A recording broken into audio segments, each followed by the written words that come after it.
Castle ബ്ലാക്കിന്റെ തണുത്തുറഞ്ഞ മുറ്റത്ത് അലിസറിന്റെ ചതിയിൽപ്പെട്ട് കൊല്ലപ്പെട്ട ജോണിന്റെ ശരീരം രക്തത്തിൽ കുളിച്ച് കിടക്കുകയാണ്. അവന്റെ ചെന്നായ ഗോസ്റ്റ് പതിവില്ലാതെ ശബ്ദമുണ്ടാക്കുന്നത് കേട്ട് പുറത്തിറങ്ങി നോക്കിയ ഡാവോസ് കുത്തേറ്റ് മരിച്ചു കിടക്കുന്ന ജോണിനെ കണ്ടു. അപ്പോഴേക്കും അവിടെ എത്തിയ ജോണിന്റെ സുഹൃത്തുക്കളായ എഡിസണും മറ്റ് പേരും ചേർന്ന് ജോണിന്റെ ശരീരം അകത്തെ ഒരു മുറിയിലേക്ക് മാറ്റി. ഇത് അലിസറും കൂട്ടരും ചെയ്ത ചതിയാണെന്നുറപ്പിച്ച എഡിസണിന് അവരുടെ എല്ലാവരുടെയും ജീവൻ അപകടത്തിലാണെന്ന് മനസ്സിലായി. അപ്രതീക്ഷിതമായി അങ്ങോട്ട് വന്ന മെലിസാൻഡ്രയ്ക്ക് ജോൺ മരിച്ചു കിടക്കുന്നത് വിശ്വസിക്കാനായില്ല. അവളുടെ ദൈവമായ ലോർഡ് ഓഫ് ദി ലൈറ്റിന്റെ കണ്ണിൽ അവൻ മരിക്കാൻ സമയമായിട്ടില്ല എന്നവൾ പറഞ്ഞെങ്കിലും ഡാവോസ് അതൊന്നും ശ്രദ്ധിച്ചില്ല. ജോണിനെ പിന്തുണയ്ക്കുന്നവരെയെല്ലാം അലിസറും കൂട്ടരും വെറുതെ വിടില്ലെന്നറിയാമായിരുന്ന അയാൾ എത്രയും പെട്ടെന്ന് ആ മുറിയുടെ വാതിലുകൾ ഭദ്രമായി അടയ്ക്കാൻ പറഞ്ഞ ശേഷം അലിസറിന്റെ വരവിനായി കാത്തിരുന്നു. അപ്പോഴേക്കും നൈറ്റ്സ് വാച്ചിൽ ഒരു മീറ്റിംഗ് വിളിച്ച അലിസർ താനും കൂട്ടരും ചേർന്നാണ് ലോർഡ് കമാൻഡറായ ജോണിനെ കൊന്നതെന്നും അതിന് വ്യക്തമായ കാരണമുണ്ടെന്നും പറഞ്ഞു. നൈറ്റ്സ് വാച്ചിന്റെ ചരിത്രത്തിൽ ഇന്നുവരെ അവരുടെ ശത്രുക്കളായ വൈൽഡിങ്സിനെ ഒരു ലോർഡ് കമാൻഡറും അകത്ത് കയറ്റിയിട്ടില്ലെന്നും കള്ളന്മാരും നീചന്മാരുമായ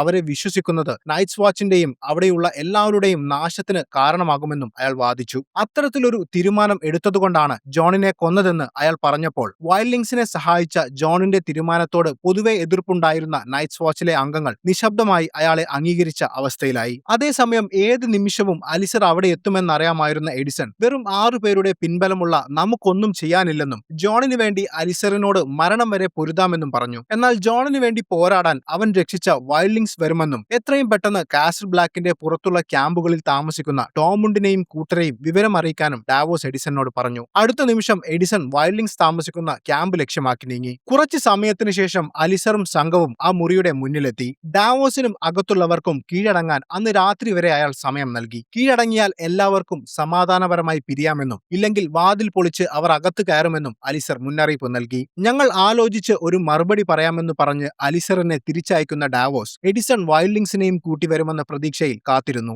അവരോടൊപ്പം തൊട്ടടുത്ത മുറിയിലുണ്ടായിരുന്ന മെലിസാൻഡ്ര മാനസികമായി തളർന്ന അവസ്ഥയിലായിരുന്നു. അവളുടെ പ്രവചനങ്ങളും വിശ്വാസങ്ങളും എല്ലാം തെറ്റിപ്പോയിരിക്കുന്നു. സ്റ്റാനിസ് ബറാത്തിയനാണ് ലോകത്തെ രക്ഷിക്കാൻ പോകുന്ന രാജാവെന്ന് വിശ്വസിച്ച അവൾക്ക് അതിനായി സ്റ്റാനിസിന്റെ മകൾ ഷിറീനെ വരെ ബലി നൽകേണ്ടി വന്നു. എന്നിട്ടും സ്റ്റാനിസ് യുദ്ധത്തിൽ മരിച്ചു വീണു. അവളുടെ അടുത്ത പ്രതീക്ഷ ജോൺ സ്നോയിലായിരുന്നു. എന്നാൽ ജോണും കൊല്ലപ്പെട്ടതോടെ താൻ ഇത്രയും കാലം വിശ്വസിച്ച ദൈവം തന്നെ കൈവിട്ടു എന്ന വിഷമത്തിൽ അവൾ തന്റെ കഴുത്തിലുള്ള മാന്ത്രിക ശക്തിയുള്ള ആ മാല അഴിച്ചുമാറ്റി. അടുത്ത നിമിഷം അവൾ ഒരു പടുവൃദ്ധയായി മാറി. യഥാർത്ഥത്തിൽ 400 വയസ്സിലധികം പ്രായമുള്ള മെലിസാൻഡ്രയെ അവളുടെ വിശ്വാസവും മാന്ത്രിക ശക്തിയുമാണ് ഇത്രയും കാലം ജീവനോടെ നിലനിർത്തിയത്. മെലിസാൻഡ്ര എപ്പോഴും കഴുത്തിൽ അണിയുന്ന ആ സ്വർണ്ണമാലയിൽ ഗ്ലാമർ എന്ന് വിളിക്കുന്ന തിളങ്ങുന്ന മാന്ത്രിക ശക്തിയുള്ള ഒരു ചുവന്ന മാണിക്യക്കല്ലുണ്ട്. ഈ മാലയിലൂടെയാണ് അവൾ തന്റെ വാർദ്ധക്യത്തെ മറച്ചുവെച്ച് അതിസുന്ദരിയായ ഒരു യുവതിയായി മറ്റുള്ളവർക്ക് മുന്നിൽ പ്രത്യക്ഷപ്പെടുന്നത്. മാല അഴിച്ചു മാറ്റിയതോടെ ആ മാന്ത്രിക കവചമില്ലാതാവുകയും അവളുടെ യഥാർത്ഥ രൂപം പുറത്തു വരികയും ചെയ്തു. തന്റെ വിശ്വാസങ്ങളെല്ലാം തകർന്നുപോയ വിഷമത്തിൽ അവൾ തന്റെ ശക്തികൾ ഉപേക്ഷിച്ച് എല്ലാം മറന്ന് ഒന്നുറങ്ങാൻ ശ്രമിച്ചു. രാത്രി ആയപ്പോഴേക്കും വീണ്ടും അവിടെ എത്തിയ അലിസറും സംഘവും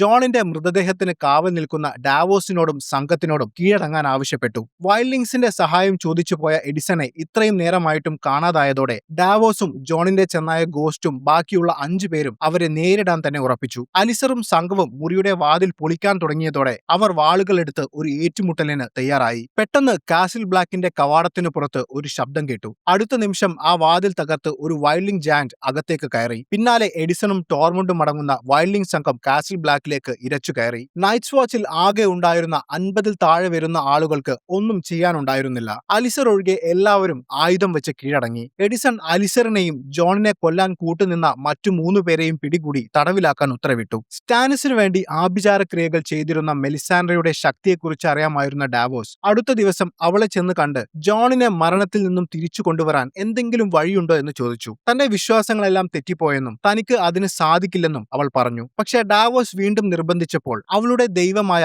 ലോർഡ് ഓഫ് ദി ലൈറ്റിന്റെ മറ്റൊരു പുരോഹിതനായ തോറോസ് അദ്ദേഹത്തിന്റെ സുഹൃത്തായ ബെറിക് ഡൊണ്ടാരിയനെ മരിച്ച ശേഷം വീണ്ടും ജീവിപ്പിച്ചതായി തനിക്കറിയാമെന്നും പക്ഷെ താൻ ഇതുവരെ അത് ചെയ്തിട്ടില്ലെന്നും പറഞ്ഞു. ഒന്ന് ശ്രമിച്ചു നോക്കുന്നതിൽ എന്താണ് തെറ്റെന്ന് പറയുന്ന ഡാവോസിന്റെ നിർബന്ധപ്രകാരം അവൾ ശ്രമിച്ചു നോക്കാമെന്ന് സമ്മതിച്ചു.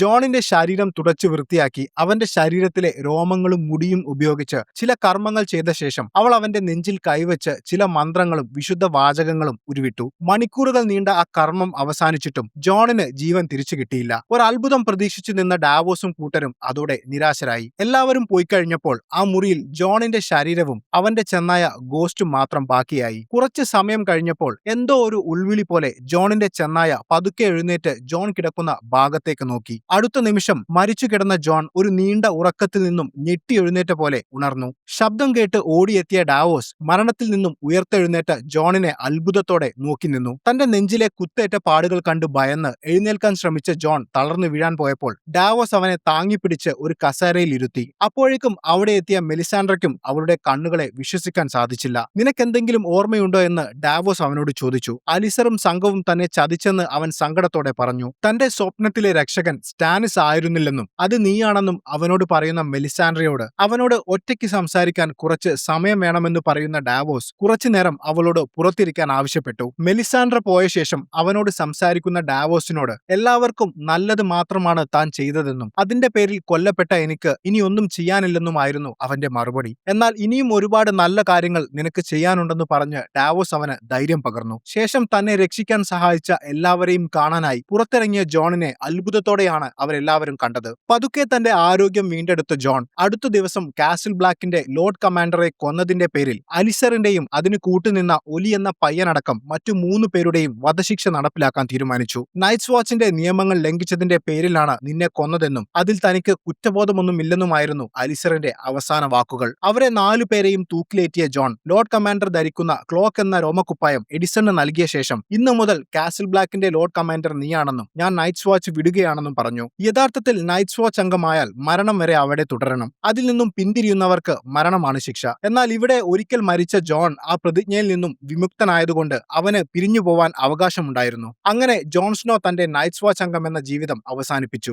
അതേസമയം വിന്റർഫെല്ലിൽ തന്റെ കാമുകി മിറാണ്ട കൊല്ലപ്പെട്ട വിഷമത്തിലായിരുന്നു റാംസി. അവളെ കൊന്നവരെ മരണം വരെ വേട്ടയാടുമെന്ന് അവൾക്ക് വാക്കുകൊടുക്കുന്ന റാംസി അവളുടെ ശരീരം ദഹിപ്പിക്കണോ അതോ കുഴിച്ചു മൂടണോ എന്ന് ചോദിക്കുന്ന മെയ്സ്റ്ററോട് ആ ശരീരം അവന്റെ വേട്ടപ്പട്ടികൾക്ക് ആഹാരമായി കൊടുക്കാൻ നിർദ്ദേശിച്ചു. ശേഷം തന്റെ അച്ഛൻ റൂസ് ബോൾട്ടനെ കാണുന്ന റാംസിയെ സ്റ്റാനിസിനെ തോൽപ്പിച്ചതിന് അയാൾ അഭിനന്ദിച്ചു. പക്ഷെ അവരുമായി യുദ്ധം പ്രഖ്യാപിച്ച ലാനിസ്റ്റർ പടയെ നേരിടാനുള്ള പിന്തുണ നോർത്തിലെ പ്രഭുക്കന്മാരിൽ നിന്നും ലഭിക്കാൻ അവരുടെ കയ്യിലുണ്ടായിരുന്ന ഏക ആയുധമായിരുന്നു നെഡിന്റെ മകളായ സാൻസ. എന്നാൽ റാംസിയുടെ പീഡനം കാരണം സാൻസയും തിയോണും അവിടെ നിന്നും രക്ഷപ്പെട്ടതിനെ അവന്റെ കഴിവുകേടായി ബോൾട്ടൺ വിമർശിച്ചു. തന്റെ വേട്ടപ്പട്ടികൾ അടങ്ങുന്ന ഒരു സംഘം അവരെ പിടിക്കാൻ പോയിട്ടുണ്ടെന്നും അധികം വൈകാതെ അവർ നമ്മുടെ പിടിയിലാകുമെന്നും റാംസി ബോൾട്ടന് ഉറപ്പു നൽകി. സാൻസയെ കണ്ടെത്തി അവളിൽ റാംസിക്ക് ഒരു കുഞ്ഞു പിറന്നില്ലെങ്കിൽ തന്റെ ഭാര്യ വാൾഡയിൽ ഉണ്ടാവുന്ന ആൺകുഞ്ഞായിരിക്കും തനിക്ക് ശേഷം നോർത്തിന്റെ അധികാരി എന്ന് ബോൾട്ടൺ റാംസിയെ ഓർമ്മിപ്പിച്ചു. അതോടെ തന്റെ സ്ഥാനം നഷ്ടപ്പെടുമോ എന്ന ഭയം റാംസിയെ പിടികൂടി. അപ്പോഴേക്കും വിന്റർഫെല്ലിൽ നിന്നും രക്ഷപ്പെട്ട സാൻസയും തിയോണും മഞ്ഞു നിറഞ്ഞ കാടുകൾ താണ്ടി കാസിൽ ബ്ലാക്ക് ലക്ഷ്യമാക്കി നീങ്ങുകയാണ്. റാംസി അയച്ച സംഘം അവരുടെ പിന്നാലെ തന്നെയുണ്ട്. ദിവസങ്ങളോളം ഭക്ഷണവും വെള്ളവുമില്ലാതെ കൊടും തണുപ്പിൽ യാത്ര ചെയ്ത് ക്ഷീണിതരായ അവർ മുന്നോട്ട് ഒരടി പോലും നടക്കാൻ സാധിക്കാതെ തകർന്നു വീണ ഒരു വലിയ മരത്തിന്റെ പൊത്തിൽ അഭയം തേടി. എന്നാൽ അധികം വൈകാതെ വേട്ടപ്പട്ടികളുടെ സഹായത്തോടെ റാംസിയുടെ സൈന്യം അവരെ കണ്ടെത്തി. അവർ തിയോണിനെയും സാൻസയെയും പിടിച്ചുകെട്ടാൻ ഒരുങ്ങിയപ്പോഴേക്കും സാൻസയെ അവൾ അറിയാതെ പിന്തുടർന്നു വന്ന ബ്രിയാനും പോഡ്രിക്കും അവിടെ എത്തി. ബ്രിയാനും പോഡ്രിക്കും തിയോണും ചേർന്ന് റാംസിയുടെ സൈന്യത്തെ ഒരു വമ്പൻ ഏറ്റുമുട്ടലിൽ കൊന്നുകളഞ്ഞു. സാൻസയോട് സംസാരിക്കുന്ന ബ്രിയാൻ താൻ ഇപ്പോഴും നിന്റെ അമ്മ കേറ്റ്ലിന് കൊടുത്ത വാക്ക് പ്രകാരം നിന്നെ സംരക്ഷിക്കാനാണ് വന്നതെന്ന് അവളോട് പറഞ്ഞു. മുൻപ് ബെയ്ലിഷിനെ വിശ്വസിച്ച് ബ്രിയാന്റെ സഹായം നിഷേധിച്ച സാൻസ തന്റെ തെറ്റു മനസ്സിലാക്കി ബ്രിയാനോട് മാപ്പ് പറഞ്ഞു. അവളെ തന്റെ അംഗരക്ഷകയായി അംഗീകരിച്ചു. വിന്റർഫെല്ലിലേക്ക് വരുന്ന വഴിയിൽ താൻ ആര്യയെ കണ്ടിരുന്നുവെന്നും പക്ഷെ അവൾ തന്റെ കൂടെ വരാൻ താല്പര്യമില്ലെന്ന് പറഞ്ഞ് കടന്നു കളഞ്ഞുവെന്നും ബ്രിയാൻ സാൻസയോട് പറഞ്ഞു. ശേഷം അവർ കാസിൽ ബ്ലാക്കിൽ ജോണിന്റെ അടുത്തേക്ക് പോകാൻ തീരുമാനിച്ചു. എന്നാൽ തിയോൺ അവരുടെ കൂടെ പോകാൻ തയ്യാറായില്ല. സ്റ്റാർക്ക് കുടുംബത്തോട് താൻ ചെയ്ത ദ്രോഹങ്ങൾക്ക് തനിക്ക് മാപ്പ് തരണമെന്ന് സാൻസയോട് പറയുന്ന തിയോൺ ബ്രിയാൻ നിന്നെ സുരക്ഷിതമായി ജോണിന്റെ അടുത്തെത്തിക്കുമെന്നും പറഞ്ഞ ശേഷം അവന്റെ നാടായ അയൺ ഐലൻഡിലേക്ക് യാത്ര തിരിച്ചു. അപ്പോഴേക്കും സാൻസയും തിയോണും റാംസിയുടെ സൈന്യത്തിന്റെ കയ്യിൽ നിന്നും രക്ഷപ്പെട്ട വിവരം വിന്റർഫെല്ലിൽ റൂസ് ബോൾട്ടന്റെ അടുത്തെത്തി. റിവർ റണ്ണിൽ വെച്ച് 2 ലാനിസ്റ്റർ പയ്യന്മാരെ കൊന്ന കുറ്റത്തിന് റോബ് സ്റ്റാർക്ക് തലയറുത്തു കൊന്ന റിക്കാർഡ് കാസ്റ്റാക്കിന്റെ മകനായിരുന്നു ആ വാർത്ത അവരെ അറിയിച്ചത്. റാംസിയുടെ പരാജയത്തെ ബോൾട്ടൺ വീണ്ടും വിമർശിച്ചു. എന്നാൽ അവൾ കാസിൽ ബ്ലാക്കിലുള്ള ജോണിന്റെ അടുത്തേക്കാണ് പോകാൻ സാധ്യതയെന്ന് പറയുന്ന റാംസി നമുക്ക് കാസിൽ ബ്ലാക്ക് ആക്രമിച്ച് സാൻസയെ പിടിച്ചുകൊണ്ടുവരാമെന്ന് പറഞ്ഞു. എന്നാൽ നൈറ്റ്സ് വാച്ച് ആക്രമിക്കാൻ വെസ്റ്ററോസിൽ ഒരു കുടുംബത്തിനും അനുമതിയില്ലെന്ന നിയമം ചൂണ്ടിക്കാണിച്ച് ബോൾട്ടൺ റാംസിയുടെ വാക്കുകളെ പുച്ഛിച്ചു തള്ളി. അപ്പോഴേക്കും വിന്റർഫെല്ലിലെ മെയ്സ്റ്റർ റൂസ് ബോൾട്ടന്റെ ഭാര്യ വാൾഡ ഒരു ആൺകുട്ടിയെ പ്രസവിച്ചെന്ന വാർത്തയുമായി എത്തി. അത് കേൾക്കുന്ന റൂസ് ബോൾട്ടന്റെ മുഖത്തെ സന്തോഷം ശ്രദ്ധിക്കുന്ന റാംസി തന്റെ അച്ഛനെ അഭിനന്ദിച്ചു. തനിക്കൊരു ആൺകുട്ടി പിറന്നതുകൊണ്ട് നിന്റെ സ്ഥാനത്തിൽ ഒരു മാറ്റവും ഉണ്ടാവില്ലെന്ന് ബോൾട്ടൺ അവനോട് വീണ്ടും പറഞ്ഞു. പക്ഷെ ഇതോടെ ബോൾട്ടന്റെ ജാരസന്തതിയായ തന്റെ എല്ലാ സ്ഥാനങ്ങളും നഷ്ടപ്പെടുമെന്ന് മനസ്സിലാക്കിയ റാംസി അടുത്ത നിമിഷം മെയ്സ്റ്ററുടെയും കാസ്റ്റാക്കിന്റെയും എല്ലാവരുടെയും മുൻപിൽ വെച്ച് സ്വന്തം അച്ഛനായ റൂസ് ബോൾട്ടനെ കുത്തി കൊന്നുകളഞ്ഞു. ഇങ്ങനൊരു സന്ദർഭം വരുമ്പോൾ റൂസ് ബോൾട്ടനെ കൊല്ലണമെന്ന് നേരത്തെ തീരുമാനിച്ചിരുന്ന റാംസി അതിനായി കാസ്റ്റ കുടുംബത്തിന്റെ പിന്തുണ നേരത്തെ ഉറപ്പുവരുത്തിയിരുന്നു. തന്റെ അച്ഛനെ ശത്രുക്കൾ വിഷം കൊടുത്തു കൊന്നുവെന്ന് എല്ലാ പ്രഭു കുടുംബങ്ങൾക്കും സന്ദേശമയക്കാൻ മെയ്സ്റ്ററോട് ആവശ്യപ്പെട്ട റാംസി നേരെ പോയത് ബോൾട്ടന്റെ ഭാര്യ വാൾഡയുടെയും കുഞ്ഞിന്റെയും അടുത്തേക്കാണ്. ബോൾട്ടൻ കൊല്ലപ്പെട്ട വിവരം അറിയാതെ അയാൾ എവിടെയെന്ന് ചോദിക്കുന്ന വാൾഡയെയും കുഞ്ഞിനെയും തന്റെ വേട്ടപ്പട്ടികളുടെ കൂട്ടിലേക്കാണ് റാംസി കൊണ്ടുപോയത്. അവിടെ എത്തിയപ്പോൾ റാംസിയുടെ ചതി മനസ്സിലാക്കിയ വാൾഡ തന്നെയും കുഞ്ഞിനെയും വെറുതെ വിടാൻ റാംസിയോട് കരഞ്ഞപേക്ഷിച്ചു. എന്നാൽ വാൾഡയും കുഞ്ഞും തന്റെ അധികാരത്തിന് ഭീഷണിയാകുമെന്ന് കരുതുന്ന റാംസി തന്റെ വേട്ടപ്പട്ടികൾക്ക് അവരെ കടിച്ചു കീറാൻ ഇട്ടുകൊടുത്തു. അടുത്ത ദിവസം നോർത്തിലെ പ്രധാന പ്രഭു കുടുംബങ്ങളിലൊന്നായ അംബർ കുടുംബത്തിലെ പ്രഭുവായ സ്മോൾ ജോൺ റാംസിയെ കാണാനെത്തി. ജോൺ സ്നോ വടക്കോട്ട് കടത്തിവിട്ട വൈൽഡിങ്സിനെ നേരിടാൻ സഹായം ആവശ്യപ്പെട്ടായിരുന്നു അയാളുടെ വരവ്. വർഷങ്ങളായി സ്റ്റാർക്ക് കുടുംബത്തെ പിന്തുണയ്ക്കുന്ന നിങ്ങളെ എങ്ങനെ വിശ്വസിക്കുമെന്ന റാംസിയുടെ ചോദ്യത്തോട് നിങ്ങൾ കാർസ്റ്റാക്കിനെ വിശ്വസിച്ചെങ്കിൽ എന്നെയും വിശ്വസിക്കാമെന്നായിരുന്നു അവന്റെ മറുപടി. ഒപ്പം റാംസിയുടെ വിശ്വാസം പിടിച്ചുപറ്റാൻ അയാൾ റാംസിക്ക് ഒരു സമ്മാനവും നൽകി. വിന്റർഫെല്ലിൽ നിന്നും രക്ഷപ്പെട്ട ശേഷം ത്രിയ ഡ്രൈവറിനെ കണ്ടുപിടിക്കാൻ ജോർജനൊപ്പം പോകുമ്പോൾ റിക്കോണിനെയും ഓഷയെയും ബ്രാൻ അയച്ചത് നെഡ് സ്റ്റാർക്കിനോട് കൂറുള്ള ഇതേ അംബർ കുടുംബത്തിലേക്കായിരുന്നു. എന്നാൽ സ്വാർത്ഥ താല്പര്യങ്ങൾക്കായി അവർ ഇപ്പോൾ റിക്കോണിനെയും ഓഷയെയും ഒരു സമ്മാനമായി റാംസിക്ക് കൈമാറി. അത് റിക്കോൺ ആണെന്ന് ഉറപ്പുവരുത്താൻ അവന്റെ ഡയർവൂൾഫായ ഷാഗി ഡോഗിന്റെ തലയും സ്മോൾ ജോൺ റാംസിക്ക് മുന്നിൽ കാഴ്ചവെച്ചു. അതോടെ സാൻസയെ തിരിച്ചുപിടിക്കാൻ റിക്കോണിനെ ഉപയോഗിച്ച് ഒരു കളി കളിക്കാമെന്ന് റാംസി കണക്കുകൂട്ടി. ഒപ്പം വലിയ സൈന്യമുള്ള അംബർ കുടുംബത്തിന്റെ പിന്തുണയും അവന് ലഭിക്കും. അപ്പോഴേക്കും കാസിൽ ബ്ലാക്കിൽ നിന്നും പോകാനൊരുങ്ങിയ ജോണിനോട് സംസാരിക്കുന്ന എഡിസൺ മതിലിനപ്പുറത്ത് എല്ലാവരെയും കാത്തിരിക്കുന്ന വൈറ്റ് വാക്കേഴ്സ് എന്ന വലിയ വിപത്ത് നമ്മൾ കണ്ടതാണെന്നും ഈ ഒരു അവസ്ഥയിൽ നീ ഞങ്ങളെ വിട്ടു പോകരുതെന്നും പറഞ്ഞു. എന്നാൽ എല്ലാവരെയും രക്ഷിക്കാൻ ശ്രമിച്ചപ്പോൾ അവർ എന്നെ കൊല്ലുകയാണ് ചെയ്തതെന്നും അതുകൊണ്ട് പോകാൻ തന്നെയാണ് തന്റെ തീരുമാനമെന്നും ജോൺ മറുപടി പറഞ്ഞു. പെട്ടെന്ന് കാസിൽ ബ്ലാക്കിന്റെ ഗേറ്റിന് പുറത്ത്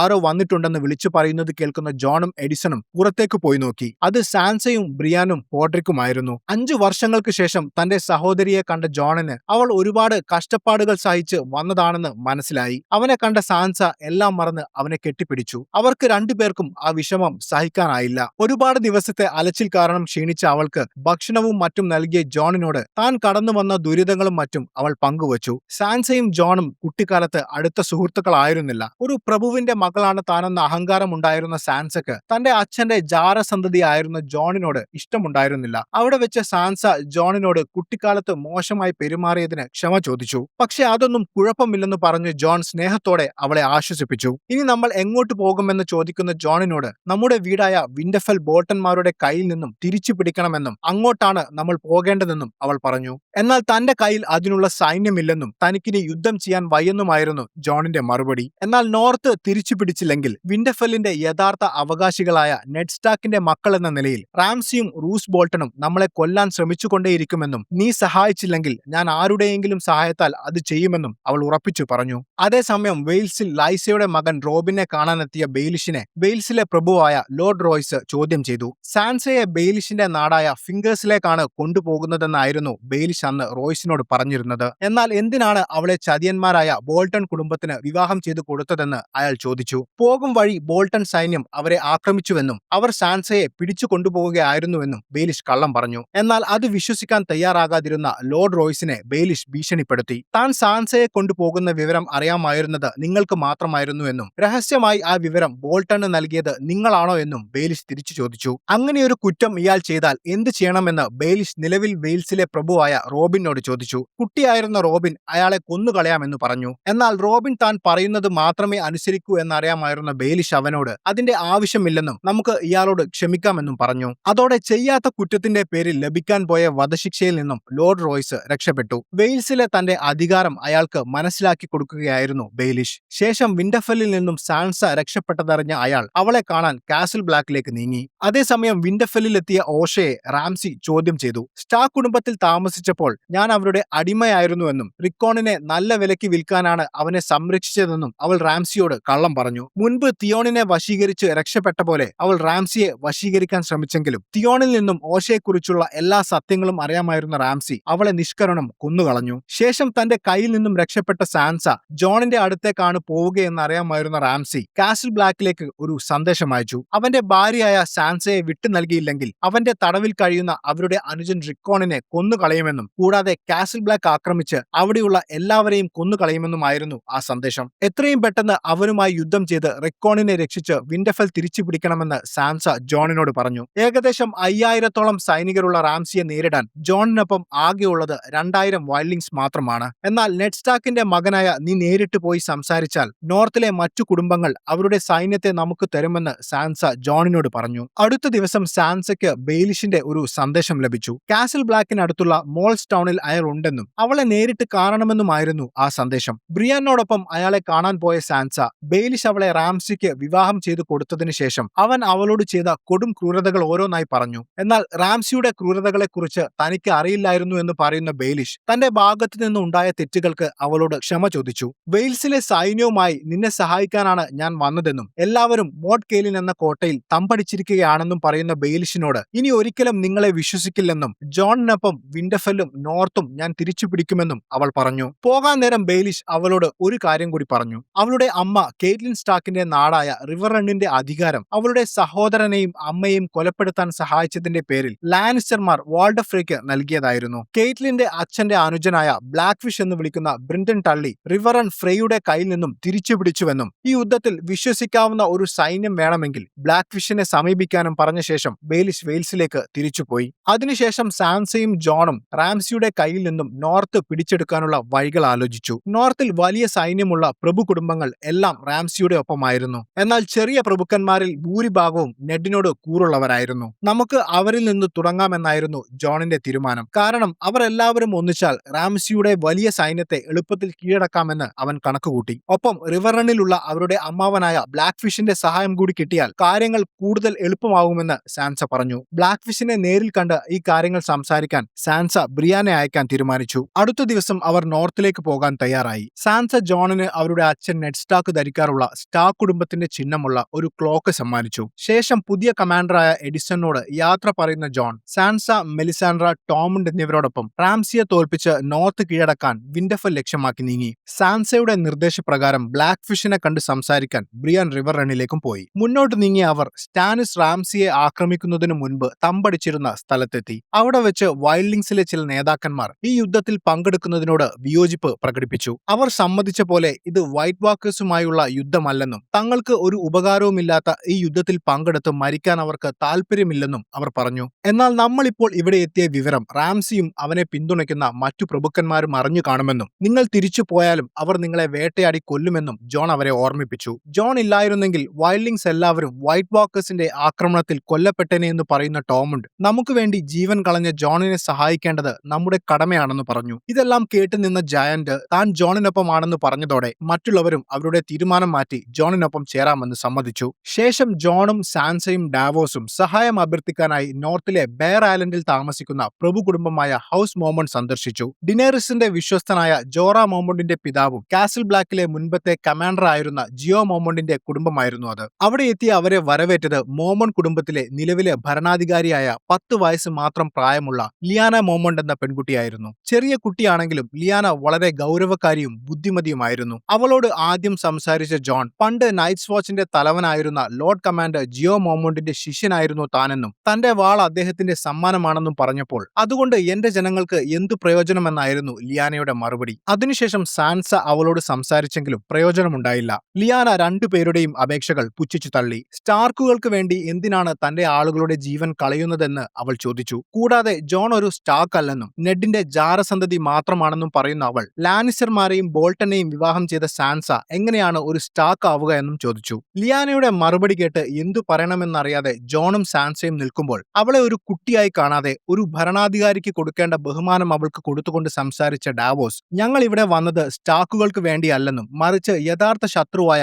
വൈറ്റ് വാക്കേഴ്സിനെ നേരിടാനുള്ള സഹായം കൂടി ആവശ്യപ്പെട്ടുകൊണ്ടാണെന്നും പറഞ്ഞു. വടക്കൻ കുടുംബങ്ങൾ ഒന്നിച്ചു നിന്നില്ലെങ്കിൽ നമ്മൾ എല്ലാവരും മരിച്ചുപോകുമെന്ന സത്യം നേരിട്ട് മനസ്സിലാക്കിയ ഒരേയൊരു നേതാവ് ജോൺ സ്നോ മാത്രമാണെന്നും അതുകൊണ്ടാണ് നിങ്ങളുടെ പിന്തുണ ആവശ്യപ്പെട്ടതെന്നും പറഞ്ഞു. ഡാവോസിന്റെ വാക്കുകളിൽ മതിപ്പ് തോന്നിയ ലിയാന തന്റെ സൈന്യത്തെ വിട്ടുതരാമെന്ന് സമ്മതിച്ചു. പക്ഷെ ആകെ 62 സൈനികരെയാണ് അവൾ നൽകിയത്. ഇത് കേട്ട ജോണും സാൻസയും ആകെ നിരാശരായി. വെറും 62 പേരെ വെച്ച് റാംസിയുടെ ആയിരക്കണക്കിന് വരുന്ന സൈന്യത്തെ എങ്ങനെ നേരിടുമെന്ന് അവർ ചിന്തിച്ചു. പക്ഷെ ബെയർ ഐലൻഡിലെ ഓരോ പോരാളിയും 10 പോരാളികൾക്ക് തുല്യമാണെന്ന് ലിയാന അഭിമാനത്തോടെ അവകാശപ്പെട്ടു. അവളോട് നന്ദി പറഞ്ഞ് അവിടെ നിന്നും ഇറങ്ങിയ അവർ അടുത്ത പ്രഭു കുടുംബമായ ഹൗസ് ഗ്ലോവർ സന്ദർശിച്ചു. ജോണും സാൻസയും ഡാവോസും കൂടി ഡീപ്വുഡ് മോട്ട് എന്ന അവരുടെ കോട്ടയിലെത്തിയപ്പോൾ അവിടുത്തെ പ്രഭു പ്രഭുവായ റോബർട്ട് ഗ്ലോവർ അവരെ സ്വീകരിച്ചെങ്കിലും അയാളുടെ മുഖത്ത് ദേഷ്യവും നിരാശയുമായിരുന്നു. ജോൺ സഹായം ചോദിച്ചപ്പോൾ റോബർട്ട് പഴയ ചില കാര്യങ്ങൾ അയാളെ ഓർമ്മിപ്പിച്ചു. നിന്റെ സഹോദരൻ റോബ് സ്റ്റാർക്ക് യുദ്ധത്തിന് പോയപ്പോൾ ഞങ്ങളും കൂടെ ഉണ്ടായിരുന്നു. പക്ഷെ അയാൾ ഫ്രേക്ക് കൊടുത്ത വാക്ക് തെറ്റിച്ച് മറ്റൊരു സ്ത്രീയെ വിവാഹം കഴിച്ചതിന്റെ പേരിൽ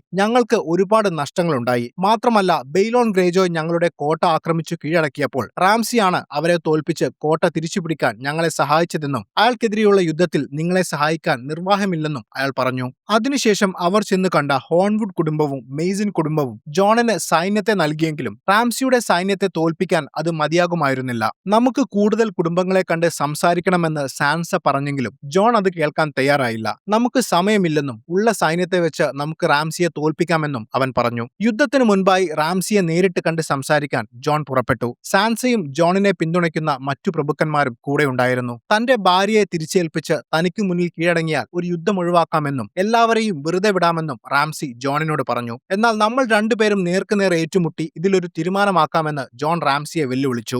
ലോകം കണ്ട ഏറ്റവും മികച്ച വാൾപ്പയറ്റുകാരനാണെന്ന് എല്ലാവരും വാഴ്ത്തുന്ന നീ ഒരു പക്ഷേ എന്നെ തോൽപ്പിച്ചേക്കാമെന്നും പക്ഷേ എന്റെ സൈന്യത്തെ തോൽപ്പിക്കാൻ നിനക്കാവില്ലെന്നും റാംസി തിരിച്ചടിച്ചു. കൂടാതെ നിന്റെ അനുജൻ റിക്കോണിനെ ജീവനോടെ വേണമെങ്കിൽ ഞാൻ പറയുന്നത് അനുസരിക്കുന്നതാണ് നല്ലതെന്നും അവൻ പറഞ്ഞു. എന്നാൽ റിക്കോൺ നിന്റെ കയ്യിലുണ്ടെന്നുള്ളതിന് എന്താണ് തെളിവെന്ന് ചോദിക്കുന്ന സാൻസയുടെ മുന്നിലേക്ക് അവന്റെ ചെന്നായ ഷാഗി ഡോഗിന്റെ തല അവൻ എറിഞ്ഞുകൊടുത്തതോടെ നീ നാളെ മരിക്കാൻ പോവുകയാണെന്നും അതുകൊണ്ട് ഇന്ന് രാത്രി നന്നായി ഉറങ്ങിക്കൊള്ളാനും റാംസിയോട് പറഞ്ഞ സാൻസ അവിടെ നിന്നും തിരിച്ചുപോയി. ശേഷം നാളെ രാവിലെ യുദ്ധത്തിൽ വെച്ച് കാണാമെന്ന് ജോണിനോട് പറഞ്ഞ റാംസി വിന്റർഫെല്ലിലേക്കും പോയി. അന്ന് രാത്രി ജോണും ഡാവോസും ടോമണ്ടും റാംസിക്കെതിരെ എങ്ങനെ പട നയിക്കണമെന്ന കാര്യം വിശദമായി ചർച്ച ചെയ്തു. റാംസിയെ ആക്രമിച്ച് തോൽപ്പിക്കാനുള്ള പല തന്ത്രങ്ങളും അവർ തയ്യാറാക്കി. എന്നാൽ ടോമണ്ടും ഡാവോസും പോയ ശേഷം ജോണിനോട് സംസാരിച്ച സാൻസ നിങ്ങൾ കരുതുന്ന പോലെയല്ല റാംസി എന്നും ആളുകളെ എങ്ങനെ ട്രാപ്പിൽ പെടുത്തണമെന്ന് അവന് നന്നായി അറിയാമെന്നും മുന്നറിയിപ്പ് കൊടുത്തു. എന്നാൽ താൻ കഴിഞ്ഞ 5 വർഷക്കാലം പല യുദ്ധങ്ങളും ചെയ്തിട്ടുണ്ടെന്നും റാംസിയെ നമുക്ക് തോൽപ്പിക്കാൻ സാധിക്കുമെന്നും അവൻ ഉറപ്പിച്ചു പറഞ്ഞു. പക്ഷെ ഞാൻ അവന്റെ ഒപ്പം ജീവിച്ച ആളാണെന്നും അവനെ നിനക്ക് ശരിക്കും മനസ്സിലായിട്ടില്ലെന്നും വീണ്ടും പറയുന്ന അവളോട് അങ്ങനെയെങ്കിൽ നമ്മുടെ അനുജൻ റിക്കോണിനെ എങ്ങനെ രക്ഷിക്കുമെന്ന് പറയാൻ ജോൺ ആവശ്യപ്പെട്ടു. എന്നാൽ റിക്കോണിനെ നമുക്കൊരിക്കലും തിരിച്ചു കിട്ടില്ലെന്നായിരുന്നു അവളുടെ മറുപടി. നെഡ് സ്റ്റാർക്കിന്റെ ജീവിച്ചിരിക്കുന്ന ഏക മകനായ റിക്കോണിനാണ് നെഡ് സ്റ്റാർക്കിന്റെ ജാരസന്തതിയായ ജോണിനേക്കാളും ഒരു പെൺകുട്ടിയായ സാൻസയെക്കാളും നോർത്തിന്റെ ഭരണാധികാരിയാകാനുള്ള അർഹതയുള്ളത്. ഇക്കാര്യം അറിയാവുന്ന റാംസി തന്റെ സ്ഥാനത്തിന് ഭീഷണിയായ അവനെ ഒരിക്കലും ജീവനോടെ വിടില്ലെന്ന് സാൻസ ജോണിനോട് പറഞ്ഞു. നമ്മുടെ അനുജനെ അങ്ങനെ മരണത്തിന് വിട്ടുകൊടുക്കാൻ പറ്റില്ലെന്ന് പറയുന്ന ജോണിനോട് റിക്കോണിനെ വെച്ച് റാംസി നമ്മളെ ട്രാപ്പിൽ പെടുത്തുകയാണെന്ന് സാൻസ വീണ്ടും ഓർമ്മിപ്പിച്ചു. മാത്രമല്ല നാളെ റാംസി ജയിക്കുകയാണെങ്കിൽ തന്റെ മൃതശരീരമായിരിക്കും അവൻ കൊണ്ടുപോകുകയെന്നു കൂടി അവൾ പറഞ്ഞപ്പോൾ എന്ത് വില കൊടുത്തും ഈ യുദ്ധം ജയിച്ച് നിന്നെ സംരക്ഷിക്കുമെന്ന് ജോൺ അവൾക്ക് വാക്കുകൊടുത്തു. അന്ന് രാത്രി ഉറക്കമില്ലാതെ അവിടെയൊക്കെ നടക്കുന്ന ഡാവോസ് മെലിസാൻഡ്ര സ്റ്റാനിസിന്റെ മകൾ ഷെറീനെ ബലി നൽകിയ സ്ഥലത്തെത്തി. താൻ സ്വന്തം മകളെ പോലെ സ്നേഹിച്ചിരുന്ന ഷെറീന് അയാൾ സമ്മാനിച്ച മാനിന്റെ കളിപ്പാട്ടം കത്തിക്കരിഞ്ഞ നിലയിൽ അയാൾക്ക് അവിടെ നിന്ന് ലഭിച്ചു.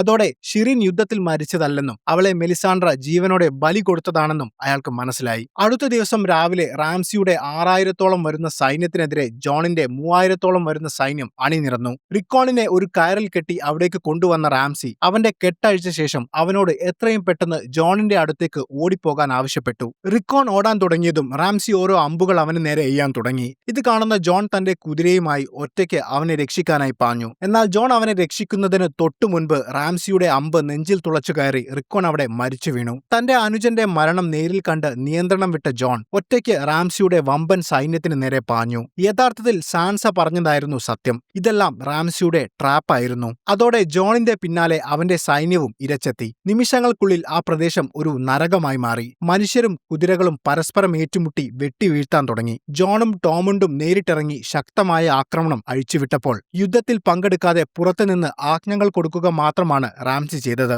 ചുരുങ്ങിയ സമയത്തിനുള്ളിൽ ആ യുദ്ധഭൂമിയിൽ മൃതദേഹങ്ങൾ കുന്നുകൂടി ഒരു മതിൽ പോലെ ഉയർന്നു. റാംസിയുടെ സൈന്യം കൂടുതൽ ശക്തിയോടെ ആക്രമിച്ചതോടെ ആ മൃതദേഹങ്ങൾക്കിടയിൽപ്പെട്ട് ശ്വാസം മുട്ടി ചളിയിൽ പൂണ്ടുപോയ ജോൺ സ്നോ മരണത്തെ മുഖാമുഖം കണ്ടു. എങ്കിലും സർവ്വശക്തിയും സംഭരിച്ച് അവൻ ആ ആൾക്കൂട്ടത്തിന് മുകളിലേക്ക് പിടിച്ചു കയറാൻ ശ്രമിച്ചു. അപ്പോഴേക്കും ജോണിന്റെ ആളുകളെ വളഞ്ഞ റാംസിയുടെ സൈന്യം വലിയ പരിചകൾ കൊണ്ട് ഒരു മതിൽ തീർത്ത് അവരെ കുന്തം കൊണ്ട് കുത്തിക്കൊല്ലാൻ തുടങ്ങി. എല്ലാം നഷ്ടപ്പെട്ടുവെന്ന് ജോൺ ഉറപ്പിച്ച നിമിഷമായിരുന്നു അത്. താൻ വിജയിച്ചുവെന്ന ചിരി റാംസിയുടെ മുഖത്തും വിടർന്നു. പെട്ടെന്നൊരു കാഹളം മുഴങ്ങുന്നത് കേട്ട് സ്തംഭിച്ചു നിന്ന് അവരെ ഞെട്ടിച്ചുകൊണ്ട് മറ്റൊരു സൈന്യം അവിടേക്കെത്തി. വെസ്റ്ററോസിലെ എക്കാലത്തെയും മികച്ച സൈന്യങ്ങളിലൊന്നായ നൈറ്റ്സ് ഓഫ് ദി വെയിൽ എന്നറിയപ്പെടുന്ന വെയിൽസിലെ 5000-ഓളം വരുന്ന സൈന്യം അവിടേക്ക് ഇരച്ചുകയറി റാംസിയുടെ സൈന്യത്തെ നിഷ്കരുണം കൊന്നുതള്ളി. ജോണിന്റെ പദ്ധതികൾ തകരുമെന്ന് നേരത്തെ ഊഹിച്ചിരുന്ന സാൻസ നേരത്തെ തന്നെ വെയിൽസിലുള്ള ബെയിലിഷിന് ഒരു സന്ദേശം അയച്ചിരുന്നു. തന്നോട് ചെയ്ത ചതികൾക്ക് പകരമായി നിലവിൽ ബെയിലിഷിന്റെ കീഴിലുള്ള വെയിൽസിലെ സൈന്യത്തെ റാംസിയെ തോൽപ്പിക്കാൻ വിട്ടുതരണമെന്നായിരുന്നു അത്.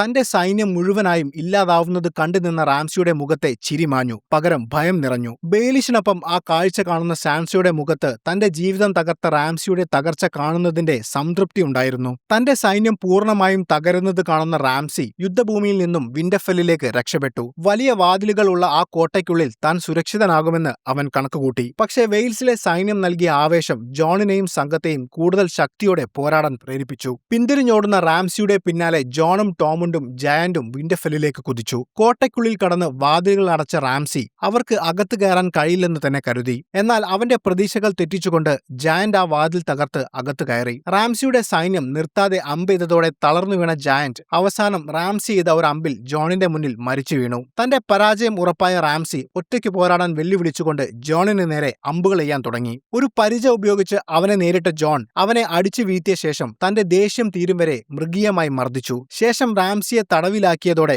വിന്റർഫെൽ കോട്ടയുടെ മതിലിൽ വീണ്ടും സ്റ്റാർക്ക് കുടുംബത്തിന്റെ കൊടികൾ ഉയർന്നു. തന്റെ അനുജൻ റിക്കോണിനെ നെഡിന്റെ കല്ലറയ്ക്കടുത്ത് സംസ്കരിക്കാൻ ജോൺ ടോമുണ്ടിനെ ഏൽപ്പിച്ചു. തന്റെ വേട്ടനായ്ക്കൾ താമസിക്കുന്ന കൂട്ടിൽ തന്നെയായിരുന്നു റാംസിയെ അവർ തടവിലിട്ടിരുന്നത്. അവനെ അവിടെ ചെന്ന് കാണുന്ന സാൻസ ദിവസങ്ങളോളം ഭക്ഷണമില്ലാതെ കിടന്നിരുന്ന ആ നായ്ക്കളെ അഴിച്ചുവിട്ടു. തന്റെ നായ്ക്കൾ തന്നെ ഒന്നും ചെയ്യില്ലെന്ന് അവൻ പറഞ്ഞെങ്കിലും വിശന്നു വലഞ്ഞിരുന്ന ആ നായ്ക്കൾ അവനെ കടിച്ചു കീറി തിന്നാൻ ആരംഭിച്ചു. തന്നെയും തന്റെ പ്രിയപ്പെട്ടവരെയും അങ്ങേയറ്റം ദ്രോഹിച്ച റാംസിയുടെ കരച്ചിൽ ക്രൂരമായ ഒരു ആനന്ദത്തോടെ സാൻസ നോക്കി നിന്നു. റാംസിയുടെ മരണത്തോടെ വിന്റർഫെൽ വീണ്ടും പൂർണ്ണമായും സ്റ്റാർക്ക് കുടുംബത്തിന്റെ കയ്യിലായി. അടുത്ത ദിവസം ജോൺ മെലിസാൻഡ്രയുമായി സംസാരിക്കുന്നതിനിടയിൽ ഡാവോസ് അങ്ങോട്ട് കയറി വന്നു. കത്തിക്കരിഞ്ഞ ആ മാനിന്റെ കളിപ്പാട്ടം മെലിസാൻഡ്രയ്ക്ക് നേരെ എറിഞ്ഞ അയാൾ താൻ മകളെ പോലെ സ്നേഹിച്ച ആ കുട്ടിയെ അന്ധവിശ്വാസത്തിന്റെ പേരിൽ ബലി കൊടുത്തതിന് മെലിസാൻഡ്രയെ ശിക്ഷിക്കണമെന്ന് ജോണിനോട് ആവശ്യപ്പെട്ടു. താൻ ദൈവത്തിന്റെ ആജ്ഞ അനുസരിച്ചാണ് അത് ചെയ്തതെന്നും ആ ദൈവം കാരണമാണ് നമ്മളെല്ലാവരും ഇന്ന് ജീവനോടെ ഉള്ളതെന്നും അവൾ പറഞ്ഞെങ്കിലും ജോൺ അത് കേൾക്കാൻ തയ്യാറായില്ല. പക്ഷെ മരണത്തിൽ നിന്നും തന്നെ ഉയർത്തെഴുന്നേൽപ്പിച്ച അവളെ കൊല്ലാൻ അവന് മനസ്സ് വന്നില്ല.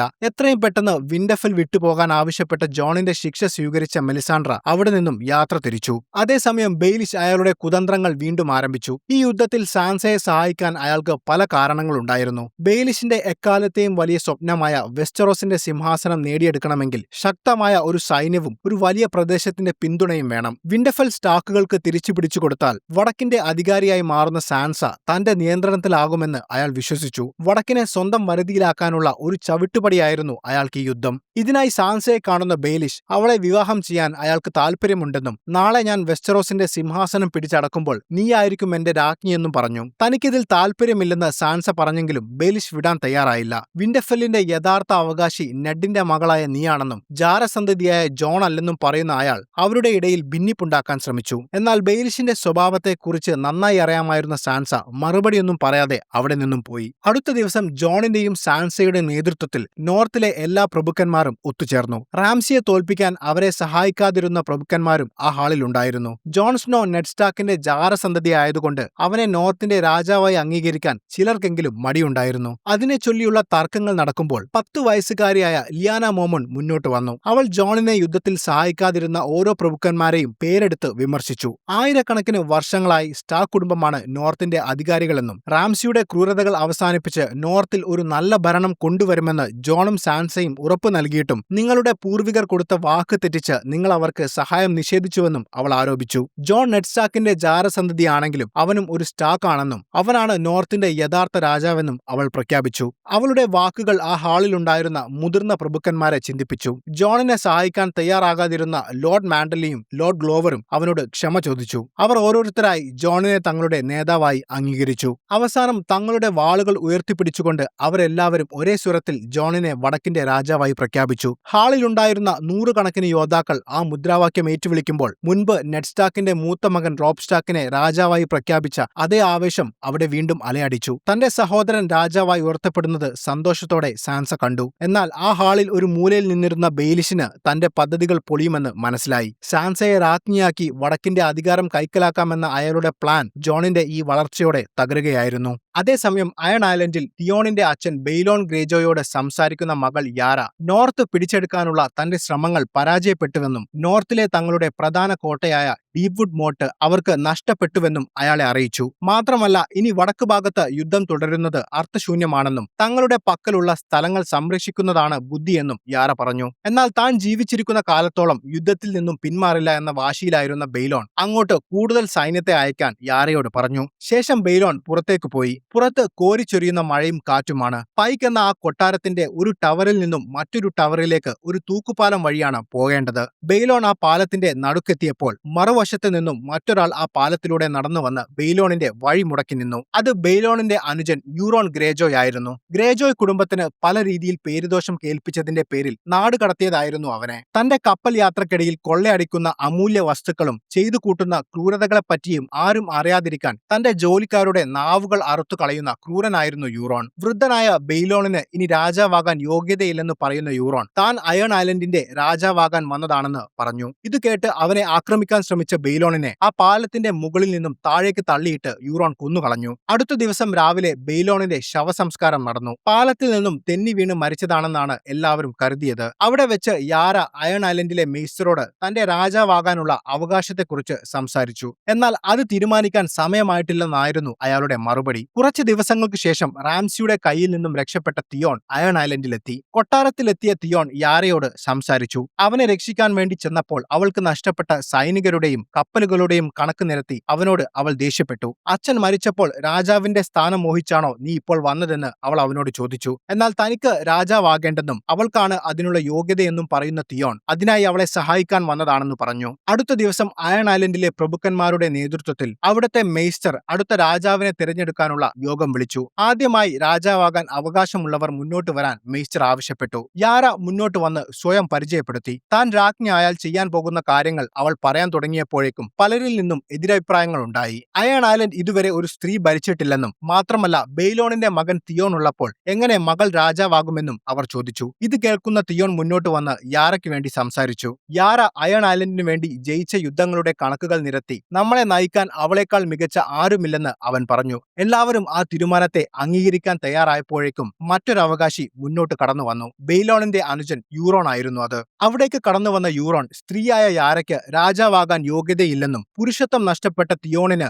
അതിന് അർഹതയില്ലെന്നും പറഞ്ഞ് അവരെ പരിഹസിച്ചു. അതോടെ ബെയ്ലോണിനെ കൊന്നത് യൂറോൺ ആണെന്ന് മനസ്സിലാക്കുന്ന യാര തന്റെ അച്ഛന്റെ കൊലപാതകയെ വധശിക്ഷയ്ക്ക് വിധിക്കണമെന്ന് പറഞ്ഞു. അവിടെ വെച്ച് താൻ തന്നെയാണ് ബെയ്ലോണിനെ കൊന്നതെന്ന് സമ്മതിക്കുന്ന യൂറോൺ ബെയ്ലോൺ ഒരിക്കലും ഒരു നല്ല രാജാവായിരുന്നില്ല എന്നും സ്വന്തം താല്പര്യങ്ങൾക്കായി അയൺ ഐലൻഡിലെ ജനങ്ങളെ കുരുതി കൊടുത്തവനാണെന്നും പറയുന്ന യൂറോൺ അവർക്ക് ഒരു ഉറപ്പ് കൊടുത്തു. മെറീനിൽ ഡിനേറിസ് ടാർഗേറിയൻ വെസ്റ്ററോസ് പിടിച്ചടക്കാൻ തയ്യാറെടുക്കുകയാണെന്നും നമ്മുടെ കപ്പലുകൾ അവൾക്ക് കൊടുത്താൽ അവളോടൊപ്പം നമുക്ക് വെസ്റ്ററോസ് ഭരിക്കാമെന്നും അതിന് വേണ്ടതെല്ലാം താൻ ചെയ്യാമെന്നും അവിടുത്തെ ജനങ്ങളോട് അവൻ പറഞ്ഞു. അതോടെ അവർ യൂറോണിനൊപ്പം നിൽക്കാമെന്ന് സമ്മതിച്ചു. ഒട്ടും സമയം കളയാതെ യൂറോണിനെ രാജാവാക്കി വാഴിക്കാനുള്ള ഔദ്യോഗിക ചടങ്ങുകൾ ആരംഭിച്ചു. എന്നാൽ യൂറോൺ രാജാവായാൽ ആദ്യം തന്നെയും തിയോണിനെയും കൊല്ലുമെന്നറിയാമായിരുന്ന യാര തിയോണിനെയും തന്നെ വിശ്വസിക്കുന്നവരെയും കൂട്ടി അയൺ ഐലൻഡിലെ ഏറ്റവും മികച്ച 100 കപ്പലുകൾ മോഷ്ടിച്ച് അവിടെ നിന്നും മെറീൻ ലക്ഷ്യമാക്കി നീങ്ങി. യൂറോൺ എത്തുന്നതിന് മുൻപ് ഡിനേറസുമായി സംസാരിച്ച് അവളെ അവരുടെ പക്ഷത്ത് ചേർക്കുകയായിരുന്നു യാരയുടെ ലക്ഷ്യം. അപ്പോഴേക്കും രാജാവായുള്ള തന്റെ കിരീടധാരണം കഴിഞ്ഞ യൂറോൺ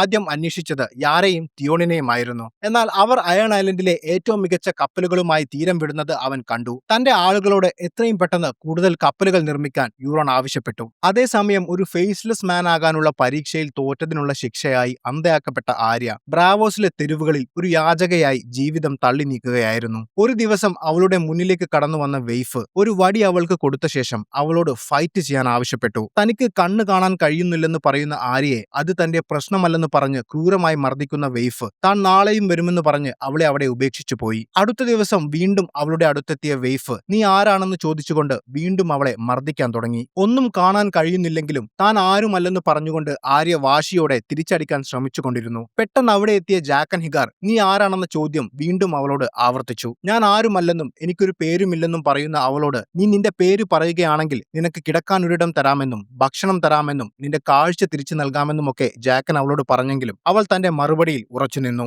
അതോടെ തന്റെ പഴയ ജീവിതവും ഓർമ്മകളും പൂർണ്ണമായും ഉപേക്ഷിക്കാൻ അവൾ തയ്യാറായെന്ന് മനസ്സിലാക്കിയ ജാക്കൻ തെരുവിലെ ആ നരക ജീവിതത്തിൽ നിന്നും തിരികെ house of the black and white എന്ന ക്ഷേത്രത്തിലേക്ക് അവളെ കൊണ്ടുപോയി. അവിടെ എത്തിയ ആര്യ തന്റെ പഠനങ്ങളുടെ അവസാന ഘട്ടത്തിലായിരുന്നു. കയ്യിൽ വടിയുമായി വരുന്ന വെയ്ഫിന്റെ അക്രമത്തെ തടയാൻ തുടർച്ചയായ പരീക്ഷണങ്ങളിലൂടെ അവൾ പഠിച്ചു. അന്ധതയിൽ തന്റെ മറ്റു ഇന്ദ്രിയങ്ങൾ ഉപയോഗിച്ച് ശബ്ദത്തിന്റെയും കാറ്റിന്റെയും ഗതി മനസ്സിലാക്കി അവൾ വെയ്ഫിനെ തിരിച്ചടിച്ചു. അവളുടെ ഉള്ളിലെ ആര്യ സ്റ്റാർക്ക് എന്ന വ്യക്തിത്വം പൂർണ്ണമായും ഇല്ലാതായോ എന്ന് പരീക്ഷിക്കുകയായിരുന്നു ജാക്കൻ ഹിഗാർ. ഒരു ദിവസം ആ ക്ഷേത്രത്തിനുള്ളിൽ പ്രാർത്ഥിച്ചുകൊണ്ടിരുന്ന ആര്യയോട് നിന്റെ പേരെന്താണെന്ന് പറഞ്ഞാൽ നിന്റെ കാഴ്ചശക്തി തിരിച്ചു തരാമെന്ന് ജാക്കൻ അവളോട് പറഞ്ഞു. ഒരു നിമിഷം ചിന്തിച്ചെങ്കിലും താൻ ആരുമല്ലെന്ന് അവൾ ഉറച്ച മറുപടി നൽകിയതോടെ ജാക്കൻ അവൾക്ക് ക്ഷേത്രത്തിലെ വിഷം കലർന്ന വെള്ളമുള്ള കുളത്തിൽ നിന്നും ഒരു കപ്പ് വെള്ളം നൽകി. വിഷം കലർന്ന ആ വെള്ളം കുടിച്ചാൽ മരിക്കുമെന്ന് അവൾക്കറിയാമായിരുന്നിട്ടും ഒരു മടിയും കൂടാതെ അവൾ അത് കുടിച്ചു. അടുത്ത നിമിഷം ആര്യയ്ക്ക് അവളുടെ നഷ്ടപ്പെട്ട കാഴ്ചശക്തി തിരികെ ലഭിച്ചു. ശേഷം നീ ആരാണെന്ന് ജാക്കൻ വീണ്ടും അവളോട് ചോദിച്ചു. ഒരു സംശയവും കൂടാതെ ഞാൻ ആരുമല്ലെന്ന മറുപടി ആര്യ പറഞ്ഞു. അടുത്ത ദിവസം അവളുടെ കഴിവ് തെളിയിക്കാൻ ജാക്കൻ അവൾക്ക് ഒരു അവസരം കൂടി നൽകാൻ തീരുമാനിച്ചു. ഷീൽബ സ്ക്വയർ എന്ന സ്ഥലത്ത് ലേഡി ക്രെയിൻ എന്ന് പേരുള്ള ഒരു നാടക നടിയെ കൊല്ലാനായി ജാക്കൻ അവളെ ചുമതലപ്പെടുത്തി. ഇത് അവളുടെ അവസാനത്തെ അവസരമായിരിക്കുമെന്ന മുന്നറിയിപ്പും ജാക്കൻ അവൾക്ക് നൽകി. അങ്ങനെ ആ നാടക സംഘത്തിന്റെ അടുത്തെത്തിയ ആര്യ ക്രെയിനിനെ നിരീക്ഷിക്കാൻ തുടങ്ങി. വെസ്റ്ററോസിലെ രാജാക്കന്മാരെയും പ്രഭുക്കന്മാരെയും കുറിച്ചുള്ള ഹാസ്യ നാടകങ്ങളായിരുന്നു അവർ അവിടെ കളിച്ചിരുന്നത്. തന്റെ അച്ഛൻ നെഡ് സ്റ്റാർക്കും സഹോദരി സാൻസയും ഒക്കെ അവിടെ കോമാളികളായി അവതരിപ്പിക്കപ്പെടുന്നത് ആര്യയെ വിഷമിപ്പിച്ചു. എന്നാൽ ഒരു ഫേസ്ലെസ് മാൻ ആവണമെങ്കിൽ സ്വന്തമായി തീരുമാനങ്ങൾ എടുക്കാൻ പാടില്ലെന്നും വികാരങ്ങൾക്ക് അവിടെ സ്ഥാനമില്ലെന്നും അവൾക്കറിയാമായിരുന്നു. നാടകത്തിന്റെ ഇടവേളകളിൽ ലേഡി ക്രെയിൻ റം മാത്രമേ കഴിക്കൂ എന്ന് മനസ്സിലാക്കുന്ന ആര്യ അവരുടെ റമ്മിൽ വിഷം കലർത്തി അവരെ കൊല്ലാമെന്ന് ജാക്കനോട് പറഞ്ഞു. അവർ നല്ലൊരു സ്ത്രീയും നടിയുമാണെന്നും അവരെ എന്തിനാണ് ആരാണ് കൊല്ലാൻ ശ്രമിക്കുന്നതെന്നും ചോദിക്കുന്ന ആര്യയോട് ആവശ്യമില്ലാത്ത കാര്യങ്ങൾ അന്വേഷിക്കാതെ അവളുടെ ലക്ഷ്യം നിറവേറ്റാൻ ജാക്കൻ ഉപദേശിച്ചു. അങ്ങനെ വീണ്ടും അവിടെ എത്തിയ ആര്യ ക്രെയിനിന്റെ റമ്മിൽ വിഷം കലർത്തി. എന്നാൽ പോകാൻ നേരം അബദ്ധത്തിൽ ക്രെയിനിന്റെ മുന്നിൽപ്പെട്ട ആര്യ അവരോട് സംസാരിച്ചു. അവർ ഒരു നല്ല സ്ത്രീയാണെന്ന് തിരിച്ചറിഞ്ഞ ആര്യയ്ക്ക് അവരെ കൊല്ലാൻ മനസ്സ് വന്നില്ല. അവർ വിഷം കലർത്തിയ മദ്യം കുടിക്കാൻ തുടങ്ങിയ നിമിഷം ആര്യ ആ മദ്യം അവരുടെ കയ്യിൽ നിന്നും തട്ടിത്തെറിപ്പിച്ചു. അത് കുടിക്കരുതെന്നും നിങ്ങളോടൊപ്പം അഭിനയിക്കുന്ന മറ്റൊരു നടിയായ ബിയാങ്ക നിങ്ങളെ കൊല്ലാൻ ശ്രമിക്കുന്നുണ്ടെന്നും പറഞ്ഞ ശേഷം അവൾ അവിടെ നിന്നും പോയി. എന്നാൽ ഇതെല്ലാം ആര്യയെ രഹസ്യമായി പിന്തുടരുന്ന വെയ്ഫ് കാണുന്നുണ്ടായിരുന്നു. ആര്യ ഇപ്പോഴും വികാരങ്ങൾക്ക് അടിമപ്പെട്ട് ജീവിക്കുന്നവളാണെന്നും ഒരു യഥാർത്ഥ ഫേസ്ലെസ് മാൻ ആകാൻ അവൾക്ക് കഴിയില്ലെന്നും ജാക്കൻ ഹിഗാറിനെ അറിയിച്ച വെയ്ഫ് ആര്യയെ കൊന്നുകളയാൻ അയാളോട് അനുവാദം ചോദിച്ചു. അവളെ അധികം വേദനിപ്പിക്കരുതെന്ന് പറഞ്ഞുകൊണ്ട് ജാക്കൻ അതിന് സമ്മതം മൂളി. അപ്പോഴേക്കും താൻ ചെയ്ത പ്രവൃത്തികൾ കാരണം താൻ അപകടത്തിലാണെന്ന് മനസ്സിലാക്കിയ ആര്യ കടൽ തീരത്തെ പാറക്കെട്ടുകൾക്കിടയിൽ താൻ ഒളിപ്പിച്ചു വെച്ചിരുന്ന തന്റെ പഴയ വാളായ നീഡിൽ തിരിച്ചെടുത്തു. ബ്രാവോസിലെ തെരുവിലെ ഒരു ഇരുണ്ട മുറിയിൽ അവൾ ആ വാളും തന്റെ സാധനങ്ങളും ഒളിച്ചുവെച്ചു. ശേഷം അവൾ നേരെ പോയത് ബ്രാവോസിലെ തുറമുഖത്തേക്കാണ്. വെസ്റ്ററോസിലേക്ക് പോകുന്ന ഒരു കപ്പലിന്റെ കപ്പിത്താനെ കണ്ടെത്തിയ അവൾ തന്റെ കയ്യിലുണ്ടായിരുന്ന പണം ഉപയോഗിച്ച് അയാളുടെ കപ്പലിൽ യാത്ര ചെയ്യാനുള്ള ഒരു സീറ്റ് തരപ്പെടുത്തി. താൻ രക്ഷപ്പെടാൻ പോവുകയാണെന്ന ആശ്വാസത്തിൽ ഒരു പാലത്തിന്റെ മുകളിൽ കാഴ്ച കണ്ടു നിൽക്കുമ്പോൾ ഒരു വൃദ്ധയായ സ്ത്രീയുടെ വേഷത്തിൽ വന്ന വെയ്ഫ് അവളെ ആക്രമിച്ചു. മൂർച്ചയേറിയ ഒരു കത്തി ഉപയോഗിച്ച് അവളുടെ വയറ്റിൽ ആവർത്തിച്ച് കുത്തിയ വെയ്ഫിനെ ഒരു വിധം തള്ളിമാറ്റിയ ആര്യ ആ പാലത്തിന്റെ മുകളിൽ നിന്നും പുഴയിലേക്ക് എടുത്തു ചാടി രക്ഷപ്പെട്ടു. അവിടെ നിന്നും നീന്തി മറ്റൊരിടത്ത് കയറിയ ആര്യ ബ്രാവോസിന്റെ തെരുവിലൂടെ ചോരയൊലിക്കുന്ന മുറിവുമായി നടക്കാൻ തുടങ്ങി. തന്റെ ചുറ്റുമുള്ള ആളുകളിൽ ആരാണ് തന്നെ കൊല്ലാൻ വരികയെന്ന ഭയം അവളുടെ കണ്ണിലുണ്ടായിരുന്നു. ആരെയും വിശ്വസിക്കാൻ കഴിയാതെ ഓരോ കാൽവെപ്പിലും മരണം മുന്നിൽ കണ്ട് ആ വലിയ നഗരത്തിലെ തെരുവിലൂടെ ആര്യ സ്റ്റാർക്ക് നടന്നു നീങ്ങി. ഒടുവിൽ അവൾ എത്തിച്ചേർന്നത് താൻ കൊല്ലാൻ വിസമ്മതിച്ച ആ നല്ലവളായ നാടകനടി ക്രെയിനിന്റെ അടുത്തേക്കാണ്. രക്തത്തിൽ കുളിച്ചു നിൽക്കുന്ന ആര്യയെ കണ്ട് ഞെട്ടിയ അവർ അവളെ അവരുടെ വീട്ടിലേക്ക് കൊണ്ടുപോയി. ക്രെയിൻ ആര്യയെ ഒരു അമ്മയെപ്പോലെ പരിചരിച്ചു. അവളുടെ മുറിവുകൾ തുന്നിക്കെട്ടിയ ശേഷം വേദന അറിയാതിരിക്കാനുള്ള മരുന്ന് നൽകി അവർ അവളെ ഉറങ്ങാൻ സഹായിച്ചു. അടുത്ത ദിവസം രാവിലെ ഉറങ്ങുകയായിരുന്ന ആര്യ ഒരു വലിയ ശബ്ദം കേട്ട് ഞെട്ടിയുണർന്നു നോക്കിയപ്പോൾ തന്നെ സംരക്ഷിച്ച ആ നല്ലവളായ സ്ത്രീയെ വെയ്ഫ് മൃഗീയമായി കൊലപ്പെടുത്തിയിരിക്കുന്നതാണ് കണ്ടത്. ശേഷം അവൾ ആര്യക്ക് നേരെ തിരിഞ്ഞു. ആര്യയെ കൊല്ലാനായി വെയ്ഫ് പാഞ്ഞെടുത്തപ്പോൾ തന്റെ മുറിവുകളുടെ വേദന വകവയ്ക്കാതെ ജനലിലൂടെ താഴേക്ക് ചാടിയ ആര്യ ബ്രാവോസിലെ തെരുവുകളിലൂടെ പ്രാണരക്ഷാർത്ഥം ഓടി. ജനക്കൂട്ടങ്ങൾക്കിടയിലൂടെ തെന്നി വീണും രക്തം തുപ്പിയും ആര്യ ഓടുമ്പോൾ ഒരു വേട്ടമൃഗത്തെ പോലെ വെയ്ഫ് അവൾക്ക് തൊട്ടു പിന്നാലെ ഉണ്ടായിരുന്നു. ഓടി ഓടി ഒടുവിൽ ആര്യ ചെന്നെത്തിയത് തന്റെ വാളായ നീഡിൽ ഒളിച്ചു വെച്ചിരുന്ന ആ ഇരുണ്ട മുറിയിലാണ്. അവളെ പിന്തുടർന്നെത്തിയ വെയ്ഫ് നിന്റെ അവസാനമായി എന്ന് പറഞ്ഞുകൊണ്ട് അവളുടെ നേരെ പാഞ്ഞെടുത്തു. ആഴത്തിൽ മുറിവേറ്റ് അവശയായ തനിക്ക് വെയ്ഫിനെ തോൽപ്പിക്കാൻ കഴിയില്ലെന്ന് മനസ്സിലാക്കിയ ആര്യ മെല്ലെ തന്റെ വാളുമായി എഴുന്നേറ്റു. അടുത്ത നിമിഷം അവൾ തന്റെ വാളുകൊണ്ട് ആ മുറിയിലുണ്ടായിരുന്ന ഏക മെഴുകുതിരി വെട്ടിയണച്ചു. അതോടെ ആ മുറി പൂർണ്ണമായും ഇരുട്ടിലായി. അന്ധയായിരുന്ന കാലത്ത് ഇരുട്ടിൽ പോരാടാൻ ആര്യ പഠിച്ചിരുന്നു. എന്നാൽ വെയ്ഫിന് ആ കഴിവില്ലായിരുന്നു. ആ ഇരുട്ടിൽ വെച്ച്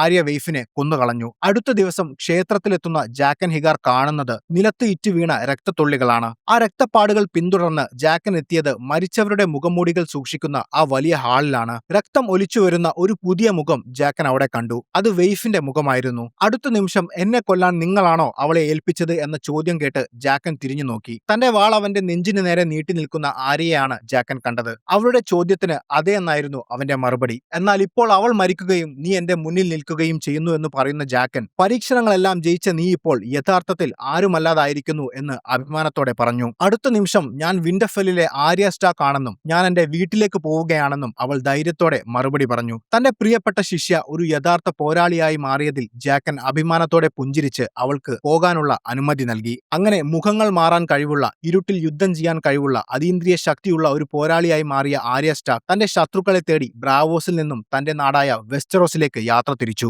അതേസമയം കിങ്സ് ലാൻഡിംഗിൽ ഹൈ സ്പാരോയുടെ വിചാരണയ്ക്ക് ശേഷം സെർസി പതുക്കെ തന്റെ ജീവിതത്തിലേക്ക് തിരിച്ചു വന്നു. തന്റെ മകൾ മേഴ്സെല്ല തിരിച്ചു വരുന്നതും കാത്തിരിക്കുകയായിരുന്ന അവൾ ഡോണിൽ നിന്നും ഒരു കപ്പൽ വരുന്നുണ്ടെന്നറിഞ്ഞ് കടൽ തീരത്തേക്ക് പോയി. എന്നാൽ ആ കപ്പലിൽ ജെയ്മിയോടൊപ്പം വന്നത് തന്റെ മകളുടെ മൃതശരീരമാണെന്ന് മനസ്സിലാക്കുന്ന അവൾ ആകെ തകർന്നുപോയി. മേഴ്സെല്ലയെക്കുറിച്ച് സംസാരിച്ച് വിഷമിക്കുന്ന സെർസിയെ ജെയ്മി ആശ്വസിപ്പിച്ചു. നമ്മുടെ മക്കളെയും കുടുംബത്തെയും ഇല്ലാതാക്കിയ എല്ലാവരോടും നമ്മൾ പകരം ചോദിക്കുമെന്ന് അവൾക്ക് ഉറപ്പു നൽകി. അതേസമയം ഡോണിൽ മേഴ്സെല്ല കൊല്ലപ്പെട്ട സന്ദേശം ഡോറനെ തേടിയെത്തി. ഇതിനു പുറകിൽ താനാണെന്ന് ഡോറൻ മനസ്സിലാക്കുമെന്നറിയാമായിരുന്ന ഇല്ലാറിയ അയാൾക്ക് എന്തെങ്കിലും ചെയ്യാൻ സാധിക്കുന്നതിന് മുൻപ് അയാളെയും അയാളുടെ സഹായിയെയും തന്റെ മക്കളോടൊപ്പം ചേർന്ന് കൊലപ്പെടുത്തി. അവിടെ ഉണ്ടായിരുന്ന മറ്റു സൈനികർ എല്ലാവരും സമാധാനപ്രിയരായിരുന്ന ഡോറന്റെ ഭരണത്തിനെതിരായിരുന്നു. അവരെല്ലാവരും ഇല്ലാറിയയുടെ ഒപ്പം ചേർന്നതോടെ ഇല്ലാറിയ ഡോണിന്റെ പുതിയ രാജ്ഞിയായി മാറി. ഡോറന്റെ മരണത്തിനു ശേഷം അടുത്ത രാജാവാകേണ്ടിയിരുന്ന അയാളുടെ മകൻ ട്രിസ്റ്റീനെയും അവരുടെ മക്കൾ കൊന്നുകളഞ്ഞു. അടുത്ത ദിവസം മേഴ്സെല്ലയുടെ ശവസംസ്കാര ചടങ്ങിൽ പങ്കെടുക്കാനൊരുങ്ങിയ സെർസിയെ രാജാവായ ടോമന്റെ നിർദ്ദേശപ്രകാരം കൊട്ടാരത്തിലെ സൈനികർ തടഞ്ഞു. തന്റെ അമ്മ പുറത്തിറങ്ങിയാൽ ഹൈസ്പാരോ വീണ്ടും അവളെ ശിക്ഷിക്കുമെന്ന ഭയം അവനുണ്ടായിരുന്നു. സെർസി മേഴ്സെല്ലയുടെ ശവസംസ്കാര ചടങ്ങിനായി സെപ്റ്റിലേക്ക് വന്നാൽ അവിടെ വെച്ച് ഒരു സംഘർഷം ഉണ്ടാകുമെന്നും അത് സെർസിയുടെ സുരക്ഷയെ ബാധിക്കുമെന്നും ടോമൻ കരുതി. തന്റെ മകളുടെ അവസാന യാത്രയിൽ പങ്കെടുക്കാൻ കഴിയാത്തത് സെർസിയെ വളരെ വിഷമിപ്പിച്ചു. മേഴ്സെല്ലയുടെ സംസ്കാര ചടങ്ങിൽ വെച്ച് ടോമനോട് സംസാരിച്ച ജെയ്മി, നീ അമ്മയെ കണ്ട് മാപ്പ് പറയണമെന്ന് അവനോട് പറഞ്ഞു. തന്റെ ഭാര്യയെയും അമ്മയെയും ഹൈസ്പാരോ തടവിലാക്കിയപ്പോൾ തനിക്കൊന്നും ചെയ്യാൻ സാധിച്ചില്ലെന്ന് പറഞ്ഞു വിഷമിക്കുന്ന അവനെ ജെയ്മി ആശ്വസിപ്പിച്ചു. പെട്ടെന്ന് അവിടേക്ക് കടന്നുവന്ന ഹൈസ്പാരോയോട് എനിക്ക് എന്റെ ഭാര്യയെ കാണണമെന്ന് ടോമൻ പറഞ്ഞെങ്കിലും ദൈവത്തിനു മുന്നിൽ രാജാവും പ്രജയും എല്ലാവരും ഒന്നാണെന്നും അവൾ സ്വന്തം പാപങ്ങൾ ഏറ്റുപറഞ്ഞാൽ അവളെ വെറുതെ വിടാമെന്നുമായിരുന്നു അയാളുടെ മറുപടി. ടോമൻ പോയ ശേഷം സ്പാരോയോട് സംസാരിക്കുന്ന ജെയ്മി തന്റെ സഹോദരിയെ അപമാനിച്ചതിന് നിങ്ങളെ ഞാൻ കൊല്ലുമെന്ന് പറഞ്ഞ് അയാളെ ഭീഷണിപ്പെടുത്തി. പക്ഷേ അയാൾക്ക് ഒരു ഭയവും ഉണ്ടായിരുന്നില്ല. അടുത്ത നിമിഷം ആ ഹാളിന് ചുറ്റും സ്പാരോ പടയാളികൾ ആയുധവുമായി പ്രത്യക്ഷപ്പെട്ടതോടെ അയാളെ അവിടെ വെച്ച് എന്തെങ്കിലും ചെയ്യുന്നത് ബുദ്ധിയല്ലെന്ന് മനസ്സിലാക്കിയ ജെയ്മി അവിടെ നിന്നും പോയി. ചടങ്ങിന് ശേഷം സെർസിയെ കാണുന്ന ടോമൻ എല്ലാം തന്റെ തെറ്റാണെന്നും ഒരു രാജാവെന്ന നിലയിൽ ഹൈസ്പാരോയെ കൊന്ന് സെർസിയെയും മാർജറിയെയും രക്ഷിക്കാൻ തനിക്ക് കഴിയുമായിരുന്നിട്ടും തനിക്കത് ചെയ്യാൻ സാധിച്ചില്ലെന്ന് പറഞ്ഞ് അവൻ അവളോട് ക്ഷമ ചോദിച്ചു. തന്നെ ധീരനായ ഒരു രാജാവാകാൻ സഹായിക്കണമെന്ന് അപേക്ഷിക്കുന്ന തന്റെ മകനെ അവൾ ചേർത്ത് പിടിച്ച് ആശ്വസിപ്പിച്ചു. അതേസമയം സെർസിയുടെ വിശ്വസ്തനായ മെയ്സ്റ്റർ കൈബൺ വാരിസിനു വേണ്ടി കിങ്സ് ലാൻഡിംഗിൽ ചാരപ്പണി നടത്തിയിരുന്ന ലിറ്റിൽ ബേർഡ്സ് എന്ന് വാരിസ് വിളിച്ചിരുന്ന കുട്ടികളെ കണ്ടുപിടിച്ചു. വാരിസ് ഇനി ഇവിടെ വരില്ലെന്നും തനിക്ക് വേണ്ടി അയാൾക്ക് ചെയ്ത ജോലികൾ ചെയ്താൽ അയാൾ തന്നതിനേക്കാളും പണവും സമ്മാനങ്ങളും തരാമെന്നും പറഞ്ഞ് അവരെയെല്ലാം വശത്താക്കി. അവിടെ എത്തിയ സെർസി തന്റെയും കുടുംബത്തിന്റെയും തകർച്ചയിൽ സന്തോഷിച്ച എല്ലാവരെയും കണ്ടെത്തി കൊന്നുകളയാൻ കൈബണിനോട് ആവശ്യപ്പെട്ടു. ശേഷം സെർസി നേരെ പോകുന്നത് രാജാവിന്റെ സ്മോൾ കൗൺസിൽ മീറ്റിംഗിലേക്കാണ്. സെർസി തടവിലായിരുന്ന സമയം വലിയ മാറ്റങ്ങൾ അവിടെ സംഭവിച്ചിരുന്നു. ടൈവന്റെ അനുജനായ കെയ്വൻ ലാനിസ്റ്റർ ആയിരുന്നു നിലവിൽ ഹാൻഡ് ഓഫ് ദ കിങ്. ഒപ്പം ഗ്രാൻഡ് മേസ്റ്റർ പൈസലും മാർജറിയുടെ മുത്തശ്ശി ഒലേനയും അച്ഛൻ മെയ്സും അവിടെ ഉണ്ടായിരുന്നു. അവർക്കാർക്കും തന്നെ സെർസിയുടെ വരവിൽ താല്പര്യമില്ലായിരുന്നു. തന്റെ മകളുടെ മരണത്തിന് കാരണക്കാരായ ഡോണിലെ ആളുകളെ എന്താണ് ചെയ്യാൻ പോകുന്നതെന്ന് ചോദിക്കുന്ന സെർസിയോട് നീ ഇപ്പോൾ രാജ്ഞിയല്ലെന്നും സ്മോൾ കൗൺസിലിൽ ഇരിക്കാനും സംസാരിക്കാനും നിനക്ക് യോഗ്യതയില്ലെന്നും പറഞ്ഞ് അവർ അവിടെ നിന്നും എഴുന്നേറ്റുപോയി. അതേസമയം ഹൈസ്പാരോയെ ചെന്ന് കാണുന്ന ടോമൻ തന്റെ അമ്മയെ മേഴ്സെല്ലയുടെ ശവകുടീരം കാണാൻ അനുവദിക്കണമെന്ന് ആവശ്യപ്പെട്ടു. എന്നാൽ സെർസിയുടെ വിചാരണ കഴിഞ്ഞിട്ടില്ലെന്നും അതിനുശേഷം മാത്രമേ അവളെ അതിനനുവദിക്കാൻ സാധിക്കൂ എന്നും പറയുന്ന അയാൾ അതുവരെ അവൾക്ക് കൊട്ടാരത്തിൽ നിൽക്കാമെന്നറിയിച്ചു. വളരെ ദേഷ്യത്തോടെ സംസാരിച്ച ടോമനെ ഹൈസ്പാരോ വളരെ ശാന്തനായാണ് നേരിട്ടത്. ടോമൻ വികാരങ്ങൾക്ക് കീഴടങ്ങുന്ന ഒരു കുട്ടിയാണെന്ന് നേരത്തെ മനസ്സിലാക്കിയിരുന്ന അയാൾ അമ്മയുടെ സ്നേഹത്തെക്കുറിച്ചും ജീവിതത്തിൽ നന്മയുടെയും തിന്മയുടെയും ദൈവത്തിന്റെയും പ്രാധാന്യത്തെക്കുറിച്ചുമെല്ലാം സംസാരിച്ച് പതുക്കെ അവനെ ശാന്തനാക്കി. രാജാവായ അവനെ അവരോടൊപ്പം നിർത്തുക എന്നത് അയാളുടെ ആവശ്യം കൂടിയായിരുന്നു. ഒരു യഥാർത്ഥ രാജാവ് ദൈവത്തിന്റെ ദാസനാകണമെന്ന് ഉപദേശിക്കുന്ന അയാളെ ടോമൻ പതുക്കെ വിശ്വസിക്കാൻ തുടങ്ങി. ടോമൻ പോയ ശേഷം മാർജറിയെ കാണുന്ന സ്പാരോ അവളോട് സംസാരിച്ചു. തടവറയിലെ ഇരുട്ടിലും അഴുക്കിലും കഴിഞ്ഞിട്ടും മാർജറി തന്റെ രാജ്ഞി എന്ന പദവി മറക്കുന്നില്ല. താൻ തെറ്റുകൾ ചെയ്തു എന്നവൾ സമ്മതിക്കുന്നുണ്ടെങ്കിലും ഹൈസ്പാരോയുടെ മുന്നിൽ പൂർണ്ണമായി കീഴടങ്ങാൻ അവൾ തയ്യാറല്ലായിരുന്നു. വിശ്വാസം എന്നത് ഹൃദയത്തിൽ ഉണ്ടാവേണ്ടതാണ്, അല്ലാതെ തടവറയിൽ വെച്ച് ഉണ്ടാക്കിയെടുക്കേണ്ട ഒന്നല്ല എന്ന് അവൾ വാദിച്ചു. അവളെ മാനസികമായി തകർക്കാൻ ഹൈസ്പാരോ മറ്റൊരു വഴി കണ്ടെത്തി. തടവിൽ നരകിച്ചു കഴിയുന്ന അവളുടെ സഹോദരൻ ലോറസിനെ സന്ദർശിക്കാൻ അയാൾ അവൾക്ക് അനുമതി നൽകി. തന്റെ സഹോദരന്റെ ദയനീയ അവസ്ഥ കണ്ട അവൾക്ക് സഹിക്കാനായില്ല. തനിക്ക് ഇനിയും ഇത് സഹിക്കാൻ കഴിയില്ലെന്നും ഹൈസ്പാരോ പറയുന്നത് എന്താണോ അത് ചെയ്യാമെന്നും ലോറസ് കരഞ്ഞുകൊണ്ട് അവളോട് പറഞ്ഞു. തൽക്കാലം അയാൾ പറയുന്നതനുസരിച്ച് എങ്ങനെയെങ്കിലും അവിടെ നിന്ന് പുറത്തു കടക്കാമെന്ന് അവർ തീരുമാനിച്ചു. അതേസമയം ടോമിനെ ചെന്ന് കാണുന്ന സെഴ്സി ഹൈസ്പാരോയെ കണ്ടുവന്ന അവനിൽ ചില മാറ്റങ്ങൾ ശ്രദ്ധിച്ചു. ഹൈസ്പാരോ പറഞ്ഞ കാര്യങ്ങളിൽ ചില സത്യങ്ങളുണ്ടെന്നും അയാളെ ആക്രമിച്ചാൽ അവരുടെ തടവിൽ കഴിയുന്ന തന്റെ ഭാര്യ മാർജറി അപകടത്തിലാകുമെന്നും അവൻ പറഞ്ഞതോടെ ഹൈസ്പാരോ ടോമിനെ സ്വാധീനിച്ചതായി അവൾ മനസ്സിലാക്കി. ഒപ്പം ഹൈസ്പാരോ തന്നോട് പറഞ്ഞ ഒരു രഹസ്യം കൂടി സെഴ്സിയോട് അവൻ വെളിപ്പെടുത്തി. മാർജറി തന്റെ കുറ്റങ്ങൾ ഏറ്റുപറഞ്ഞുവെന്നും സെഴ്സിയെ ശിക്ഷിച്ച പോലെ അവളെയും പൊതുമധ്യത്തിൽ നഗ്നയാക്കി നടത്തുമെന്ന് അയാൾ പറഞ്ഞതായും അവൻ പറഞ്ഞു. ടോമനിൽ നിന്ന് ഈ വിവരം അറിയുന്ന സെഴ്സി അത് തന്റെ പ്രതികാരത്തിനായി ഉപയോഗിക്കാൻ തീരുമാനിച്ചു. ഹൈസ്പാരോയെ തകർക്കാൻ ടൈറൽ കുടുംബത്തിന്റെ സഹായം ലഭിക്കാൻ ഇത് നല്ലൊരു അവസരമാണെന്ന് മനസ്സിലാക്കിയ സെഴ്സി ജെയ്മിയെയും കൂട്ടി ഈ വിവരവുമായി നേരെ സ്മോൾ കൗൺസിൽ മീറ്റിംഗ് നടക്കുന്ന ഹാളിലേക്ക് ചെന്നു. അവിടെ ഉണ്ടായിരുന്ന മാർജറിയുടെ മുത്തശ്ശി ഒലേനയും ഹാൻഡ് ഓഫ് ദ കിങ് ആയ കെയ്വൻ ലാനിസ്റ്ററും സെഴ്സിയെയും ജെയ്മിയെയും തീരെ ഗൗനിച്ചില്ല. അവർക്ക് അവിടെ ഇരിക്കാൻ അനുവാദമില്ലെന്ന് കെയ്വൻ തുറന്നു പറഞ്ഞു. എന്നാൽ ഹൈസ്പാരോയെ ഇല്ലാതാക്കേണ്ടത് നമ്മുടെ എല്ലാവരുടെയും ആവശ്യമാണെന്ന് പറയുന്ന സെഴ്സി താൻ നേരിട്ട അതേ ശിക്ഷ തന്നെ മാർജറിയും നേരിടേണ്ടി വരുമെന്ന് ഒലേനയ്ക്ക് മുന്നറിയിപ്പ് കൊടുത്തു. ശേഷം കെയ്വൻ ലാനിസ്റ്ററോട് സംസാരിക്കുന്ന സെഴ്സി നിങ്ങളുടെ മകനായ ലാൻസലിനെ നിങ്ങൾക്ക് തിരികെ വേണ്ടയെന്നും ചോദിച്ചു. ചുരുക്കത്തിൽ അവരെല്ലാവരും ഹൈസ്പാരോയെ കൊണ്ട് ബുദ്ധിമുട്ടുകയായിരുന്നു. ഒരു രാജാവെന്ന നിലയിൽ അയാൾക്കെതിരെ ഒരു തീരുമാനമെടുക്കാൻ ടോമിന് സാധിക്കാത്തതിനാൽ നമ്മളെല്ലാവരും ഒന്നിക്കണമെന്നായിരുന്നു സെഴ്സിയുടെ പക്ഷം. അവളോട് യോജിക്കുന്ന ഒലേന ടൈറൽ കുടുംബത്തിന്റെ വലിയ സൈന്യത്തിന്റെ പിന്തുണ അവൾക്ക് വാക്കുകൊടുത്തു. മാർജറിയുടെ ജീവൻ അപകടത്തിലാവുമെന്ന് ഭയന്ന്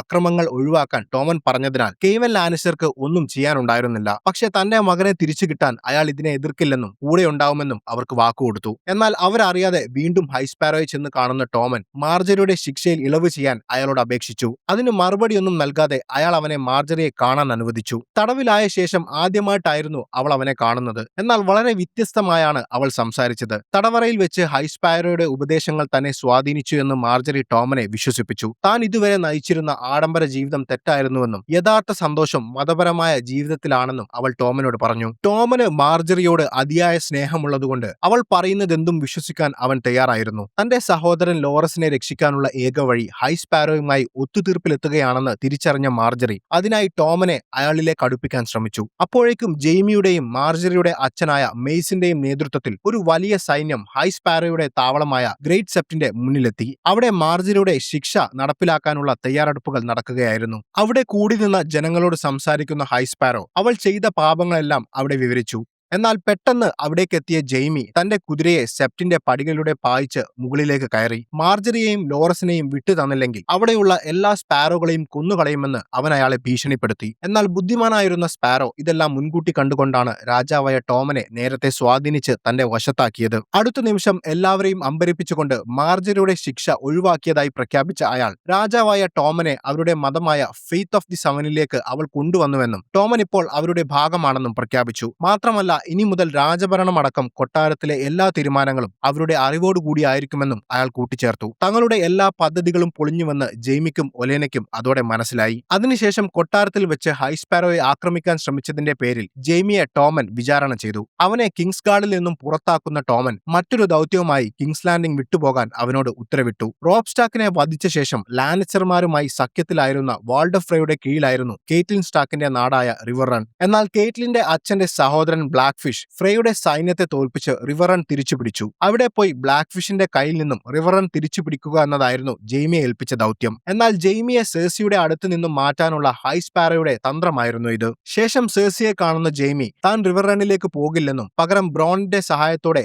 ഹൈസ്പാരോയും സംഘത്തെയും കൊന്ന് ടോമനെ അയാളുടെ കയ്യിൽ നിന്നും രക്ഷിക്കാൻ പോവുകയാണെന്നും പറഞ്ഞു. മാത്രമല്ല സ്പാരോയുടെ മുന്നിൽ സെഴ്സിയുടെ അവസാനത്തെ വിചാരണ നടക്കാനിരിക്കെ താൻ ഇപ്പോൾ പോയാൽ ശരിയാവില്ലെന്നും അവൻ പറഞ്ഞു. എന്നാൽ തൽക്കാലം സംയമനം പാലിക്കുന്നതാണ് നല്ലതെന്ന് പറയുന്ന സെഴ്സി അവനോട് റിവർ റണ്ണിലേക്ക് പോകാൻ ആവശ്യപ്പെട്ടു. വിചാരണയിൽ താൻ ട്രയൽ ബൈ കോമ്പാക്ട് ആവശ്യപ്പെടുമെന്നും തന്നെ മൗണ്ടൻ രക്ഷിക്കുമെന്നും അവൾ അവനോട് പറഞ്ഞു. മറുവശത്ത് തന്റെ പാപങ്ങൾ ഏറ്റുപറഞ്ഞ് ശിക്ഷയിൽ നിന്നും മോചിതയായ മാർജറി ഇപ്പോൾ രാജ്ഞിയാണെങ്കിലും ഹൈസ്പാരോയുടെ നിരീക്ഷണത്തിൽ തന്നെയായിരുന്നു. തന്റെ ഒപ്പം ഭാര്യ മാർജറി ഈയിടെയായി സമയം ചെലവഴിക്കുന്നില്ലെന്നും മുഴുവൻ സമയവും ദൈവകാര്യങ്ങളിലാണ് ശ്രദ്ധയെന്നും ടോമൻ സ്പാരോയോട് പരാതി പറഞ്ഞപ്പോൾ അയാൾ അവളെ ഉപദേശിച്ചു. വെസ്റ്ററോസിന്റെ രാജ്ഞി എന്ന നിലയിൽ തന്റെ കടമകൾ മറക്കരുതെന്ന് അവളെ ഓർമ്മിപ്പിക്കുന്ന ഹൈസ്പാരോ ടോമിനോടൊപ്പം സമയം ചെലവഴിക്കണമെന്നും കിരീടാവകാശിയായി അവനൊരു കുഞ്ഞിനെ നൽകണമെന്നും അവളോട് പറഞ്ഞു. ഇതിനിടയിൽ മറ്റൊരു കാര്യം കൂടി അയാൾ കൂട്ടിച്ചേർത്തു. മാർജറിയുടെ മുത്തശ്ശി ഒലേന ഇപ്പോഴും പാപത്തിന്റെ വഴിയിലാണെന്നും അവരെ തിരുത്തണമെന്നും പറയുന്ന സ്പാരോ നേർവഴിക്ക് വന്നില്ലെങ്കിൽ അവരെ വിചാരണ ചെയ്യുമെന്ന ഭീഷണിയും പരോക്ഷമായി മുന്നോട്ട് വെച്ചു. അതോടെ തന്റെ കുടുംബം അപകടത്തിലാണെന്ന് മനസ്സിലാക്കിയ മാർജറി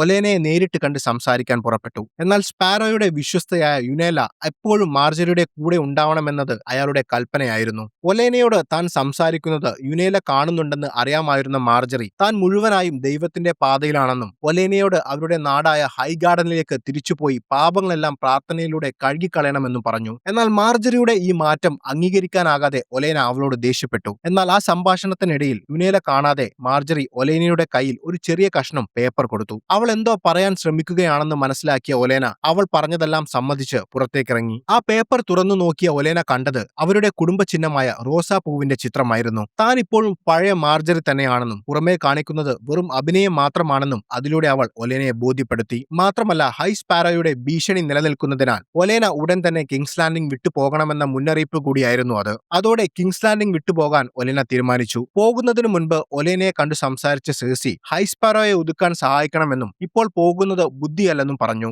എന്നാൽ തന്റെ പേരക്കുട്ടികൾ ജയിലിൽ കിടന്നതും ഹൈസ്പാരോ കിങ്സ് ലാൻഡിംഗിൽ ഭരണം നടത്തുന്നതുമെല്ലാം സേഴ്സിയുടെ ബുദ്ധിമോശം കാരണം സംഭവിച്ചതാണെന്ന് കുറ്റപ്പെടുത്തിയ ഒലേന താൻ പോവുകയാണെന്ന് ഉറപ്പിച്ചു തന്നെ പറഞ്ഞു. അടുത്ത ദിവസം ഹൈസ്പാരോയുടെ പടയാളികൾക്കൊപ്പം സേഴ്സിയെ കാണാനെത്തിയ ലാൻസൽ ഹൈസ്പാരോയ്ക്ക് എന്തോ ചോദിക്കാനുണ്ടെന്നും അവരുടെ കൂടെ ചെല്ലാനും ആവശ്യപ്പെട്ടു. എന്നാൽ വിചാരണ വരെ തനിക്ക് കൊട്ടാരത്തിൽ കഴിയാമെന്ന് അയാൾ പറഞ്ഞതാണെന്നും താൻ വരില്ലെന്നുമായിരുന്നു അവളുടെ മറുപടി. അങ്ങനെയെങ്കിൽ അവളെ പിടിച്ചുകെട്ടി കൊണ്ടുപോകുമെന്ന് ഭീഷണി മുഴക്കിയ ലാൻസലിന്റെ ഒരു പടയാളി അവൾക്ക് നേരെ വന്നപ്പോൾ മൗണ്ടൻ അയാളെ തടഞ്ഞു. മൗണ്ടനെ ആക്രമിക്കാൻ ശ്രമിച്ച അയാളുടെ തല മൗണ്ടൻ അവരുടെ മുന്നിൽ വെച്ച് തന്റെ കൈകൊണ്ട് പറിച്ചെറിഞ്ഞു. ആ ഭീകര കാഴ്ച കണ്ട് ഭയന്നുപോയ അവർക്ക് സേഴ്സിയെ പിടിക്കാനുള്ള ധൈര്യം ഉണ്ടായിരുന്നില്ല. വേണമെങ്കിൽ ഹൈസ്പാരോയോട് തന്നെ ഇവിടെ വന്ന് കാണാൻ പറയാൻ പറഞ്ഞ ശേഷം അവൾ തിരികെ പോയി. അടുത്ത ദിവസം കൊട്ടാരത്തിൽ ഒരു രാജവിളംബരമുണ്ടെന്നറിഞ്ഞ സേഴ്സി ടോമന്റെ അടുത്തേക്ക് പോയി. എന്നാൽ ഹാൻഡ് ഓഫ് ദി കിങ് ആയ കെയ്വൻ ലാനിസ്റ്റർ പുതിയ നിയമപ്രകാരം കാണികളുടെ ഇടയിലാണ് അവളുടെ സ്ഥാനമെന്ന് പറഞ്ഞ് അവളെ സിംഹാസനത്തിന്റെ അടുത്തിരിക്കാൻ അനുവദിച്ചില്ല. അവിടെ വെച്ച് ടോമൻ രണ്ട് കാര്യങ്ങൾ വിളംബരം ചെയ്തു.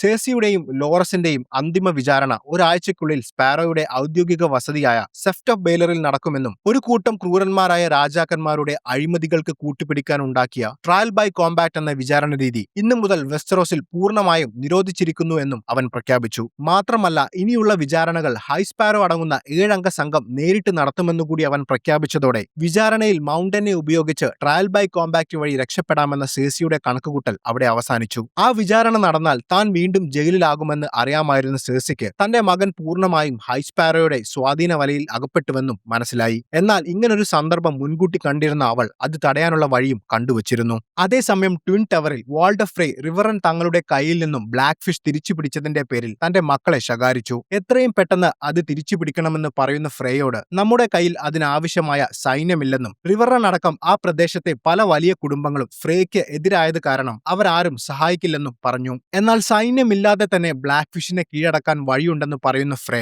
റോബ് സ്റ്റാക്കിന് പകരം റെഡ് വെഡിങ്ങിൽ തന്റെ മകളെ വിവാഹം ചെയ്ത കെയ്റ്റ്ലിൻ സ്റ്റാക്കിന്റെ അനുജനും ബ്ലാക്ക് ഫിഷിന്റെ സഹോദരന്റെ മകനുമായ എഡ്മർ ഇപ്പോൾ ഫ്രേയുടെ തടവുകാരനാണ്. റോബ് സ്റ്റാക്ക് കൊല്ലപ്പെട്ട ശേഷം ഫ്രേ എഡ്മറിനെ തടവിലാണ് പാർപ്പിച്ചിരിക്കുന്നത്. നിയമപ്രകാരം നിലവിൽ റിവറണിന്റെ അവകാശിയായ അവനെ കൊല്ലുമെന്ന് പറഞ്ഞാൽ ബ്ലാക്ക് ഫിഷ് കീഴടങ്ങുമെന്ന് ഫ്രേ കണക്കുകൂട്ടി. അതിനായി അവർ അവനെ തടവിൽ നിന്നും മോചിപ്പിച്ച് റിവറൺ ലക്ഷ്യമാക്കി നീങ്ങി. അവർ റിവറണിൽ എത്തിയപ്പോഴേക്കും ജെയ്മിയും ബ്രോണും നയിക്കുന്ന ലാനിസ്റ്റർ സൈന്യം അവരെ സഹായിക്കാൻ അവിടെ എത്തിയിരുന്നു. ഫ്രേയുടെ മക്കൾ റിവറൺ കോട്ടയുടെ മുന്നിൽ വെച്ച് എഡ്മറിന്റെ കഴുത്തിൽ കയർ കുരുക്കിയ ശേഷം ബ്ലാക്ക് ഫിഷ് കീഴടങ്ങിയില്ലെങ്കിൽ അവനെ കൊല്ലുമെന്ന് ഭീഷണി മുഴക്കി. എന്നാൽ മുകളിൽ അവരെ നോക്കിക്കൊണ്ടിരുന്ന ബ്ലാക്ക് ഫിഷ് ഒരക്ഷരം മിണ്ടിയില്ല. എഡ്മറിന്റെ കഴുത്തിൽ കത്തിവെക്കുന്ന ഫ്രേയുടെ മകൻ വീണ്ടും അയാളോട് കീഴടങ്ങാൻ ആവശ്യപ്പെട്ടു. പക്ഷെ നിങ്ങൾ അവനെ കൊല്ലുകയാണെങ്കിൽ കൊന്നോളൂ എന്നായിരുന്നു അയാളുടെ മറുപടി. അതോടെ ഇനി എന്ത് ചെയ്യണമെന്നറിയാതെ അവർ തിരികെ പോകാനൊരുങ്ങി. ഫ്രേയുടെ മക്കളുടെ രീതികൾ കണ്ട ജെയ്മി അവരുടെ അടുത്തെത്തി അവർ കാണിക്കുന്ന മണ്ടത്തരങ്ങളെ പുച്ഛിക്കുകയും തന്നെ എതിർത്ത ഫ്രേയുടെ മകനെ അടിക്കുകയും ചെയ്തു. ബ്ലാക്ക് ഫിഷിനെ പോലെ ഒരു മികച്ച പോരാളിയെ ഇത്തരം തരംതാണ ഭീഷണികൾ കൊണ്ട് തോൽപ്പിക്കാൻ കഴിയില്ലെന്ന് പറയുന്ന ജെയ്മി ഇനി മുതൽ ഈ സൈന്യത്തിന്റെ ചുമതല തനിക്കാണെന്നും ഫ്രേയുടെ മക്കളോട് സൈനികർക്ക് കൃത്യമായി ഭക്ഷണവും വിശ്രമവും നൽകാൻ ആവശ്യപ്പെട്ടു. ഇതിനുശേഷം ജെയ്മി നേരിട്ട് ബ്ലാക്ക് ഫിഷിനെ ചെന്ന് കണ്ട് സംസാരിച്ചു. സമാധാനപരമായ ഒരു ചർച്ചയ്ക്ക് ജെയ്മി ശ്രമിക്കുന്നുണ്ടെങ്കിലും ബ്ലാക്ക് ഫിഷ് അത് നിരസിച്ചു. തന്റെ കോട്ടയിൽ 2 വർഷത്തേക്കുള്ള ഭക്ഷണമുണ്ടെന്നും വേണമെങ്കിൽ യുദ്ധം ചെയ്യാമെന്നും അയാൾ ജെയ്മിയെ വെല്ലുവിളിച്ചു. അപ്പോഴേക്കും ബ്ലാക്ക് ഫിഷിനോട് റാംസിയെ തോൽപ്പിക്കാനുള്ള സഹായ അഭ്യർത്ഥനയുമായി സാൻസ അയച്ച ബ്രിയാനും പോഡ്രിക്കും റിവറണ്ണിൽ എത്തിയിരുന്നു. അവിടെ വെച്ച് ജെയ്മിയെ കാണുന്ന ബ്രിയാൻ ആദ്യം അവനുമായി സംസാരിച്ചു. കേറ്റ്ലിൻ സ്റ്റാർക്കിന് കൊടുത്ത വാക്ക് താൻ പാലിച്ചുവെന്നും സാൻസ ഇപ്പോൾ സുരക്ഷിതയാണെന്നും അവൾ ജെയ്മിയോട് പറഞ്ഞു. ഒപ്പം വിന്റർഫെൽ ബോൾട്ടന്മാരുടെ കയ്യിൽ നിന്നും തിരിച്ചുപിടിക്കാൻ ബ്ലാക്ക് ഫിഷിന്റെ സഹായം തേടിയാണ് സാൻസ തന്നെ ഇങ്ങോട്ട് അയച്ചതെന്നും അവൾ പറഞ്ഞു. ബ്ലാക്ക് ഫിഷ് വരില്ലെന്നും അയാളെ ഞങ്ങൾ കുറച്ചു സമയത്തിനകം കീഴടക്കുമെന്നും പറയുന്ന ജെയ്മിയുടെ മുന്നിൽ ബ്രിയാൻ ഒരു പദ്ധതി അവതരിപ്പിച്ചു. തന്നെ ബ്ലാക്ക് ഫിഷുമായി സംസാരിക്കാൻ അനുവദിക്കുകയാണെങ്കിൽ അയാളെ കാര്യങ്ങൾ പറഞ്ഞു മനസ്സിലാക്കി സാൻസയുടെ കൂടെ യുദ്ധം ചെയ്യാൻ നോർത്തിലേക്ക് കൊണ്ടുപോകാമെന്നും അതുവഴി ഒരു യുദ്ധം ഒഴിവാക്കാമെന്നും അവൾ പറഞ്ഞു. എന്നാൽ ബ്ലാക്ക് ഫിഷിന്റെ പരുക്കൻ സ്വഭാവം അറിയാമായിരുന്ന ജെയ്മിക്ക് അത് നടക്കില്ലെന്നറിയാമായിരുന്നു. എങ്കിലും അവൻ അവളെ അതിനനുവദിച്ചു. ഒപ്പം അയാൾ കീഴടങ്ങുകയാണെങ്കിൽ അയാളെയും സൈന്യത്തെയും സുരക്ഷിതമായി നോർത്തിലേക്ക് പോകാൻ അനുവദിക്കാമെന്നും ജെയ്മി അവൾക്ക് വാക്കുകൊടുത്തു. ശേഷം ബ്രിയാൻ ബ്ലാക്ക് ഫിഷിനെ കണ്ട് സംസാരിച്ചു. എന്നാൽ അവൾ പറയുന്നതൊന്നും കേൾക്കാൻ അയാൾ തയ്യാറായില്ല. ശേഷം സാൻസയുടെ കത്ത് വായിച്ച ബ്ലാക്ക് ഫിഷ് അവൾ കേറ്റ്ലിനെ പോലെ തന്നെ ധീരയാണെന്ന് സമ്മതിക്കുന്നുണ്ടെങ്കിലും അവളെ സഹായിക്കാൻ കഴിയില്ലെന്ന് ഉറപ്പിച്ചു പറഞ്ഞു. കാരണം സ്വന്തം കുടുംബത്തിന്റെ തറവാടായ റിവറൺ ഉപേക്ഷിച്ച് വരാൻ അദ്ദേഹം തയ്യാറല്ലായിരുന്നു. ഈ കോട്ടയിൽ ജനിച്ച ഞാൻ ഇവിടെ തന്നെ മരിക്കാൻ ആഗ്രഹിക്കുന്നു എന്നതായിരുന്നു അയാളുടെ നിലപാട്. നിങ്ങൾ ഇവിടെ ലാനിസ്റ്റർമാർക്കെതിരെ യുദ്ധം ചെയ്യുന്നതുകൊണ്ട് ആർക്കും ഗുണമില്ലെന്നും എന്നാൽ വടക്ക് നിങ്ങളുടെ സഹായമുണ്ടെങ്കിൽ സ്റ്റാർക്ക് വംശത്തെ രക്ഷിക്കാൻ കഴിയുമെന്നും ബ്രിയൻ വാദിച്ചെങ്കിലും ബ്ലാക്ക് ഫിഷ് തന്റെ തീരുമാനത്തിൽ ഉറച്ചുനിന്നു. അതോടെ ബ്ലാക്ക് ഫിഷിന്റെ സഹായം ലഭിക്കില്ലെന്ന വിവരം സന്ദേശമായി സാൻസയ്ക്ക് അയക്കാൻ അവൾ പോഡ്രിക്കിനെ ഏൽപ്പിച്ചു. അന്ന് രാത്രി ജെയ്മി തടവിൽ കഴിയുന്ന എഡ്മറിനോട് സംസാരിച്ചു. തനിക്ക് വേണ്ടി ബ്ലാക്ക് ഫിഷിനോട് സംസാരിച്ച് കോട്ട വിട്ടു നൽകാൻ പറയാൻ എഡ്മറിനോട് അവൻ ആവശ്യപ്പെട്ടു. എന്നാൽ ബ്ലാക്ക് ഫിഷ് ആര് പറഞ്ഞാലും അതിന് തയ്യാറാവില്ല എന്നായിരുന്നു എഡ്മറിന്റെ മറുപടി. കൂടാതെ തന്റെ കുടുംബത്തിനെ മുഴുവൻ ഇല്ലാതാക്കിയതിന് അവൻ ജെയ്മിയെയും ലാനിസ്റ്റർമാരെയും കുറ്റപ്പെടുത്തുകയും ചെയ്തു. പതിയെ ജെയ്മിയുടെ സ്വരം ഭീഷണിയുടെ രൂപത്തിലായി. താൻ പറയുന്നതുപോലെ ചെയ്ത്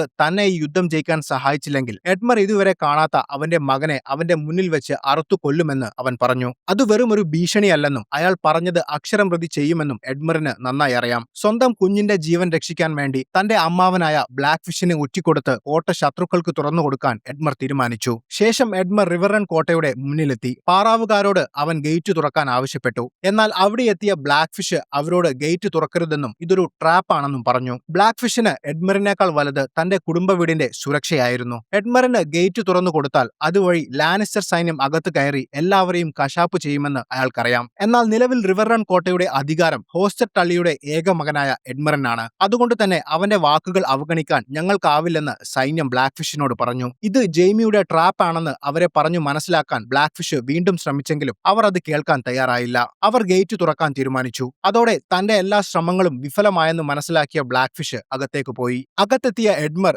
തന്റെ അമ്മാവൻ ബ്ലാക്ക് ഫിഷിനെ കണ്ടെങ്കിലും അയാളോട് ഒന്നും സംസാരിക്കാതെ നേരെ പോയത് അവരുടെ സൈന്യാധിപന്റെ അടുത്തേക്കാണ്. എല്ലാ സൈനികരോടും ആയുധം വെച്ച് കീഴടങ്ങി ലാനിസ്റ്റർ സൈന്യത്തിന് കോട്ടയുടെ വാതിൽ തുറന്നു കൊടുക്കാൻ അവൻ അയാളോട് ആവശ്യപ്പെട്ടു. അതോടെ കോട്ടയുടെ വാതിൽ ജെയ്മിയുടെ സൈന്യത്തിനായി തുറക്കപ്പെട്ടു. ഇതേ സമയം അപകടം മനസ്സിലാക്കിയ ബ്ലാക്ക് ഫിഷ് ബ്രിയാനെയും പോഡ്രിക്കിനെയും കൂട്ടി കോട്ടയിലെ ഒരു രഹസ്യ വഴിയിലൂടെ തോണിയിൽ പുറത്തേക്ക് രക്ഷപ്പെടാൻ സഹായിച്ചു. തങ്ങളുടെ കൂടെ വരാൻ ബ്രിയാൻ പറഞ്ഞെങ്കിലും തന്റെ കുടുംബത്തിനു വേണ്ടി ഇവിടെ പോരാടി മരിക്കാനാണ് തന്റെ തീരുമാനമെന്ന് പറഞ്ഞ് ബ്ലാക്ക് ഫിഷ് തിരിച്ചുപോയി. ബ്ലാക്ക് ഫിഷ് അടക്കം വളരെ ചുരുക്കം പേർ മാത്രമേ ലാനിസ്റ്റർ സൈന്യത്തെ എതിർക്കാൻ ശ്രമിച്ചുള്ളൂ. അവരെ എല്ലാവരെയും കൊന്ന് കോട്ടയുടെ അധികാരം പൂർണ്ണമായും തങ്ങളുടെ കൺട്രോളിലായെന്ന് സൈന്യാധിപൻ ജെയ്മിയെ അറിയിച്ചു. ശേഷം വാൾഡർ ഫ്രേയുടെ കോട്ടയിൽ റിവറണിലെ വിജയത്തിന്റെ ആഘോഷങ്ങൾ നടന്നു. ശേഷം ജെയ്മിയോട് സംസാരിക്കുന്ന ഫ്രേ എഡ്മറിനെ വീണ്ടും തടവിലാക്കിയെന്നും നമ്മുടെ വിജയം കാണാൻ ടൈവൻ ഇല്ലാതെ പോയെന്നും പറഞ്ഞു. യുദ്ധത്തിൽ പങ്കെടുക്കാതെ വിജയം ആഘോഷിക്കുന്നത് അത്ര വലിയ കാര്യമല്ലെന്ന് ജെയ്മി ഫ്രേയെ കളിയാക്കി. എന്നാൽ റോബിന്റെ പിടിയിലകപ്പെട്ട് കൈ നഷ്ടപ്പെട്ട നീയും യുദ്ധത്തിൽ കാര്യമായൊന്നും ചെയ്തിട്ടില്ലെന്ന്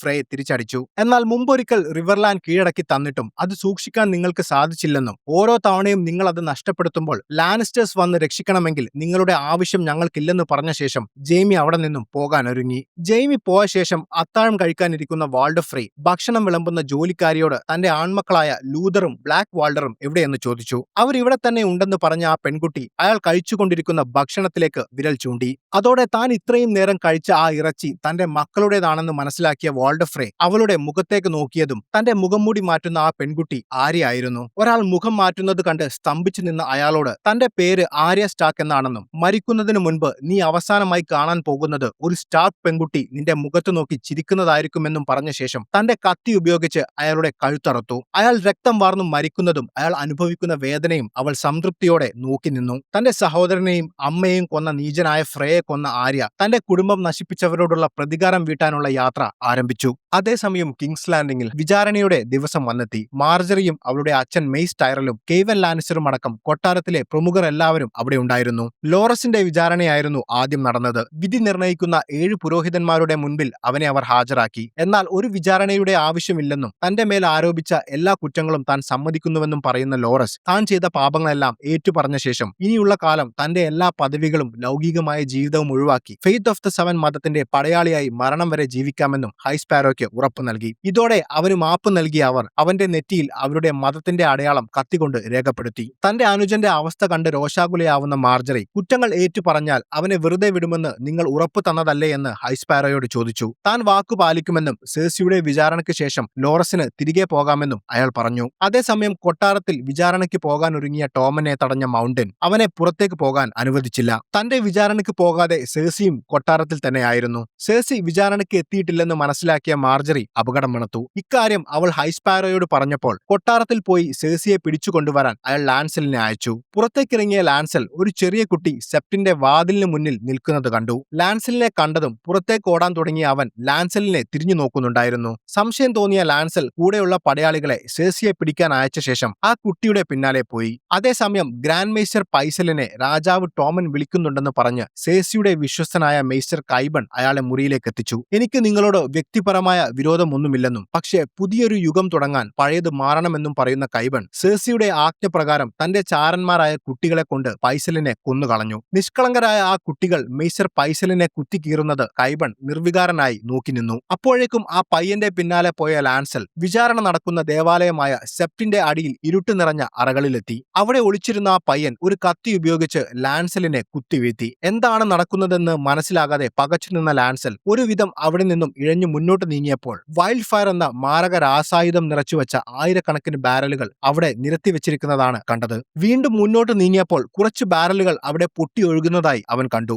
മാത്രമല്ല കത്തി തീരാറായ 3 മെഴുകുതിരികൾ അവിടെ കത്തിച്ചു വെച്ചിട്ടുമുണ്ട്. അതോടെ നടക്കാൻ പോകുന്ന അപകടത്തിന്റെ ഭീകരത ലാൻസലിന് മനസ്സിലായി. ഡിനേറിസിന്റെ അച്ഛനായ മാഡ് കിങ് വെസ്റ്ററോസ് ഭരിച്ചിരുന്ന കാലം എല്ലാവരെയും സംശയത്തോടെ കണ്ടിരുന്ന അയാൾ റോബർട്ട് ബറാത്തിയൻ അധികാരം പിടിച്ചെടുക്കുമെന്ന് മനസ്സിലാക്കിയപ്പോൾ കിങ്സ് ലാൻഡിംഗിലെ ജനങ്ങൾ തിങ്ങിപ്പാർക്കുന്ന സ്ഥലങ്ങളിലും പ്രധാന കെട്ടിടങ്ങൾക്കടിയിലും വൈൽഡ് ഫയർ എന്ന രാസായുധം ഒരുക്കി വെക്കാൻ ആവശ്യപ്പെട്ടിരുന്നു. യുദ്ധത്തിൽ തോൽക്കുകയാണെങ്കിൽ തനിക്ക് ശേഷം പ്രളയം എന്ന മട്ടിൽ എല്ലാവരെയും കത്തിച്ച് ചാമ്പലാക്കാനായിരുന്നു അയാളുടെ ഉദ്ദേശം. അതിനുവേണ്ടി അയാൾ ചെയ്തു വെച്ച പണിയായിരുന്നു ഈ വൈൽഡ് ഫയർ നിക്ഷേപം. എന്നാൽ ഇത് അധികമാർക്കും അറിയാത്ത ഒന്നായിരുന്നു. മാഡ് കിങ്ങിന്റെ ക്രൂരമായ ഈ പദ്ധതി മനസ്സിലാക്കിയ അയാളുടെ അംഗരക്ഷകനായ ജെയ്മി നിരപരാധികളായ ജനങ്ങളെ രക്ഷിക്കാൻ അയാളെ കൊന്നുകളയുകയായിരുന്നു. ജെയ്മിയിൽ നിന്നും ഈ രഹസ്യം സെഴ്സി മനസ്സിലാക്കിയിരുന്നു. കൈബണിന്റെ സഹായത്തോടെ ഇത് സത്യമാണോ എന്ന് അന്വേഷിച്ചറിഞ്ഞ അവൾ തന്നെ ഉപദ്രവിക്കുകയും അപമാനിക്കുകയും ചെയ്തവരോടുള്ള പ്രതികാരത്തിനായി അത് ഉപയോഗിക്കാൻ തീരുമാനിച്ചു. അതുകൊണ്ടാണ് സെഴ്സി വിചാരണയ്ക്ക് പോകാതിരുന്നതും തന്റെ മകൻ ടോമനെ പോകാൻ അനുവദിക്കാഞ്ഞതും. ആ മെഴുകുതിരി പൂർണ്ണമായും കത്തുന്നതോടെ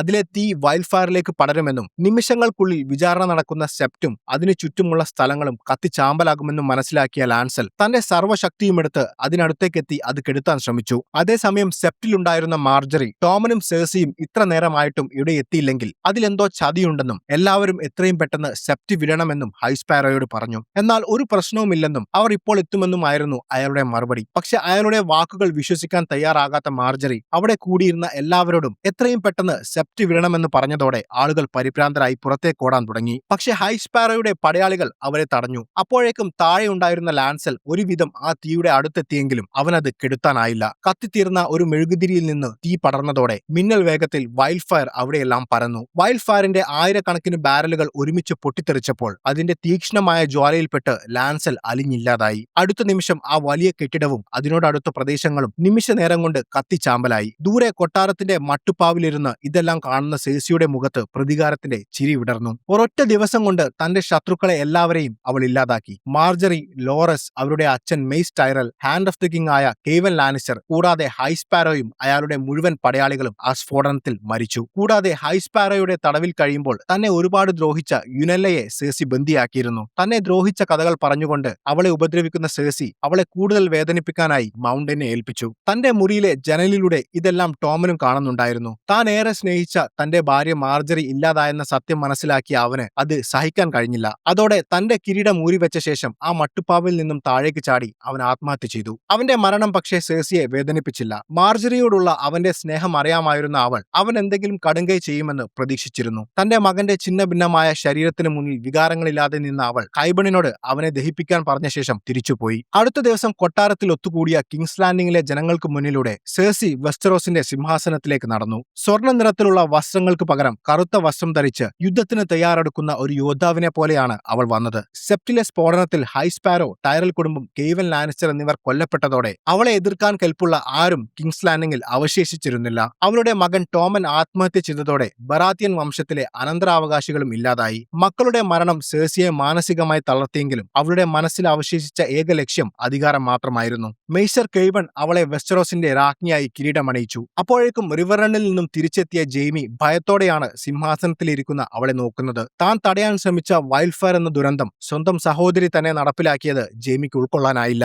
അതേസമയം വടക്കു ഭാഗത്തെ മഞ്ഞുമൂടിയ കാടുകളിൽ ഒരു വലിയ മരത്തിന്റെ വേരുകൾക്കിടയിൽ കഴിയുന്ന 3-eyed Ravenനെ കണ്ടെത്തിയ ബ്രാൻ സ്റ്റാർക്ക് അയാളുടെ പിൻഗാമിയാകാനുള്ള പഠനങ്ങൾ തുടങ്ങി. വൈറ്റ് വാക്കേഴ്സുമായി ഒരു വലിയ യുദ്ധം വരാനുണ്ടെന്ന് പറയുന്ന 3-eyed Raven അത് നേരിടാൻ ബ്രാനെ പഠിപ്പിക്കുകയാണ്. ഭാവിയിലേക്കും ഭൂതകാലത്തിലേക്കും മനസ്സുകൊണ്ട് സഞ്ചരിക്കാൻ കഴിയുന്ന വിഷൻ എന്ന വിദ്യയാണ് അയാൾ അവനെ ആദ്യം പഠിപ്പിക്കുന്നത്. ആയിരക്കണക്കിന് വർഷങ്ങളായി ഭൂമിയിൽ എല്ലായിടത്തും നിലനിൽക്കുന്ന ഒന്നായിരുന്നു വേർവുഡ് മരങ്ങൾ. ഈ മരങ്ങൾ വഴിയാണ് വിഷൻ എന്ന വിദ്യ പ്രവർത്തിക്കുന്നത്. ഈ മരങ്ങൾ കണ്ടിട്ടുള്ള എല്ലാ കാഴ്ചകളും അവയുടെ വേരുകളിലും തടിയിലും ഒരു വലിയ ഡാറ്റാ നെറ്റ്വർക്ക് പോലെ ഓർമ്മകളായി സൂക്ഷിച്ചിട്ടുണ്ടാകും. ബ്രാൻ ഈ മരങ്ങളിൽ ഏതെങ്കിലും ഒന്നിൽ തൊടുമ്പോൾ അവൻ ആ വലിയ ഡാറ്റാ നെറ്റ്വർക്കിലേക്ക് കണക്ട് ചെയ്യപ്പെടും. അതുവഴി ഭൂതകാലത്തിലേക്കും ഭാവിയിലേക്കും സഞ്ചരിച്ച് അവിടെ നടക്കുന്നതും നടക്കാൻ പോകുന്നതുമായ കാര്യങ്ങൾ അവന് നേരിട്ട് കാണാൻ സാധിക്കും. മനുഷ്യരെ സംബന്ധിച്ച് പാസ്റ്റ്, പ്രസന്റ്, ഫ്യൂച്ചർ എന്നിങ്ങനെ നേർരേഖയിൽ സഞ്ചരിക്കുന്ന ഒന്നാണ് സമയം. എന്നാൽ ഒരു ടൈം മെഷീൻ പോലെ പ്രവർത്തിക്കുന്ന വേർവുഡ് മരങ്ങളെ സംബന്ധിച്ചിടത്തോളം സമയം എന്നത് ഇതെല്ലാം കൂടിച്ചേർന്ന ഒന്നാണ്. ഈ പഠനങ്ങളെല്ലാം പൂർത്തിയാക്കി 3-eyed Raven ആകുന്നതോടെ മരങ്ങളുടെ സഹായം ഇല്ലാതെയും അവന് വിഷൻ ചെയ്യാൻ സാധിക്കും.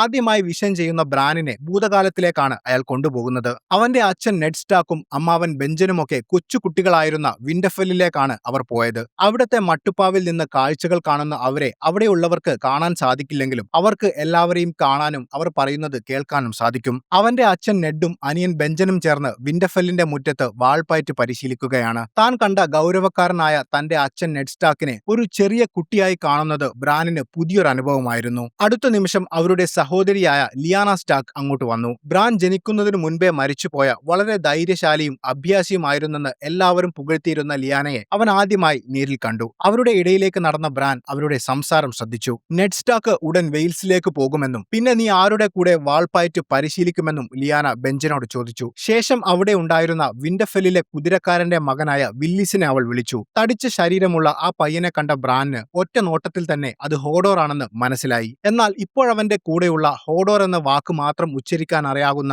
മാനസിക വൈകല്യങ്ങളുള്ള ഒരാളായിരുന്നില്ല അവൻ. അവന്റെ യഥാർത്ഥ പേര് വില്ലിസ് എന്നായിരുന്നു. എല്ലാവരെയും പോലെ സംസാരിക്കുകയും പെരുമാറുകയും ചെയ്യുന്ന ഹോഡോറിനെ അത്ഭുതത്തോടെയാണ് ബ്രാൻ കാണുന്നത്. വില്ലിസിന് വാൾപ്പയറ്റൊന്നും അറിയില്ലായിരുന്നെങ്കിലും ബെഞ്ചനെ പയറ്റ് പഠിപ്പിക്കാൻ സഹായിക്കാൻ ലിയാന അവനെ വിളിച്ചു. അപ്പോഴേക്കും അവനോട് നമുക്ക് തിരിച്ചു പോകാൻ സമയമായെന്ന് പറയുന്ന 3-eyed Raven അവനെ വർത്തമാനകാലത്തിലേക്ക് തിരിച്ചു കൊണ്ടുവന്നു. എന്തിനാണ് നിങ്ങൾ എന്നെ പെട്ടെന്ന് തിരിച്ചു കൊണ്ടുവന്നതെന്ന് ചോദിക്കുന്ന അവനോട് ഒരു പരിധിയിലധികം മറ്റൊരു കാലത്തിൽ സമയം ചിലവഴിക്കുന്നത് അപകടമാണെന്ന് അയാൾ പറഞ്ഞു. ഹോഡോറിനോട് അവന്റെ കുട്ടിക്കാലം കണ്ട കഥ പറയുന്ന ബ്രാൻ നിനക്ക് സംസാരിക്കാൻ കഴിഞ്ഞിരുന്നു എന്നും പിന്നെ എന്താണ് നിനക്ക് പറ്റിയതെന്നും ചോദിച്ചു. എന്നാൽ ഹോഡോർ ചിരിച്ചുകൊണ്ട് ഹോഡോർ എന്ന് മാത്രം മറുപടി പറഞ്ഞു. അതേസമയം ബ്രാനെ 3-eyed Ravenന്റെ അടുത്തെത്തിക്കാൻ സഹായിക്കുന്നതിനിടെ കൊല്ലപ്പെട്ട ജോർജന്റെ സഹോദരി മീര തന്റെ സഹോദരനെ രക്ഷിക്കാൻ കഴിയാത്തതിലുള്ള വിഷമത്തിലായിരുന്നു. അവളോട് സംസാരിക്കുന്ന ബ്രാനോട് ഈ ഗുഹയിലിരുന്നാൽ നമ്മളെല്ലാവരും മരിക്കുമെന്നും നമുക്ക് എങ്ങോട്ടെങ്കിലും പോയി രക്ഷപ്പെടാമെന്നും അവൾ പറഞ്ഞു. എന്നാൽ അവിടെ ഉണ്ടായിരുന്ന ലീഫ് വരാനിരിക്കുന്ന യുദ്ധത്തിൽ 3-eyed Ravenന്റെ എല്ലാ കഴിവുകളും ബ്രാന്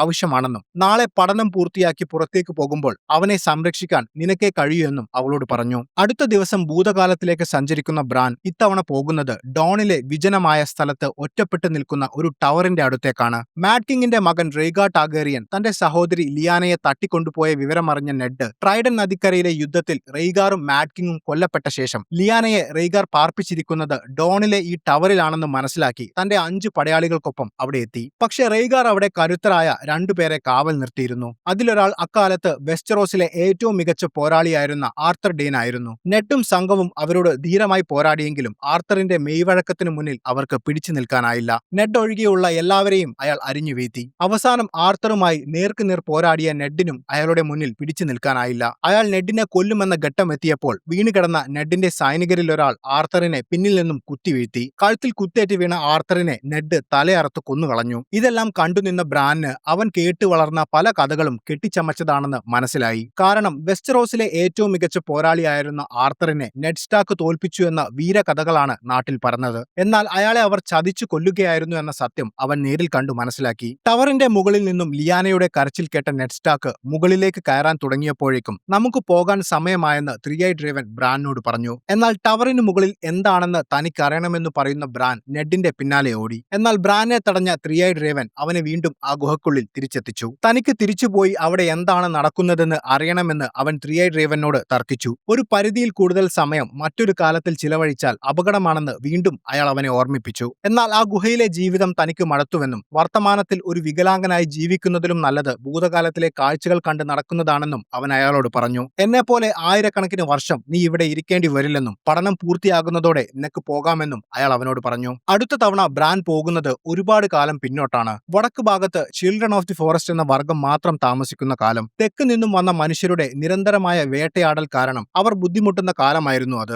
അവിടെ വെച്ച് ലീഫിനെ കണ്ട ബ്രാന് അവൾക്ക് ആയിരക്കണക്കിന് വർഷം പ്രായമുണ്ടെന്ന് മനസ്സിലായി. മനുഷ്യരുടെ ഉപദ്രവം തടയാൻ ഒരു ആയുധം ഉണ്ടാക്കാനുള്ള ശ്രമത്തിലായിരുന്നു അവർ. അതിനായി ഒരു മനുഷ്യനെ പിടികൂടിയ അവർ ചില മന്ത്രങ്ങളുടെ സഹായത്തോടെ ഒരു ഡ്രാഗൺ ഗ്ലാസ് അയാളുടെ നെഞ്ചിൽ കുത്തിയിറക്കി. അടുത്ത നിമിഷം അയാൾ നീല കണ്ണുകളുള്ള ലോകത്തിലെ ആദ്യത്തെ വൈറ്റ് വാക്കറായ നൈറ്റ് കിങ് ആയി മാറി. എന്നാൽ മരിച്ചവരെ പുനർജീവിപ്പിച്ച് സ്വന്തമായി സൈന്യമുണ്ടാക്കിയ നൈറ്റ് കിങ് മനുഷ്യരെയും ചിൽഡ്രൻ ഓഫ് ദി ഫോറസ്റ്റിനെയും ഒരേപോലെ നശിപ്പിക്കാൻ തുടങ്ങിയതോടെ കാര്യങ്ങൾ കൈവിട്ടുപോയി. ആ കാഴ്ചയ്ക്ക് ശേഷം തിരിച്ചെത്തിയ ബ്രാൻ നിങ്ങൾ വൈറ്റ് വാക്കറെ ഉണ്ടാക്കിയതുകൊണ്ടാണ് ലോകം ഇപ്പോൾ നശിക്കാൻ പോകുന്നതെന്ന് ലീഫിനോട് പറഞ്ഞു. എന്നാൽ നിങ്ങളെപ്പോലുള്ള മനുഷ്യരിൽ നിന്നും രക്ഷപ്പെടാൻ വേണ്ടിയാണ് ഞങ്ങൾ അത് ചെയ്തതെന്നായിരുന്നു അവളുടെ മറുപടി. കുറച്ച് ദിവസങ്ങൾക്ക് ശേഷം 3-Eyed Raven അറിയാതെ ഒറ്റയ്ക്ക് വിഷൻ ചെയ്ത ബ്രാൻ എത്തിപ്പെട്ടത് വൈറ്റ് വാക്കേഴ്സിന്റെ ഒരു വലിയ സൈന്യത്തിന്റെ മുന്നിലായിരുന്നു. നിശ്ചലമായി നിൽക്കുന്ന ആ സൈന്യത്തിനിടയിലൂടെ അവൻ നടന്നെത്തിയത് നൈറ്റ് കിങ്ങിന്റെയും അയാളുടെ സൈന്യാധിപന്മാരുടെയും മുന്നിലായിരുന്നു. അവർ തന്നെ കാണില്ലെന്ന വിശ്വാസത്തിലാണ് അവൻ അവിടെ നിന്നത്. എന്നാൽ അടുത്ത നിമിഷം അവനെ ഞെട്ടിച്ചുകൊണ്ട് നൈറ്റ് കിങ് അവന്റെ മുഖത്തേക്ക് നോക്കി. അയാൾ തന്നെ കണ്ടുവെന്ന് മനസ്സിലാക്കിയ ബ്രാൻ അവിടെ നിന്നും രക്ഷപ്പെടാൻ ശ്രമിച്ചതും അയാൾ അവന്റെ കയ്യിൽ കയറി പിടിച്ചു. എന്നാൽ അപ്പോഴേക്കും വേർവുഡിൽ നിന്നും കൈവിട്ടതുകൊണ്ട് അവൻ ആ ഗുഹയിൽ കണ്ണു തുറന്നു. താൻ നൈറ്റ് കിങ്ങിനെ കണ്ടുവെന്നും അയാൾ തന്നെ പിടിച്ചെന്നും അവൻ 3-Eyed Ravenനോട് പറഞ്ഞു. തന്റെ കൈ പരിശോധിക്കുന്ന ബ്രാൻ അയാൾ അവനെ പിടിച്ചതിന്റെ അടയാളം കണ്ടു. നൈറ്റ് കിങ്ങിന്റെ മാർക്ക് അവന്റെ കയ്യിൽ പതിഞ്ഞതിനാൽ അയാൾക്ക് അവനെ ഇവിടെ വന്ന് കൊല്ലാമെന്നും എത്രയും പെട്ടെന്ന് നീ ഇവിടം വിട്ടു പോകണമെന്നും 3-Eyed Raven അവനോട് പറഞ്ഞു. എന്നാൽ ചിൽഡ്രൻ ഓഫ് ദി ഫോറസ്റ്റ് ഗുഹയ്ക്ക് ചുറ്റും ചെയ്തു വെച്ച മന്ത്രവലയങ്ങൾ കാരണം അവർക്ക് ഗുഹയിലേക്ക് കടക്കാൻ സാധിക്കില്ലല്ലോ എന്ന് അവൻ തിരിച്ചു ചോദിച്ചു. എന്നാൽ ബ്രാൻ നൈറ്റ് കിങ്ങിനെ തൊട്ടതോടെ ആ വലയങ്ങളുടെ ശക്തി നഷ്ടപ്പെട്ടുവെന്നും നൈറ്റ് കിങ് ഉടൻ ഇവിടെ എത്തുമെന്നും അയാൾ പറഞ്ഞു. ബ്രാൻ ചെയ്ത തെറ്റിന് 3-Eyed Ravenനോട് ക്ഷമ ചോദിച്ചു. എന്നാൽ അതൊരു തെറ്റല്ലെന്നും നീ അടുത്ത 3-Eyed Raven ആവാനുള്ള സമയമായിരിക്കുന്നു എന്നും അയാൾ അവനോട് പറഞ്ഞു. ശേഷം 3-Eyed Raven ഈ ലോകത്തെ സംബന്ധിച്ചുള്ള മുഴുവൻ ഓർമ്മകളും അവന്റെ മനസ്സിലേക്ക് ട്രാൻസ്ഫർ ചെയ്യാൻ ആരംഭിച്ചു. അവർ രണ്ടുപേരും ധ്യാനത്തിലെന്ന പോലെ അനങ്ങാതെ കിടന്നു. അപ്പോഴേക്കും മീര അവരുടെ സാധനങ്ങളെല്ലാം പാക്ക് ചെയ്തു പോകാൻ ഒരുങ്ങി. പെട്ടെന്ന് പുറമേ നിന്നും ഒരു ശബ്ദം കേട്ട മീര പോയി നോക്കുമ്പോൾ കാണുന്നത് വൈറ്റ് വാക്കേഴ്സിന്റെ സൈന്യം നൈറ്റ് കിങ്ങിന്റെ നേതൃത്വത്തിൽ ഗുഹയ്ക്ക് പുറത്തെത്തിയിരിക്കുന്നു. ലീഫ് മീരയോട് എത്രയും പെട്ടെന്ന് ബ്രാനെയും കൊണ്ട് ഗുഹയുടെ പിന്നിലുള്ള വഴിയിലൂടെ രക്ഷപ്പെടാൻ പറഞ്ഞു. മീര ഗുഹയ്ക്കുള്ളിൽ എത്തിയപ്പോൾ ബ്രാൻ ധ്യാനത്തിൽ തന്നെ ആയിരുന്നു. അവൾ അവനെ ഉണർത്താൻ ശ്രമിച്ചെങ്കിലും അവൻ ഉണർന്നില്ല. അവൻ ആ സമയം ഭൂതകാലത്തിലെ വിൻഡർഫെല്ലിൽ കാഴ്ചകൾ കണ്ട് നടക്കുകയായിരുന്നു. അപ്പോഴേക്കും നൈറ്റ് കിങ്ങും സംഘവും ഗുഹയുടെ അകത്തേക്ക് കയറാൻ ശ്രമിച്ചു. ലീഫും സംഘവും സ്ഫോടന വസ്തുക്കൾ ഉപയോഗിച്ച് അവരെ തടഞ്ഞു നിർത്താൻ ശ്രമിച്ചുകൊണ്ടേയിരുന്നു. അകത്ത് ധ്യാനത്തിലായിരുന്ന ബ്രാനെ ഉണർത്താൻ മീരയ്ക്ക് സാധിക്കാതെ വന്നതോടെ അവൾ ഹോഡോറിനോട് അവനെ എടുക്കാൻ പറഞ്ഞു. എന്നാൽ ഇത്തരം ഭയപ്പെടുന്ന സന്ദർഭങ്ങളിൽ ഹോഡോർ പാനിക് ആവുക പതിവാണ്. അവൻ ബ്രാനെ എടുക്കുന്നതിനു പകരം ഭയന്ന് നിലവിളിക്കാൻ തുടങ്ങി. ഒരു വിധത്തിൽ മീര അവനെ കൊണ്ടുപോകുന്ന ഉന്തുവണ്ടിയിൽ കയറ്റി. അപ്പോഴേക്കും ഒരു കൂട്ടം വൈറ്റ് വാക്കേഴ്സ് അകത്തേക്ക് കയറി അവരെ ആക്രമിക്കാൻ തുടങ്ങി. തന്റെ കയ്യിലെ വാൾ ഉപയോഗിച്ച് അവരെ നേരിട്ട മീരയെ സഹായിക്കാൻ ലീഫും അവിടെ എത്തി. ശേഷം എന്ത് ചെയ്യണമെന്നറിയാതെ മീര ധ്യാനത്തിൽ കിടക്കുന്ന ബ്രാനോട് ഇത്തരം സന്ദർഭങ്ങളിൽ മുൻപ് ചെയ്ത പോലെ ഹോഡോറിന്റെ ഉള്ളിലേക്ക് വാർഗിംഗ് ചെയ്ത് കയറി ബ്രാനെ എടുത്ത് പുറത്തേക്ക് രക്ഷപ്പെടാൻ പറഞ്ഞുകൊണ്ടിരുന്നു. എന്നാൽ അവൻ അപ്പോഴും ഭൂതകാലത്തിലെ വിൻഡർഫെല്ലിൽ തന്നെ ആയിരുന്നു. പക്ഷേ ഒരു അശരീരി പോലെ ഹോഡോറിന്റെ ശരീരത്തിലേക്ക് വാർഗ് ചെയ്ത് കയറാൻ മീര പറയുന്നത് വിൻഡർഫെല്ലിൽ ഭൂതകാലത്തിലുള്ള ബ്രാനും 3-Eyed Ravenനും കേൾക്കുന്നുണ്ടായിരുന്നു. അടുത്ത നിമിഷം മീര പറയുന്നത് ചെയ്യാൻ 3-Eyed Raven അവനോട് പറഞ്ഞു. ഇത് കേൾക്കുന്ന ഭൂതകാലത്തിൽ നിൽക്കുന്ന ബ്രാൻ വാർഗ് ചെയ്ത് വർത്തമാനത്തിലുള്ള ഹോഡോറിന്റെ ഉള്ളിൽ കയറി. ഹോഡോറും മീരയും ധ്യാനത്തിലുള്ള ബ്രാനും ആ ഗുഹയ്ക്കുള്ളിലൂടെ പുറത്തേക്ക് രക്ഷപ്പെടാൻ ശ്രമിച്ചു. പക്ഷേ ഗുഹയ്ക്കുള്ളിലേക്ക് ഇരച്ചു കയറിയ വൈറ്റ് വാക്കേഴ്സ് അവരെ പിന്തുടർന്നു. ലീഫും സംഘവും വൈറ്റ് വാക്കേഴ്സിനെ നേരിട്ട് അവരെ പുറത്തെത്തിക്കാൻ ശ്രമിച്ചുകൊണ്ടിരുന്നു. അപ്പോഴേക്കും ഗുഹയ്ക്കുള്ളിൽ കയറിയ നൈറ്റ് കിങ് 3-Eyed Ravenനെ കണ്ടെത്തി. അയാൾ തന്നെ കൊല്ലുമെന്നറിയാമായിരുന്ന 3-Eyed Raven ഭൂതകാലത്തിലുള്ള ബ്രാനോട് എല്ലാ പഠനങ്ങളും കഴിഞ്ഞുവെന്നും എന്റെ മരണത്തോടെ നീ ആയിരിക്കും ഇനി അടുത്ത 3-Eyed Raven എന്നും പറഞ്ഞു. അടുത്ത നിമിഷം ഗുഹയ്ക്കുള്ളിൽ നൈറ്റ് കിങ് 3-Eyed Ravenനെ തന്റെ ആയുധം ഉപയോഗിച്ച് കൊന്നുകളഞ്ഞു. ബ്രാൻ നോക്കി നിൽക്കെ അയാൾ വായുവിൽ അലിഞ്ഞില്ലാതായി. അപ്പോഴേക്കും ഗുഹയ്ക്ക് പുറത്തെത്താറായ ബ്രാനും മീരയും ഹോഡോറും അവരെ പിന്തുടരുന്ന വൈറ്റ് വാക്കേഴ്സിന്റെ കയ്യിൽ അകപ്പെടുമെന്നായപ്പോൾ ലീഫ് തന്റെ കയ്യിലുണ്ടായിരുന്ന സ്ഫോടക വസ്തുവുമായി അവർക്കിടയിൽ നിന്നു. പിന്നാലെ വന്ന വൈറ്റ് വാക്കേഴ്സ് അവളെ പൊതിഞ്ഞതോടെ അവൾ സ്വയം പൊട്ടിത്തെറിച്ച് അവയെ കൊന്നുകളഞ്ഞു. ബ്രാന് രക്ഷപ്പെടാൻ അവൾ സ്വന്തം ജീവിതം ബലി നൽകുകയായിരുന്നു. അപ്പോഴേക്കും ആ ഗുഹയുടെ പുറത്തേക്കുള്ള ഡോറിനടുത്തെത്തിയ അവർ ഡോറ് തുറന്നു പുറത്തിറങ്ങി. എന്നാൽ പിന്നാലെ വരുന്ന വൈറ്റ് വാക്കേഴ്സ് ആ ഡോറ് തുറന്ന് അവരുടെ പിന്നാലെ വരാതിരിക്കാൻ മീര ഹോഡോറിനോട് ആ ഡോറ് പിടിച്ചുവെക്കാൻ പറഞ്ഞു. ബ്രാനെയും കൊണ്ട് ഓടി രക്ഷപ്പെടുന്നതിനിടയിൽ മീര പലതവണ ഉച്ചത്തിൽ ഹോഡോറിനോട് ഹോൾഡ് ദ ഡോർ, അതായത് ആ ഡോറ് പിടിച്ചുവെക്കൂ എന്ന് വിളിച്ചു പറയുന്നുണ്ടായിരുന്നു. ധ്യാനത്തിലായിരുന്ന ബ്രാൻ ഒരു അശരീരി പോലെ ഭൂതകാലത്തിൽ വിന്റർഫെല്ലിൽ വെച്ച് ഇതൊക്കെ കേൾക്കുന്നുണ്ടായിരുന്നു. എന്നാൽ അവിടെ മറ്റൊരു അത്ഭുതം സംഭവിച്ചു. ബ്രാൻ വർത്തമാനകാലത്ത് ഹോഡോറിനെ നിയന്ത്രിക്കുമ്പോൾ അതിന്റെ പ്രത്യാഘാതം ഭൂതകാലത്തിലെ വില്ലീസിന് അനുഭവപ്പെട്ടു. വില്ലീസ് നിലത്തു വീണ് അപസ്മാരം വന്നതുപോലെ പിടയാൻ തുടങ്ങി. വർത്തമാനകാലത്ത് മീര വിളിച്ചു പറയുന്ന ഹോൾഡ് ദ ഡോർ എന്ന വാക്ക് ഭൂതകാലത്തിലെ വില്ലീസിന്റെ കാതുകളിൽ മുഴങ്ങി. ഹോൾഡ് ദ ഡോർ എന്ന വാക്ക് അവൻ ആവർത്തിച്ച് പറഞ്ഞുകൊണ്ടിരുന്നു. അവിടേക്ക് ഓടി വന്ന ആർക്കും അവൻ എന്തു പറ്റിയെന്ന് മനസ്സിലായില്ല. ഹോൾഡ് ദ ഡോർ എന്ന വാക്ക് നിർത്താതെ പറഞ്ഞുകൊണ്ടിരുന്ന അവന്റെ നാക്ക് കുഴഞ്ഞ് പതിയെ അത് ഹോഡോർ എന്നായി മാറി. ആ സംഭവത്തിന് ശേഷം അവൻ പിന്നീട് ഒരിക്കലും മറ്റൊരു വാക്ക് ഉച്ചരിച്ചിട്ടില്ല. അതേസമയം വർത്തമാനകാലത്ത് വൈറ്റ് വാക്കേഴ്സ് വാതിൽ തകർത്ത് വരാതിരിക്കാൻ ഹോഡോർ തന്റെ അവസാന ശ്വാസം വരെ ആ വാതിൽ തടഞ്ഞു നിർത്തി. മീര ബ്രാനെയും കൊണ്ട് വൈറ്റ് വാക്കേഴ്സിന്റെ കയ്യിൽ നിന്നും മഞ്ഞു നിറഞ്ഞ കാടുകളിലേക്ക് ഓടി രക്ഷപ്പെട്ടു. അപ്പോഴും ഹോഡോർ അവിടെ പൊരുതുകയായിരുന്നു.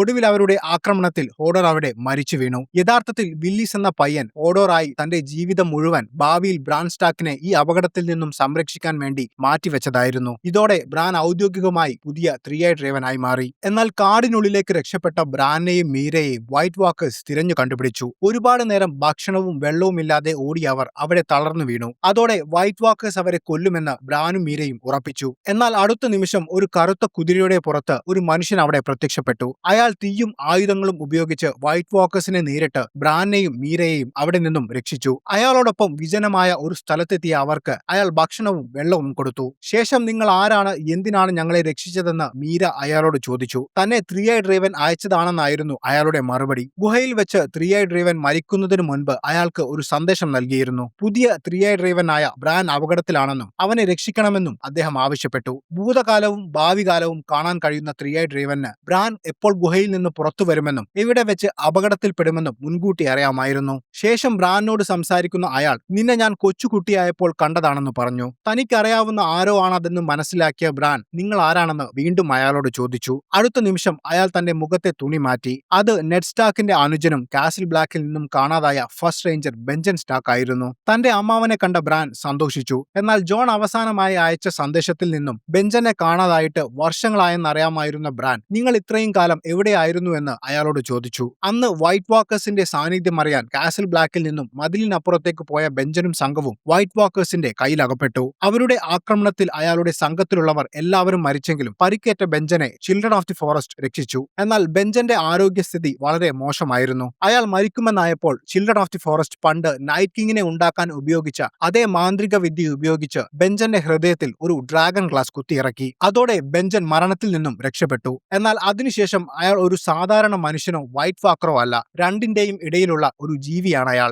ബ്രാൻ ഇപ്പോൾ 3i ഡ്രൈവൻ ആണെന്നും നൈറ്റ് കിങ്ങുമായി വരാനിരിക്കുന്ന യുദ്ധത്തിൽ മനുഷ്യരെ സഹായിക്കേണ്ടവനാണ് നീയെന്നും ബെഞ്ചൻ സ്റ്റാക്ക് അവനെ പറഞ്ഞു മനസ്സിലാക്കി. അടുത്ത ദിവസം അവരെ വടക്ക് മതിലിന്റെ അടുത്തെത്തിച്ച ബെഞ്ചൻ അവരോട് മതിൽ കടന്നു പോകാൻ പറഞ്ഞു. വൈറ്റ് വാക്കേഴ്സിനെ പോലെ തനിക്കും മതിൽ കടക്കാൻ കഴിയില്ലെന്ന് പറയുന്ന ബെഞ്ചൻ അവരോട് യാത്ര പറഞ്ഞു പോയി. ശേഷം അവിടെ ഉണ്ടായിരുന്ന ഒരു വേർവുഡ് മരത്തിൽ തൊടുന്ന ബ്രാൻ വിഷൻ ചെയ്യാൻ തുടങ്ങി. അവൻ നേരെ പോയത് ഡോണിലെ ആ ടവറിനടുത്തേക്കാണ്. ആർത്തറിനെ കൊന്ന ശേഷം നെഡ് സ്റ്റാക്ക് ടവറിന് മുകളിലേക്ക് കയറി, ഒപ്പം ബ്രാനും. അവിടെ ഉണ്ടായിരുന്നത് നെഡിന്റെ സഹോദരി ലിയാന തന്നെ ആയിരുന്നു. റെയ്ഗാർ തട്ടിക്കൊണ്ടുപോയ ശേഷം മാസങ്ങൾക്ക് ശേഷമാണ് അവൻ അവളെ കാണുന്നത്. ഗർഭിണിയായിരുന്ന ലിയാന ഒരു കുഞ്ഞിന് ജന്മം നൽകിയിരുന്നു. എന്നാൽ പ്രസവത്തിനിടയിൽ ഉണ്ടായ അമിതമായ രക്തസ്രാവം കാരണം മരിക്കാൻ പോവുകയായിരുന്ന അവൾ തനിക്ക് പിറന്ന ആൺകുട്ടിയെ നെഡിനെ ഏൽപ്പിച്ച ശേഷം അവനെ സ്വന്തം മകനെ പോലെ വളർത്തണമെന്ന് പറഞ്ഞു. ഈ വിവരം റോബർട്ട് അറിഞ്ഞാൽ ആ കുഞ്ഞിനെ കൊന്നുകളയുമെന്നറിയാമായിരുന്ന നെഡ് തന്റെ സഹോദരിയുടെ മകനെ തന്റെ ജാരസന്തതിയായി വളർത്തുകയായിരുന്നു. ആ കുഞ്ഞായിരുന്നു ജോൺ സ്നോ. അതേസമയം കാസിൽ ബ്ലാക്കിൽ നിന്നും മെയ്സ്റ്റർ ആവാനുള്ള പഠനത്തിനായി ഗില്ലിക്കും കുഞ്ഞിനുമൊപ്പം സിറ്റാഡലിലേക്ക് പുറപ്പെട്ട സാം ആദ്യം വെസ്റ്ററോസിലെ തെക്ക് ഭാഗത്തുള്ള ഹോൺഹിൽ എന്ന സ്ഥലത്ത് സ്ഥിതി ചെയ്യുന്ന തന്റെ വീട്ടിലേക്ക് പോകാനാണ് തീരുമാനിച്ചത്. തന്റെ കുടുംബത്തെ കണ്ട ശേഷം ഗില്ലിയെ സുരക്ഷിതമായി അവരെ ഏൽപ്പിച്ച് പഠനത്തിന് പോകാമെന്നായിരുന്നു അവന്റെ കണക്കുകൂട്ടൽ. ദീർഘദൂരം കപ്പലിലും കരയിലും യാത്ര ചെയ്ത ശേഷം അവർ ഹോൺഹില്ലിലെത്തി. സാമിന്റെ അമ്മയും സഹോദരിയും അവരെ സന്തോഷത്തോടെ സ്വീകരിച്ചു. ഗില്ലിയെയും കുഞ്ഞിനെയും തന്റെ ഭാര്യയും മകനുമായാണ് സാം അവിടെ പരിചയപ്പെടുത്തിയത്. സാമിന്റെ അച്ഛൻ റാൻഡൽ ടാളി വെസ്റ്ററോസിലെ ഏറ്റവും കരുത്തനായ പോരാളികളിൽ ഒരാളായിരുന്നു. വളരെ കർക്കശക്കാരനായ റാൻഡലിന് തന്റെ മൂത്ത മകൻ ഒരു പുസ്തകപ്പുഴു ആയതിൽ അങ്ങേയറ്റം ദേഷ്യമുണ്ടായിരുന്നു. ഒരു യോദ്ധാവാക്കാനാണ് അയാൾ സാമിനെ നൈറ്റ്സ് വാച്ചിലേക്ക് അയച്ചത്. എന്നാൽ അവൻ മെയ്സ്റ്റർ ആകാൻ തീരുമാനിച്ചാണ് ഇപ്പോൾ വന്നിരിക്കുന്നത്. അച്ഛനെ എങ്ങനെ നേരിടണം എന്നറിയാതെ സാം അമ്മയോട് അച്ഛൻ എവിടെയെന്ന് ചോദിച്ചു. അച്ഛൻ വേട്ടയ്ക്ക് പോയതാണെന്നും രാത്രി തിരിച്ചെത്തുമെന്നും അവൾ പറഞ്ഞു. അന്ന് രാത്രി അത്താഴം കഴിക്കുന്നതിനിടയിൽ റാൻഡൽ സാമിനെ അവന്റെ തടിയടക്കം പല കാരണങ്ങൾ പറഞ്ഞ് വഴക്കു പറഞ്ഞുകൊണ്ടിരുന്നു. എന്നാൽ അതിനിടയിൽ ഗില്ലി സാമിന് വേണ്ടി സംസാരിച്ചു. സാം നൈറ്റ്സ് വാച്ചിൽ വെച്ച് യുദ്ധങ്ങളിൽ പങ്കെടുത്തിട്ടുണ്ടെന്നും അവൻ അവളെ രക്ഷപ്പെടുത്തി കാസിൽ ബ്ലാക്കിലേക്ക് കൊണ്ടുപോകുമ്പോൾ ഒരു വൈറ്റ് വാക്കറെ കൊന്നിട്ടുണ്ടെന്നും പറഞ്ഞു. ഇത് കേൾക്കുന്ന റാൻഡലിന് അവൾ ഒരു വൈൽഡിംഗ് ആണെന്ന് മനസ്സിലായി. കാലങ്ങളായി വൈൽഡിംഗ്സ് വെസ്റ്ററോസിലുള്ളവരുടെ കണ്ണിൽ മോശപ്പെട്ടവരാണ്. ഒരു വൈൽഡിംഗ് പെണ്ണിനെ വിവാഹം ചെയ്ത നിനക്ക് ഇവിടെ ഒരു അവകാശവുമില്ലെന്ന് പറയുന്ന റാൻഡൽ അവനോട് നാളെ തന്നെ അവിടെ വിട്ടു പോകാൻ പറഞ്ഞു. ഗില്ലിയെ അവിടെ അടുക്കളയിൽ ജോലിക്ക് നിർത്താമെന്നും മകനെ ഇവിടെ വളർത്താമെന്നും അയാൾ പറഞ്ഞു. കാര്യങ്ങൾ കൈവിട്ടു പോയെന്ന് മനസ്സിലാക്കിയ സാം അന്ന് രാത്രി മൂത്ത മകനെന്ന നിലയിൽ തനിക്ക് ലഭിക്കേണ്ട അച്ഛന്റെ വലേറിയൻ സ്റ്റീൽ വാൾ മോഷ്ടിച്ച്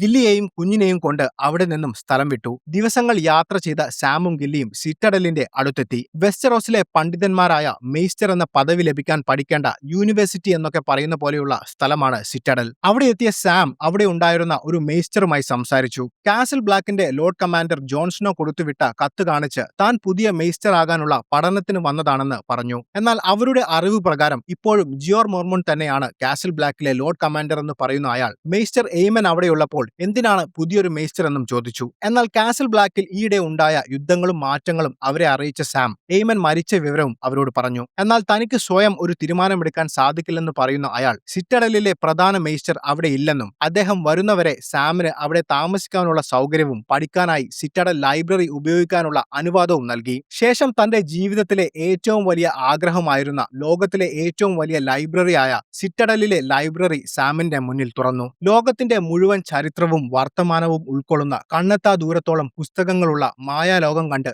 സാം പകച്ചു നിന്നു.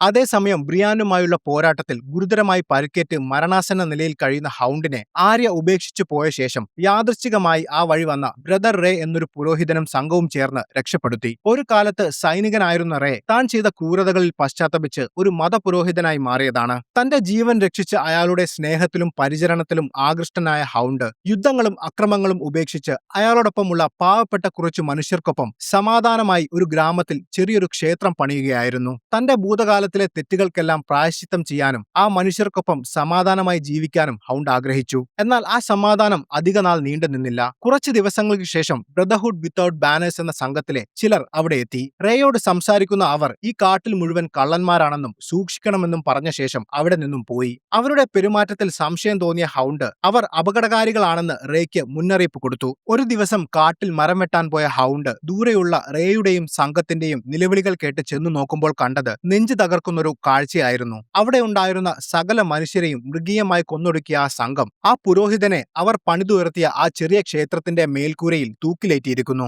തന്റെ ജീവിതത്തിൽ ആദ്യമായി തനിക്ക് സമാധാനം നൽകിയ മനുഷ്യർ കൊല ചെയ്യപ്പെട്ടത് കണ്ട ഹൗണ്ട് അവിടെ പകച്ചു നിന്നു. കൊലപാതകവും അക്രമവും തനിക്ക് ഉപേക്ഷിക്കാൻ കഴിയില്ലെന്ന് തിരിച്ചറിഞ്ഞ ഹൗണ്ട് ഒരു മഴു കയ്യിലെടുത്ത് അവർക്ക് പിന്നാലെ പ്രതികാരത്തിനായി ഇറങ്ങിത്തിരിച്ചു. കാട്ടിലിരുന്ന് ഭക്ഷണം കഴിക്കുകയായിരുന്ന ബ്രദർഹുഡിലെ ആ സംഘത്തിലെ 4 പേരെ കണ്ടെത്തിയ ഹൗണ്ട് യാതൊരു ദയവുമില്ലാതെ തന്റെ കോടാലി കൊണ്ട് അവരെ വെട്ടിനുറുക്കി. എന്നാൽ അവരെ നയിച്ച 3 പേർ അവരുടെ കൂടെ ഇല്ലായിരുന്നു. അവരെ അന്വേഷിച്ച് ഹൗണ്ട് വീണ്ടും യാത്ര തുടർന്നു. അങ്ങനെ ഹൗണ്ട് ചെന്നെത്തിയത് ബ്രദർഹുഡിന്റെ യഥാർത്ഥ നേതാക്കളായ ബെറിക് ഡൊണ്ടാറിയന്റെയും തോറസ് ഓഫ് മിറിന്റെയും മുന്നിലാണ്. ബ്രദർ റേയെ കൊന്നതിന്റെ പേരിൽ ആ 3 പേരെയും ബെറിക് അവിടെ തൂക്കിലേറ്റാൻ തയ്യാറെടുക്കുകയായിരുന്നു. നിരപരാധികളെ കൊന്നത് ബ്രദർഹുഡിന്റെ നിയമങ്ങൾക്ക് എതിരായതുകൊണ്ടാണ് താൻ അവർക്ക് വധശിക്ഷ നൽകുന്നതെന്ന് ബെറിക് പറഞ്ഞു. ആ ശിക്ഷ നടപ്പിലാക്കാൻ ഹൗണ്ടും അവരെ സഹായിച്ചു. ശേഷം അവർ ഹൗണ്ടിനെ തങ്ങൾക്കൊപ്പം ചേരാൻ ക്ഷണിച്ചു. ചെറിയ പോരാട്ടങ്ങൾ അവസാനിപ്പിച്ച് നോർത്തിൽ നിന്നും വരുന്ന പ്രധാന ശത്രുവായ വൈറ്റ് വാക്കേഴ്സിനോട് പൊരുതാൻ തങ്ങൾക്കൊപ്പം വരണമെന്ന് ബെറിക് അവനോട് ആവശ്യപ്പെട്ടു. ഇനി എന്ത് ചെയ്യണമെന്നറിയാതെ നിന്ന ഹൗണ്ടിന് അതൊരു പുതിയ ലക്ഷ്യമായിരുന്നു. അതേസമയം ഡിനേറിസ് ദോത്രാക്കികളുടെ കയ്യിലകപ്പെട്ടതോടെ മെറീനിലെ ജനങ്ങൾ നഗരത്തിൽ ഭയത്തോടെ കഴിയുകയായിരുന്നു. ജനങ്ങളുടെ വിവരങ്ങൾ നേരിട്ട് അന്വേഷിച്ചറിയാൻ നഗരത്തിലൂടെ നടക്കുന്ന ടിറിയനും വാരിസും കണ്ടത് ഹാർപ്പികളുടെ അക്രമം നഗരത്തിൽ വിതച്ച ഭയമായിരുന്നു. പെട്ടെന്ന് മെറീനിലെ തുറമുഖത്ത് നിന്നും അപായമണി മുഴങ്ങുന്നത് കേട്ട് അവിടേക്ക് പോയ അവർ തുറമുഖത്തുണ്ടായിരുന്ന ഡിനേറിസിന്റെ കപ്പലുകൾ മുഴുവൻ തീപിടിച്ച് കത്തിയെരിയുന്ന കാഴ്ചയാണ് കണ്ടത്. ഡിനേറിസിന്റെ സൈന്യത്തിന് വെസ്റ്ററോസിലേക്ക് പോകാനുണ്ടായിരുന്ന ഏക മാർഗമായിരുന്നു ഹാർപ്പികൾ ആ തീയിൽ ഇല്ലാതാക്കിയത്. അടുത്ത ദിവസം നഗരത്തിന്റെ സുരക്ഷ എങ്ങനെ ഉറപ്പുവരുത്തണമെന്ന് ചർച്ച ചെയ്യാൻ വാരിസും ടിറിയനും മിസാണ്ടയും ഗ്രേവേമും ഒരു യോഗം ചേർന്നു. അവിടെ വെച്ച് യുങ്കായിലെയും അസ്റ്റപ്പോറിലെയും കാര്യങ്ങൾ പഴയപടി ആയെന്നും അവിടുത്തെ പ്രഭുക്കന്മാർ വീണ്ടും അടിമക്കച്ചവടം ആരംഭിച്ചെന്നുമുള്ള വാർത്ത വാരിസ് ടിറിയനെ അറിയിച്ചു. അതിലൊരു തീരുമാനം പെട്ടെന്നുണ്ടാക്കാമെന്ന് പറയുന്ന ടിറിയൻ പിരമിഡിനുള്ളിൽ ഡിനേറിസ് ചങ്ങലക്കിട്ട 2 ഡ്രാഗണുകളുടെ നിലവിലെ അവസ്ഥ എന്താണെന്ന് മിസാണ്ടയോട് ചോദിച്ചു. ഡിനേറിസ് പോയ ശേഷം അവ ഇതുവരെ ഭക്ഷണമൊന്നും കഴിച്ചിട്ടില്ലെന്ന് അവൾ മറുപടി പറഞ്ഞു. എന്നാൽ ഡ്രാഗണുകളുടെ സ്വഭാവത്തെക്കുറിച്ചും വളർച്ചയെക്കുറിച്ചുമെല്ലാം അറിവുണ്ടായിരുന്ന ടിറിയൻ ഡ്രാഗണുകളെ കെട്ടിയിടുന്നത് അവയുടെ വളർച്ചയെ ബാധിക്കുമെന്നും അവയുടെ കഴുത്തിലെ ചങ്ങല എത്രയും പെട്ടെന്ന് അഴിച്ചു മാറ്റണമെന്നും പറഞ്ഞു. എന്നാൽ ആർക്കും അതിന് ധൈര്യമുണ്ടായിരുന്നില്ല. എന്നാൽ ഡ്രാഗണുകൾ മനുഷ്യരെക്കാളും ബുദ്ധിയുള്ള ജീവിയാണെന്നും അതിനെ രക്ഷിക്കാൻ വരുന്നവരെ അതിന് തിരിച്ചറിയാൻ സാധിക്കുമെന്നും പറയുന്ന ടിറിയൻ വാരിസിനെയും കൂട്ടി ആ പിരമിഡിനുള്ളിലേക്ക് പോയി. ഭയം കാരണം വാരിസ് അകത്തേക്ക് കയറിയില്ല. ഇത്രയൊക്കെ പറഞ്ഞെങ്കിലും ടിറിയനും നല്ല ഭയമുണ്ടായിരുന്നു. അവറ്റകളുടെ അടുത്തെത്തിയ അവൻ ഭയം മറച്ചുവെക്കാൻ അവയോട് സംസാരിച്ചും അവയെ തലോടിയും 2 ഡ്രാഗണുകളുടെയും കഴുത്തിലെ ചങ്ങല അഴിച്ചുകൊടുത്തു. അവ അവനെ ഒന്നും ചെയ്തില്ല. കഴുത്തിലെ ചങ്ങലകൾ ഒഴിവായ ആശ്വാസത്തിൽ അവ ഇരുട്ടിൽ മറഞ്ഞു. ജീവൻ തിരിച്ചു കിട്ടിയ ആശ്വാസത്തിൽ ടിറിയൻ തിരിച്ചുപോയി. അടുത്ത ദിവസം ഹാർപ്പികൾക്ക് പണവും ആയുധങ്ങളും നൽകുന്നത് ആരാണെന്ന് കണ്ടെത്താൻ അവരെ സഹായിച്ചിരുന്ന വാല എന്നൊരു സ്ത്രീയെ വാരിസ് പിടികൂടി ചോദ്യം ചെയ്തു. സത്യം പറഞ്ഞാൽ തന്നെ ഹാർപ്പികൾ കൊന്നുകളയുമെന്ന് പറയുന്ന അവൾക്ക് ധാരാളം പണവും അവളുടെ സുഖമില്ലാത്ത മകനോടൊപ്പം മറ്റൊരു നഗരത്തിൽ ജീവിക്കാനുള്ള സൗകര്യവും വാഗ്ദാനം ചെയ്ത വാരിസ് അവളിൽ നിന്ന് ആ സത്യങ്ങൾ ചോർത്തിയെടുത്തു. മെറീനിലെ ജനങ്ങളെ വീണ്ടും അടിമകളാക്കാൻ ആഗ്രഹിക്കുന്ന യുങ്കായ്, ആസ്റ്റപ്പോർ, വൊളാന്റിസ് എന്നീ നഗരങ്ങളിലെ പ്രഭുക്കന്മാരാണ് ഈ കലാപങ്ങൾക്ക് പിന്നിലെന്ന് വാരിസ് ടിറിയനെ അറിയിച്ചു. അവിടേക്ക് വീണ്ടും പട നയിച്ച് അവരെയെല്ലാം കൊന്നുകളയാമെന്നായിരുന്നു ഗ്രേവേമിന്റെയും മിസാണ്ടയുടെയും അഭിപ്രായം. പക്ഷെ ഒരു യുദ്ധം ഒഴിവാക്കി തന്ത്രപരമായി ഈ പ്രശ്നം പരിഹരിക്കാൻ അവരെ മെറീനിലേക്ക് ചർച്ചയ്ക്ക് വിളിക്കാൻ ടിറിയൻ വാരിസിനെ ഏൽപ്പിച്ചു. അങ്ങനെ ചർച്ചയ്ക്കെത്തിയ പ്രഭുക്കന്മാർ അടിമക്കച്ചവടം ഞങ്ങൾ തലമുറകളായി ചെയ്യുന്ന തൊഴിലാണെന്നും അത് തടയാൻ ഡിനേറിസിന് അവകാശമില്ലെന്നും പറഞ്ഞു. മാത്രമല്ല ഡിനേറിസും അവളുടെ സൈന്യവും എത്രയും പെട്ടെന്ന് അവിടം വിട്ടു പോകണമെന്നും അവർ പറഞ്ഞു. എന്നാൽ അടിമക്കച്ചവടം തുടരാൻ അനുവദിക്കില്ലെന്ന് തന്നെയായിരുന്നു ടിറിയന്റെ പക്ഷം. പക്ഷേ അടിമക്കച്ചവടം പൂർണ്ണമായും അവസാനിപ്പിക്കാൻ അവർക്ക് 7 വർഷത്തെ സമയം നൽകാമെന്നും പകരം ഹാർപ്പികൾക്ക് സഹായം നിർത്തണമെന്നും ടിറിയൻ വ്യവസ്ഥ വെച്ചു. ആ വ്യവസ്ഥ അംഗീകരിച്ച് അവർ അവിടെ നിന്നും പോയി. എന്നാൽ ഒരിക്കൽ അടിമകളായിരുന്ന മിസാണ്ടയ്ക്കും ഗ്രേവേമിനും ഈ തീരുമാനത്തോട് യോജിക്കാൻ സാധിച്ചില്ല. അടിമക്കച്ചവടക്കാരെ ഒരിക്കലും വിശ്വസിക്കാൻ കഴിയില്ലെന്നും അവർ നമ്മളെ ഉപയോഗിക്കുകയാണെന്നും മിസാണ്ടെ ടിറിയന് മുന്നറിയിപ്പ് നൽകി. അടിമക്കച്ചവടക്കാരുമായി ചർച്ച നടത്തിയ വിവരമറിഞ്ഞ മെറീനിലെ ആളുകൾ ടിറിയനുമായി തർക്കിച്ചു. ഒരിക്കൽ അടിമകളായിരുന്ന അവർക്ക് അവരുടെ പഴയ യജമാനന്മാരുടെ യഥാർത്ഥ സ്വഭാവം നന്നായി അറിയാമായിരുന്നു. അവരെ വിശ്വസിക്കാൻ പറ്റില്ലെന്ന് അവരും ടിറിയനെ ഓർമ്മിപ്പിച്ചു. ഇതേ സമയം ഡിനേറിസിനെയും അവളുടെ ഡ്രാഗണിനെയും അന്വേഷിച്ചു പോയ ജോറയും ഡാരിയോ നഹാരിസും അവളെ ദോത്രാക്കികൾ പിടിച്ചുകൊണ്ടുപോയ സ്ഥലത്തെത്തി. അവിടെ ആയിരക്കണക്കിന് കുതിരകളുടെ കാൽപ്പാടുകൾ കണ്ട ജോറയ്ക്ക് അവിടെ ഒരു സൈന്യം വന്നതായി മനസ്സിലായി. സംശയം തോന്നിയ അയാൾ അവിടമാകെ പരിശോധിച്ചപ്പോൾ അവിടെ നിന്നും ഡിനേറിസ് അടയാളമായി ഉപേക്ഷിച്ചു പോയ അവളുടെ മോതിരം ലഭിച്ചു. അതോടെ അവൾ ദോത്രാക്കി സൈന്യത്തിന്റെ പിടിയിലായെന്ന് മനസ്സിലാക്കിയ അവർ അവളെ തേടി ദോത്രാക്കികളുടെ താവളമായ വെയ്സ് ദോത്രാക്ക് ലക്ഷ്യമാക്കി യാത്ര തുടർന്നു. മറുവശത്ത് ഡിനേറിസിനെയും കൊണ്ട് ദോത്രാക്കികൾ അവരുടെ താവളമായ വെയ്സ് ദോത്രാക്ക് ലക്ഷ്യമാക്കി നീങ്ങുകയാണ്. പോകുന്ന വഴിയിൽ വിശ്രമിക്കാനായി അവർ ഒരു സ്ഥലത്ത് തമ്പടിച്ചു. അവിടെ വെച്ച് ഡിനേറിസിനെ ദോത്രാക്കി പടയുടെ നേതാവായ ഖാൽ മോറോയുടെ മുന്നിലെത്തിച്ചു. തന്നെ ആക്രമിക്കാൻ വന്ന മോറോയോട് താൻ ടാർഗേറിയൻ കുടുംബത്തിലെ ഡിനേറിസ് ആണെന്നും തനിക്ക് ഡ്രാഗണുകൾ ഉണ്ടെന്നുമൊക്കെ അവൾ പറഞ്ഞെങ്കിലും നീ ഇപ്പോൾ എന്റെ അടിമ മാത്രമാണെന്ന് പറഞ്ഞ് മോറോ അവളെ പരിഹസിക്കുക മാത്രമാണ് ചെയ്തത്. ഒടുവിൽ താൻ മുൻപ് അവരുടെ നേതാവായിരുന്ന ഖാൽ ഡ്രോഗോയുടെ ഭാര്യയായിരുന്നു എന്ന സത്യം വെളിപ്പെടുത്തിയതോടെ മോറോ അവളോട് മാപ്പ് ചോദിച്ചു. ഒരു ഖാലിന്റെ ഭാര്യയെ ഉപദ്രവിക്കാൻ പാടില്ലെന്നത് അവരുടെ നിയമമാണ്. തന്നെ മെറീനിൽ എത്തിച്ചാൽ പകരമായി 1000 കുതിരകളെ നൽകാമെന്ന് അവൾ മോറോയോട് പറഞ്ഞു. എന്നാൽ ദോത്രാക്ക് വംശത്തിന്റെ നിയമപ്രകാരം ഒരു ഖാൽ മരിച്ചാൽ അയാളുടെ വിധവ പിന്നീട് മരണം വരെ താമസിക്കേണ്ടത് വെയ്സ് ദോത്രാക്കിലെ ദോഷ് കലീൻ എന്ന ക്ഷേത്രത്തിലാണെന്നായിരുന്നു മോറോയുടെ മറുപടി. അതോടെ താൻ കുടുങ്ങിയെന്ന് അവൾക്ക് മനസ്സിലായി. താൻ ഒറ്റക്കായ ഈ അവസ്ഥയിൽ അവരോട് തർക്കിക്കുന്നത് ബുദ്ധിയല്ലെന്നറിയാമായിരുന്ന അവർ പറയുന്നത് കേൾക്കാമെന്ന് തീരുമാനിച്ചു. അങ്ങനെ ദോത്രാക്കികളുടെ പുണ്യ നഗരമായ വെയ്സ് ദോത്രാക്കിലെത്തിയ അവർ അവളെ ദോഷ് കലീൻ എന്ന ക്ഷേത്രത്തിലെത്തിച്ചു. മരിച്ചുപോയ ദോത്രാക്കി തലവന്മാരുടെ വിധവകൾ ഒരുപാടുണ്ടായിരുന്നു അവിടെ. അവളുടെ വിലപിടിപ്പുള്ള വസ്ത്രങ്ങളും ആഭരണങ്ങളും നിർബന്ധപൂർവ്വം അഴിച്ചുമാറ്റിയ അവർ ദോത്രാക്കികളുടെ വസ്ത്രങ്ങൾ അവൾക്ക് ധരിക്കാൻ നൽകി. അവിടെയുണ്ടായിരുന്ന ഒരു മുതിർന്ന സ്ത്രീയോട് തനിക്ക് പോകണമെന്ന് പറഞ്ഞ് അവൾ വീണ്ടും തർക്കിച്ചു. കാൾ ഡ്രോഗോ മരിച്ച ഉടനെ അവിടെ എത്തേണ്ടിയിരുന്ന ഡിനേറിസ് ലോകം കീഴടക്കാൻ പോയത് അവരുടെ നിയമങ്ങളുടെ ലംഘനമാണെന്ന് അവർ അവളോട് പറഞ്ഞു. മാത്രമല്ല, അവൾ അവിടെ തുടരണോ അതോ നിയമം തെറ്റിച്ചതിന് ശിക്ഷിക്കപ്പെടണോ എന്ന് തീരുമാനിക്കാൻ അടുത്ത ദിവസം ദോത്രാക്കികളുടെ മുതിർന്ന നേതാക്കന്മാരെല്ലാം ആ ക്ഷേത്രത്തിൽ ഒത്തുകൂടി ഒരു അന്തിമ തീരുമാനമെടുക്കുമെന്നും അവർ അവളെ അറിയിച്ചു. അപ്പോഴേക്കും ഡിനേറിസിനെ അന്വേഷിച്ചിറങ്ങിയ ജോറയും ഡാരിയോ നഹാരിസും വെയ്സ് ദോത്രാക്കിന്റെ അടുത്തെത്തി. മുൻപ് കാലിനൊപ്പം അവിടെ പോയിട്ടുള്ള ജോറയ്ക്ക് ആ നഗരവും അവിടുത്തെ ആചാരങ്ങളുമെല്ലാം നന്നായി അറിയാമായിരുന്നു. ഡിനേറിസ് ദോഷ് കലിൻ എന്ന ക്ഷേത്രത്തിൽ ഉണ്ടാവുമെന്ന് ജോറയ്ക്ക് നേരത്തെ മനസ്സിലായി. അയാളും ഡാരിയോയും അവിടേക്ക് പോകാൻ തയ്യാറെടുത്തു. പക്ഷെ ദോത്രാക്കികൾ ഒരു പുണ്യ നഗരമായി കണക്കാക്കുന്ന വെയ്സ് ദോത്രാക്കിൽ ആരെയും ആയുധങ്ങൾ കൈവശം വയ്ക്കാൻ അവർ അനുവദിക്കില്ല. അവരുടെ കയ്യിലുള്ള ആയുധങ്ങൾ ആരെങ്കിലും ശ്രദ്ധിച്ചാൽ അവർ പിടിക്കപ്പെടുമെന്ന് അറിയാമായിരുന്ന ജോറ കയ്യിലുള്ള ആയുധങ്ങളെല്ലാം അവിടെ ഒളിപ്പിച്ചു വെക്കാമെന്നും ഡിനേറിസിനെ രക്ഷിച്ച് തിരിച്ചു പോകുമ്പോൾ എടുക്കാമെന്നും തീരുമാനിച്ചു. ആയുധങ്ങൾ അവിടെയുള്ള ഒരു പാറക്കെട്ടിനിടയിൽ ഒളിപ്പിക്കുന്നതിനിടെ ജോറയുടെ കയ്യിൽ പടർന്നു പിടിച്ച ഗ്രേ സ്കെയിൽ അസുഖത്തിന്റെ പാടുകൾ ഡാരിയോ ശ്രദ്ധിച്ചു. പേടിക്കാനില്ലെന്നും തന്നെ തൊടാതിരിക്കാൻ ശ്രദ്ധിക്കാനും ഡാരിയോയോട് പറഞ്ഞ ജോറ അവനെയും കൂട്ടി വെയ്സ് ദോത്രാക്കിലേക്ക് നടന്നു. അതേസമയം അന്ന് നടക്കാനിരിക്കുന്ന ദോത്രാക്കി തലവന്മാരുടെ യോഗത്തിൽ തന്റെ വിധി എന്താവുമെന്ന് അറിയാതെ ഇരിക്കുകയായിരുന്നു ഡിനേറിസ്. അവിടെയുള്ള സ്ത്രീകളുടെ ഉപദേശവും പരിഹാസവും അധികരിച്ചപ്പോൾ കുറച്ച് വെള്ളം കുടിക്കാൻ പോവുകയാണെന്ന വ്യാജേന അവൾ പുറത്തിറങ്ങി. അപ്പോഴേക്കും അവളെ അന്വേഷിച്ചെത്തിയ ജോറയും ഡാരിയോയും അവളെ കണ്ടെത്തി. പക്ഷെ 10,000 വരുന്ന ദോത്രാക്കികൾക്കിടയിൽ നിന്നും രക്ഷപ്പെടാൻ സാധിക്കില്ലെന്ന് പറയുന്ന ഡിനേറിസ് താൻ മറ്റൊരു പദ്ധതി തയ്യാറാക്കിയിട്ടുണ്ടെന്നും അത് കഴിയും വരെ അവരോട് കാത്തിരിക്കാനും ആവശ്യപ്പെട്ടു. അവളുടെ ഒപ്പം ഉണ്ടായിരുന്ന വിധവയായ മറ്റൊരു പെൺകുട്ടിയും അതിനായി അവളെ സഹായിക്കാമെന്നേറ്റു. ശേഷം അന്ന് രാത്രി ദോഷ് കലിൻ ക്ഷേത്രത്തിൽ ദോത്രാക്കി തലവന്മാരുടെ മുന്നിൽ ഡിനേറിസിന്റെ വിചാരണ ആരംഭിച്ചു. 11 പേരടങ്ങുന്ന ദോത്രാക്കി തലവന്മാരും അവളും മാത്രമായിരുന്നു ആ മുറിയിൽ ഉണ്ടായിരുന്നത്. അവളെ എന്ത് ചെയ്യണമെന്ന കാര്യത്തിൽ തർക്കിച്ചുകൊണ്ടിരുന്ന അവരോട് സംസാരിക്കുന്ന ഡിനേറിസ് വെറുതെ ഗ്രാമങ്ങൾ കൊള്ളയടിച്ചും സ്ത്രീകളെയും കുട്ടികളെയും ഉപദ്രവിച്ചും നടക്കുന്ന നിങ്ങൾ ഒന്നിനും കൊള്ളാത്തവരാണെന്നും ദോത്രാക്കികളെ നയിക്കാൻ നിങ്ങളെക്കാൾ യോഗ്യതയുള്ള ഞാനാണ് ഇനി അവരെ നയിക്കാൻ പോകുന്നതെന്നും പറഞ്ഞു. ഇത് കേട്ട് അവൾക്ക് നേരെ തിരിഞ്ഞ കാൽ മോറോ, ഞങ്ങൾ നിന്നെ രാജ്ഞിയായി അംഗീകരിക്കുമെന്ന് നീ കരുതേണ്ടെന്നും നിന്നെ ഞങ്ങൾ കൊല്ലാൻ പോവുകയാണെന്നും പറഞ്ഞു. എന്നാൽ മരിക്കാൻ പോകുന്നത് നിങ്ങളാണെന്നായിരുന്നു അവളുടെ മറുപടി. അടുത്ത നിമിഷം അവിടെ ഉണ്ടായിരുന്ന തീ കത്തുന്ന വലിയ വിളക്കുകൾ ഓരോന്നായി അവൾ തള്ളിമറിച്ചു. മരങ്ങൾ കൊണ്ടും വൈക്കോൽ കൊണ്ടും നിർമ്മിച്ച ആ ക്ഷേത്രം തീയിൽ ആളിക്കത്താൻ തുടങ്ങി. തീ കണ്ടു ഭയന്ന മോറോയും സംഘവും എങ്ങനെയെങ്കിലും രക്ഷപ്പെടാൻ ശ്രമിച്ചു. ക്ഷേത്രത്തിന്റെ വാതിൽ തുറക്കാൻ അവർ ശ്രമിച്ചെങ്കിലും ഡാരിയോ വാതിൽ പുറത്തുനിന്നും ബന്ധിച്ചിരുന്നു. അതോടെ ആളിക്കത്തിയ ആ തീയിൽ ആ 11 പേരും വെന്തു മരിച്ചു. എന്നാൽ ടാർഗേറിയൻ വംശത്തിന്റെ ചോര സിരകളിലൂടെ ഒഴുകുന്ന ഡിനേറിസ് ഒരു പോറൽ പോലും ഏൽക്കാതെ കത്തി അമർന്ന ആ ക്ഷേത്രത്തിൽ നിന്നും ഇറങ്ങി വരുന്നത് കാണുന്ന 10,000 ദോത്രാക്കികൾ അവളുടെ ആ മാന്ത്രിക ശക്തിയും ദൈവികമായ പരിവേഷവും കണ്ട് അവളുടെ മുന്നിൽ മുട്ടുകുത്തി. അടുത്ത ദിവസം ദോത്രാക്കി സൈന്യത്തെ മുഴുവൻ തന്റെ വരുതിയിലാക്കിയ ഡിനേറിസ് അവരെയും കൊണ്ട് മെറീനിലേക്ക് തിരിച്ചു പോകാൻ തയ്യാറെടുത്തു. എന്നാൽ അവിടെ വെച്ച് ജോറ തന്റെ കയ്യിൽ പടർന്നു പിടിക്കുന്ന ഗ്രേസ്കേൽ എന്ന മാരക രോഗം അവൾക്ക് കാണിച്ചു കൊടുത്തു. തനിക്കിനി അധികകാലം ആയുസില്ലെന്നും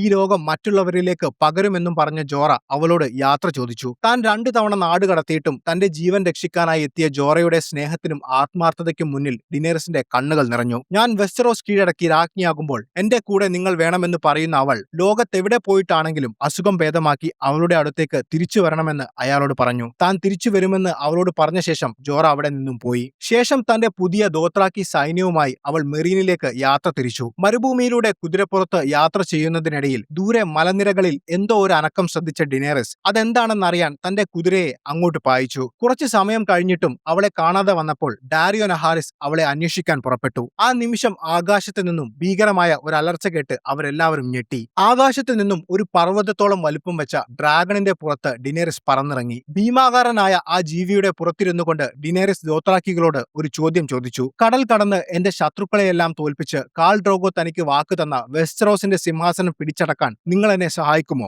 1000 ദോത്രാക്കി പടയാളികൾ തങ്ങളുടെ വാളുകൾ ഉയർത്തി ആവശ്യത്തോടെ അവൾക്ക് അവരുടെ പിന്തുണ പ്രഖ്യാപിച്ചു. അതേസമയം ടിറിയന്റെ നേതൃത്വത്തിൽ അടിമക്കച്ചവടക്കാരുമായി ഉണ്ടാക്കിയ കരാർ മെറിനിൽ സമാധാനം കൊണ്ടുവന്നു. ഹാർപ്പികളുടെ ആക്രമണങ്ങൾ പൂർണ്ണമായും ഇല്ലാതായി. ജനങ്ങൾ പതിയെ സമാധാനപരമായ ജീവിതത്തിലേക്ക് തിരിച്ചു വന്നു. പക്ഷെ ആ സമാധാനം അധിക ദിവസം നീണ്ടു നിന്നില്ല. കരാർ ലംഘിച്ച യുങ്കായിലെയും അസ്റ്റപ്പോറിലെയും പ്രഭുക്കന്മാർ തങ്ങളുടെ വലിയ കപ്പൽ പടയുമായി മെറീൻ നഗരം ആക്രമിച്ചു. വലിയ കപ്പലുകളിൽ നിന്നും അവർ നഗരത്തിന്റെ പിരമിഡുകളിലേക്ക് തീഗോളങ്ങൾ തൊടുത്തുവിട്ടു. മെറീനിലെ ജനങ്ങൾ തങ്ങളുടെ ജീവൻ രക്ഷിക്കാൻ നെട്ടോട്ടമോടി. എന്ത് ചെയ്യണമെന്നറിയാതെ ടിറിയനും ഗ്രേവേമും മിസാണ്ടയും ആ വലിയ പിരമിഡിനുള്ളിൽ കുടുങ്ങി. ഹാർപ്പികളുടെ അക്രമം കൂടുതൽ ശക്തമായതോടെ പിരമിഡ് തകർന്നു വീഴുമെന്ന അവസ്ഥയിൽ നിൽക്കുമ്പോൾ പെട്ടെന്ന് ആ മുറിയുടെ മുകളിൽ നിന്നും ഒരു വലിയ ശബ്ദം അവർ കേട്ടു. ഹാർപ്പികൾ പിരമിഡ് കീഴടക്കി തങ്ങളെ ആക്രമിക്കാൻ വരുന്നതാണെന്ന് ഉറപ്പിച്ച ഗ്രേവേമും ടിറിയനും ആയുധമെടുത്ത് പോരാടാൻ തയ്യാറായി. അടുത്ത നിമിഷം ആ വാതിൽ തുറന്ന് അവരുടെ മുന്നിലേക്ക് വന്നത് അവരുടെ രാജ്ഞി ഡിനേറിസ് ആയിരുന്നു. തകർന്നു വീഴാറായ തന്റെ നഗരത്തെ നോക്കിയ ഡിനേറിസിന്റെ കണ്ണുകളിൽ പ്രതികാരം ആളിക്കത്തി. അടുത്ത ദിവസവും മെറീനിൽ ഹാർപ്പികളും പ്രഭുക്കന്മാരും ചേർന്ന് അക്രമം തുടർന്നു. മെറീനിലെ ജനങ്ങൾ അടിമത്തമില്ലാത്ത സമാധാനപരമായ ഒരു ജീവിതം നയിക്കുന്നതിലുള്ള അസൂയ കാരണമാണ് പ്രഭുക്കന്മാർ ഈ അക്രമം അഴിച്ചുവിടുന്നതെന്ന് ടിറിയൻ ഡിനേറിസിനോട് പറഞ്ഞു. അങ്ങനെയെങ്കിൽ അവരുടെ മുഴുവൻ സൈന്യത്തെയും പ്രഭുക്കന്മാരെയും കൊന്നുകളയാമെന്നാണ് തന്റെ തീരുമാനമെന്നായിരുന്നു അവളുടെ മറുപടി. ഒരു രാജ്ഞി എന്ന നിലയിൽ ആലോചിച്ച ശേഷം ക്ഷമയോടെ തീരുമാനങ്ങൾ എടുക്കാൻ ടിറിയൻ അവളെ ഉപദേശിച്ചു. റോബർട്ടുമായുള്ള യുദ്ധം തോൽക്കുമെന്നായപ്പോൾ അവളുടെ അച്ഛൻ മാഡ് കിങ് നഗരത്തിൽ ഒളിച്ചുവെച്ച വൈൽഡ് ഫയർ എന്ന രാസായുധം ഉപയോഗിച്ച് നിരപരാധികൾ അടങ്ങുന്ന ഒരു വലിയ സമൂഹത്തെ കൊന്നുകളയാൻ ശ്രമിച്ചതും അത് തടയാൻ തന്റെ സഹോദരൻ ജെയ്മിക്ക് അയാളെ കൊല്ലേണ്ടി വന്നതും അവൻ അവളെ ഓർമ്മിപ്പിച്ചു. ജനങ്ങളുടെ നന്മ ആഗ്രഹിക്കുന്ന ഒരു നല്ല രാജ്ഞിയാകാൻ ശ്രമിക്കുന്ന ഡിനേറിസ് സ്വന്തം അച്ഛന്റെ പാതയിൽ പോകരുതെന്നും അവൻ പറഞ്ഞു. പ്രഭുക്കന്മാരെ ഒരു ചർച്ചയ്ക്കായി വിളിച്ച് സമാധാനപരമായി ഇത് അവസാനിപ്പിക്കാൻ ഒരവസാന ശ്രമം നടത്താമെന്നായിരുന്നു ടിറിയന്റെ പക്ഷം. അവന്റെ നിർബന്ധപ്രകാരം അവൾ അതിന് സമ്മതിച്ചു. അന്ന് തന്നെ അടിമ കച്ചവടക്കാരായ പ്രഭുക്കന്മാരുമായി ചർച്ചകൾ നടന്നു. അവർ വളരെ അഹങ്കാരത്തോടെയാണ് ഡിനേറിസിനോട് പെരുമാറിയത്. ഒരു ചർച്ചയ്ക്കും ഞങ്ങൾക്ക് താല്പര്യമില്ലെന്നും ഡിനേറിസ് കീഴടക്കിയ യുങ്കായ്, അസ്റ്റപ്പോർ, മെറീൻ എന്നീ നഗരങ്ങൾ അതാത് പ്രഭുക്കന്മാർക്ക് തിരിച്ചു നൽകിയില്ലെങ്കിൽ അവളെയും അവളുടെ ഡ്രാഗണുകളെയും കൊന്നുകളയുമെന്നായിരുന്നു അവരുടെ ഭീഷണി. നിന്റെ ഭരണം ഇതോടെ അവസാനിച്ചുവെന്ന് പറയുന്ന അവരുടെ വാക്കുകൾ കേൾക്കുന്ന ഡിനേറിസ്, എന്റെ ഭരണം ഇവിടെ അവസാനിക്കുകയല്ല,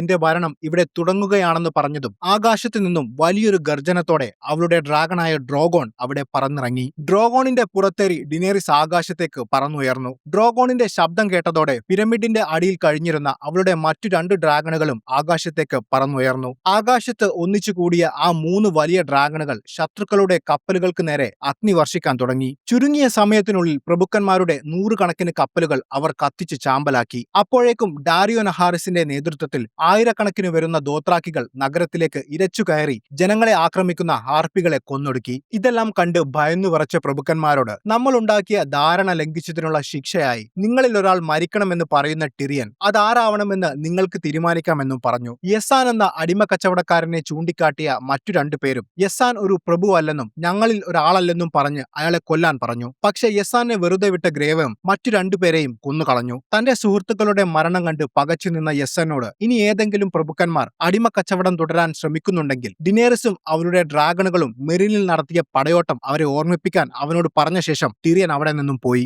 അതേസമയം സേഴ്സി തന്റെ കുടുംബത്തെ ഇല്ലാതാക്കിയതിന് പ്രതികാരം ചെയ്യാൻ പുറപ്പെട്ട ഒലേന എത്തിയത് ഡോണിൽ ഇല്ലാരിയോയുടെ അടുത്തായിരുന്നു. അവർ 2 പേരും ലാനിസ്റ്റർമാരുടെ അന്ത്യം ആഗ്രഹിക്കുന്നവരാണ്. അപ്പോൾ അങ്ങോട്ട് കടന്നു വന്ന ലോർഡ് വാരിസ് നിങ്ങൾ 2 പേർക്കും അവരോട് പകരം വീട്ടാൻ ഏറ്റവും നല്ല വഴി ഡിനേറിസിനെ കൂട്ടുപിടിക്കുന്നതാണെന്നും അവളാണ് ഇനി വെസ്റ്ററോസ് ഭരിക്കാൻ പോകുന്നതെന്നും പറഞ്ഞു. യുദ്ധമെല്ലാം കെട്ടടങ്ങിയ ശേഷം അയൺ ഐലൻഡ്സിൽ നിന്നും രക്ഷപ്പെട്ടോടിയ യാരയും തിയോണും തങ്ങളുടെ ഏറ്റവും മികച്ച 100 കപ്പലുകളുമായി ഡിനേറിസിനെ കാണാൻ പിരമിഡിലെത്തി. തങ്ങളുടെ അമ്മാവനായ യൂറോൺ ഗ്രേജോയെ തോൽപ്പിക്കാൻ സഹായിച്ചാൽ ഈ 100 കപ്പലുകൾ വെസ്റ്ററോസ് കീഴടക്കാൻ ഡിനേറിസിന് നൽകാമെന്ന് അവർ വാഗ്ദാനം ചെയ്തു. പകരം അയൺ ഐലൻഡ്സിന്റെ സ്വാതന്ത്ര്യവും യാരയെ അവിടുത്തെ രാജ്ഞിയായി അംഗീകരിക്കുകയും വേണം. യാരയുടെ ധൈര്യം ഡിനേറിസിന് ഇഷ്ടപ്പെട്ടു. എന്നാൽ ഒരു വ്യവസ്ഥ അവൾ മുന്നോട്ട് വെച്ചു. വെസ്റ്ററോസിലെ കടൽ തീരങ്ങളിൽ ആക്രമണം നടത്താനോ കൊള്ളയടിക്കാനോ ഇനി മുതൽ ഗ്രേജോയികൾക്ക് അധികാരമില്ല. തങ്ങളുടെ നൂറ്റാണ്ടുകൾ പഴക്കമുള്ള രീതികൾ ഉപേക്ഷിക്കാൻ യാര ആദ്യമൊന്നും മടിച്ചെങ്കിലും ഡിനേറിസുമായി ഒരു സഖ്യമുണ്ടാക്കാൻ അവൾ അത് അംഗീകരിച്ചു. അങ്ങനെ വെസ്റ്ററോസിലേക്ക് തിരിക്കാൻ തയ്യാറെടുത്ത ഡിനേറിസ് മെറീനിലെ ഭരണം തന്റെ കാമുകനായ